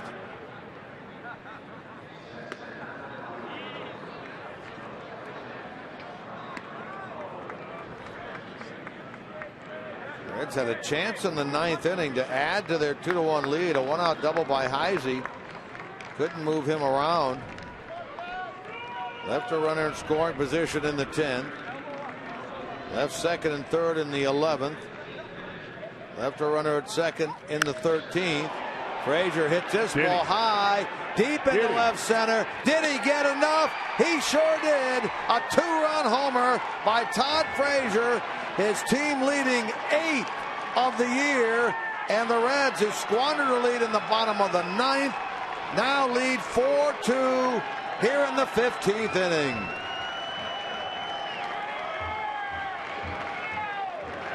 Well, you had to figure it would probably take a long ball by tonight the way the things have gone out. Little ball didn't work. Todd Frazier said, you know what? Enough of this.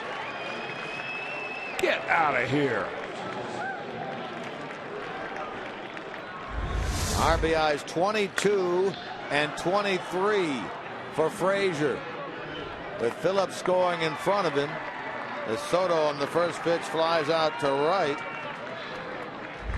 How about that dugout? Pretty happy group in there. Unhappy Ross Detweiler.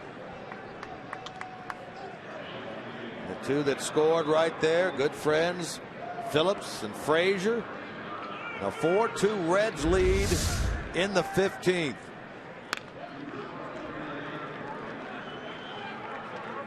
Andrusek will go back out there in the bottom of the inning. He had the help of that diving catch by Hamilton into right center to keep us playing. Well, he may be the benefactor.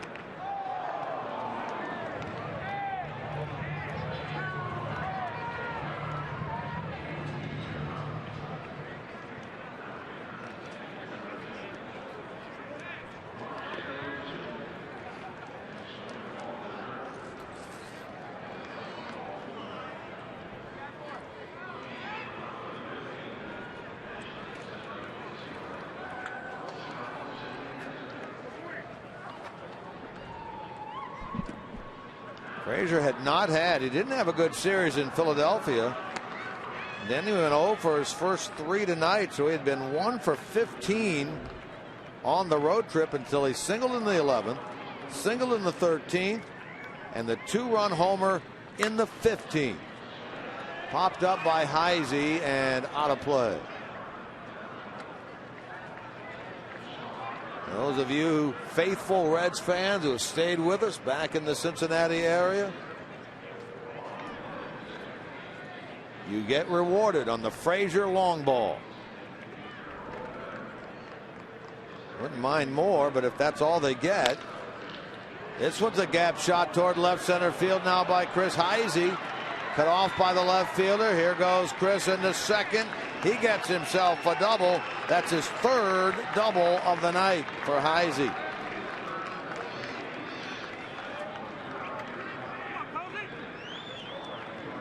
Now Cozart will have the opportunity.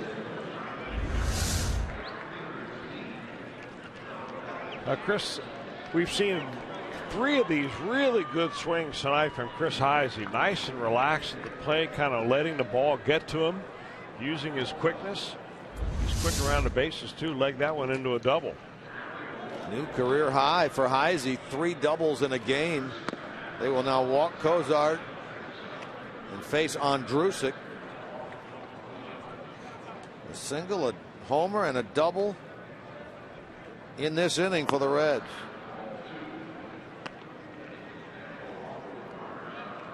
Intentional walk by Detweiler. Andrusek will bat.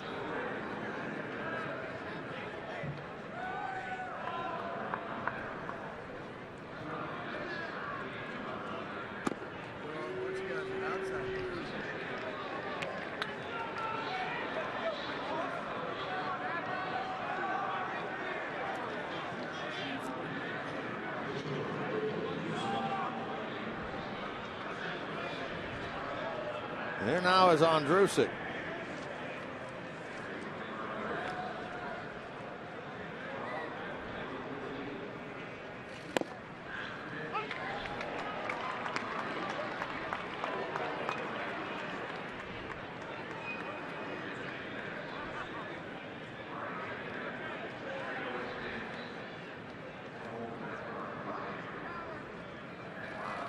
Andrusik just had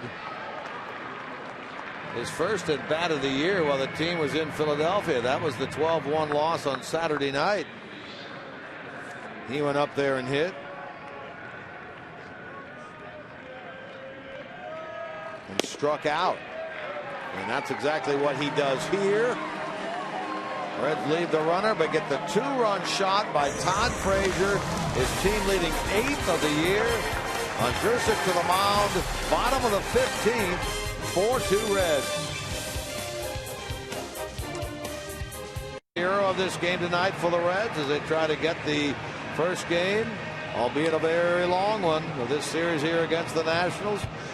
Reds will ask Logan Andrusik to get the job done from a pitching perspective. Frazier's 8th, giving the Reds a 4-2 lead. Andrusik to the mound for his second inning worth of work. Got some help from a sparkling defensive play by Billy Hamilton to end the bottom of the 14th. He'll go to work now on Worth, Ramos, and Desmond. By the way, the last time he worked 2 innings was late last year against the Mets, September the 24th. That's what he's going to ask to do tonight. Worth tonight's hitless in 5.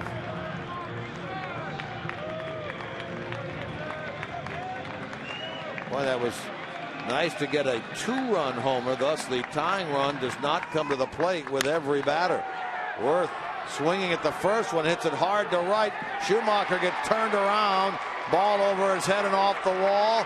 And Worth, for the first time tonight, gets a base hit. And he's out at second with nobody out.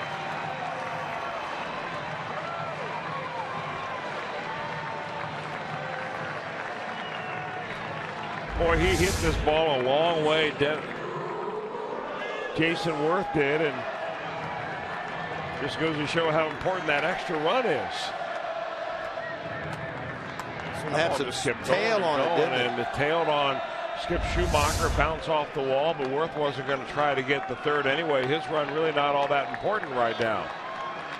Here's Ramos. He was robbed of a potential game winner with the winning run span at third back in the 12th inning by Phillips.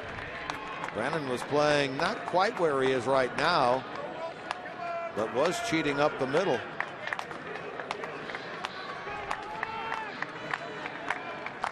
Ramos tonight hitless in 6.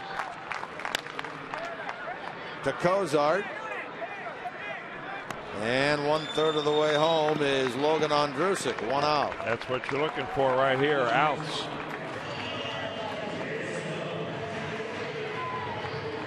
We talk about 27 outs. We're looking for number 45 tonight. That's number 43. Here's Ian Desmond. Couple of hits, both, one double. 2 hits tonight.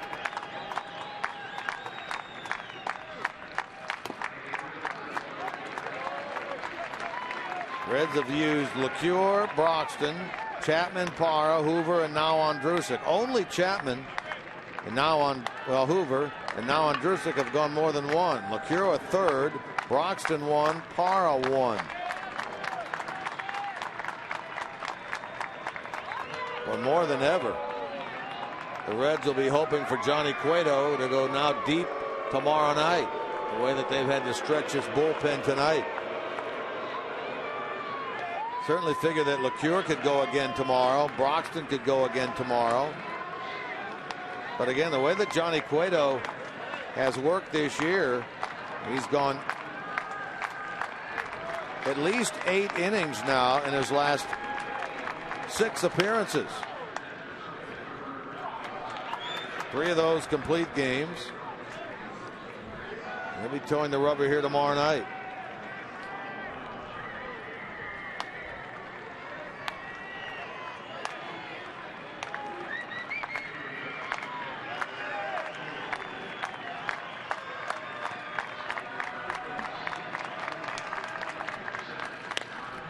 In the air to left center. On the run, Heisey. He gets to the spot and makes the catch. 2/3 of the way home. Now here for the Reds. Andrusik and company looking for out number 45. They can get it from Greg Dobbs. They'll win this 15-inning affair.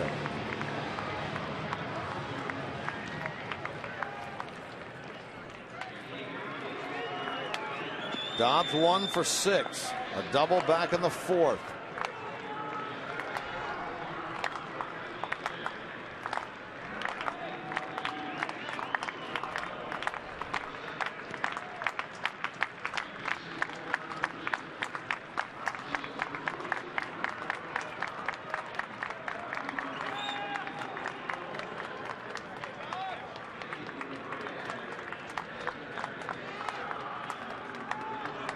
Worth a leadoff double. 2 outs retired since then. Andrusik looking for his first win of the year. Looking for the 20th win for his team.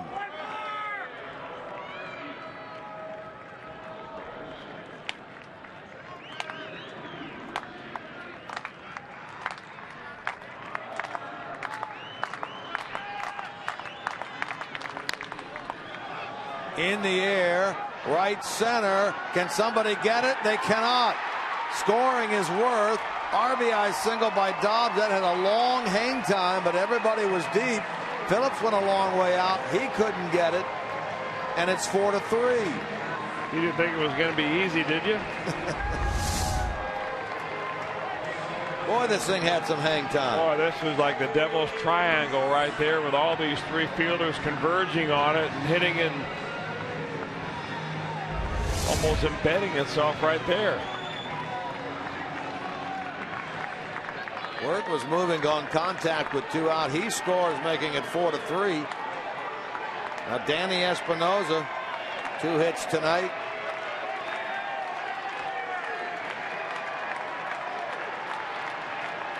Represents, I don't even want to say it, the winning run.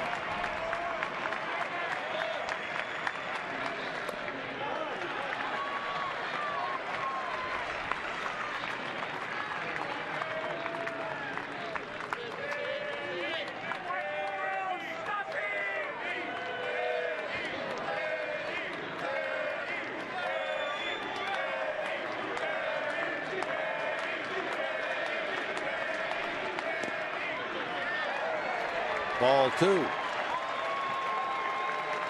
Kevin Fransden on deck. Well, if you're thinking about home run power, and Espinosa is, he's got it. He's hit 6 of them so far this season.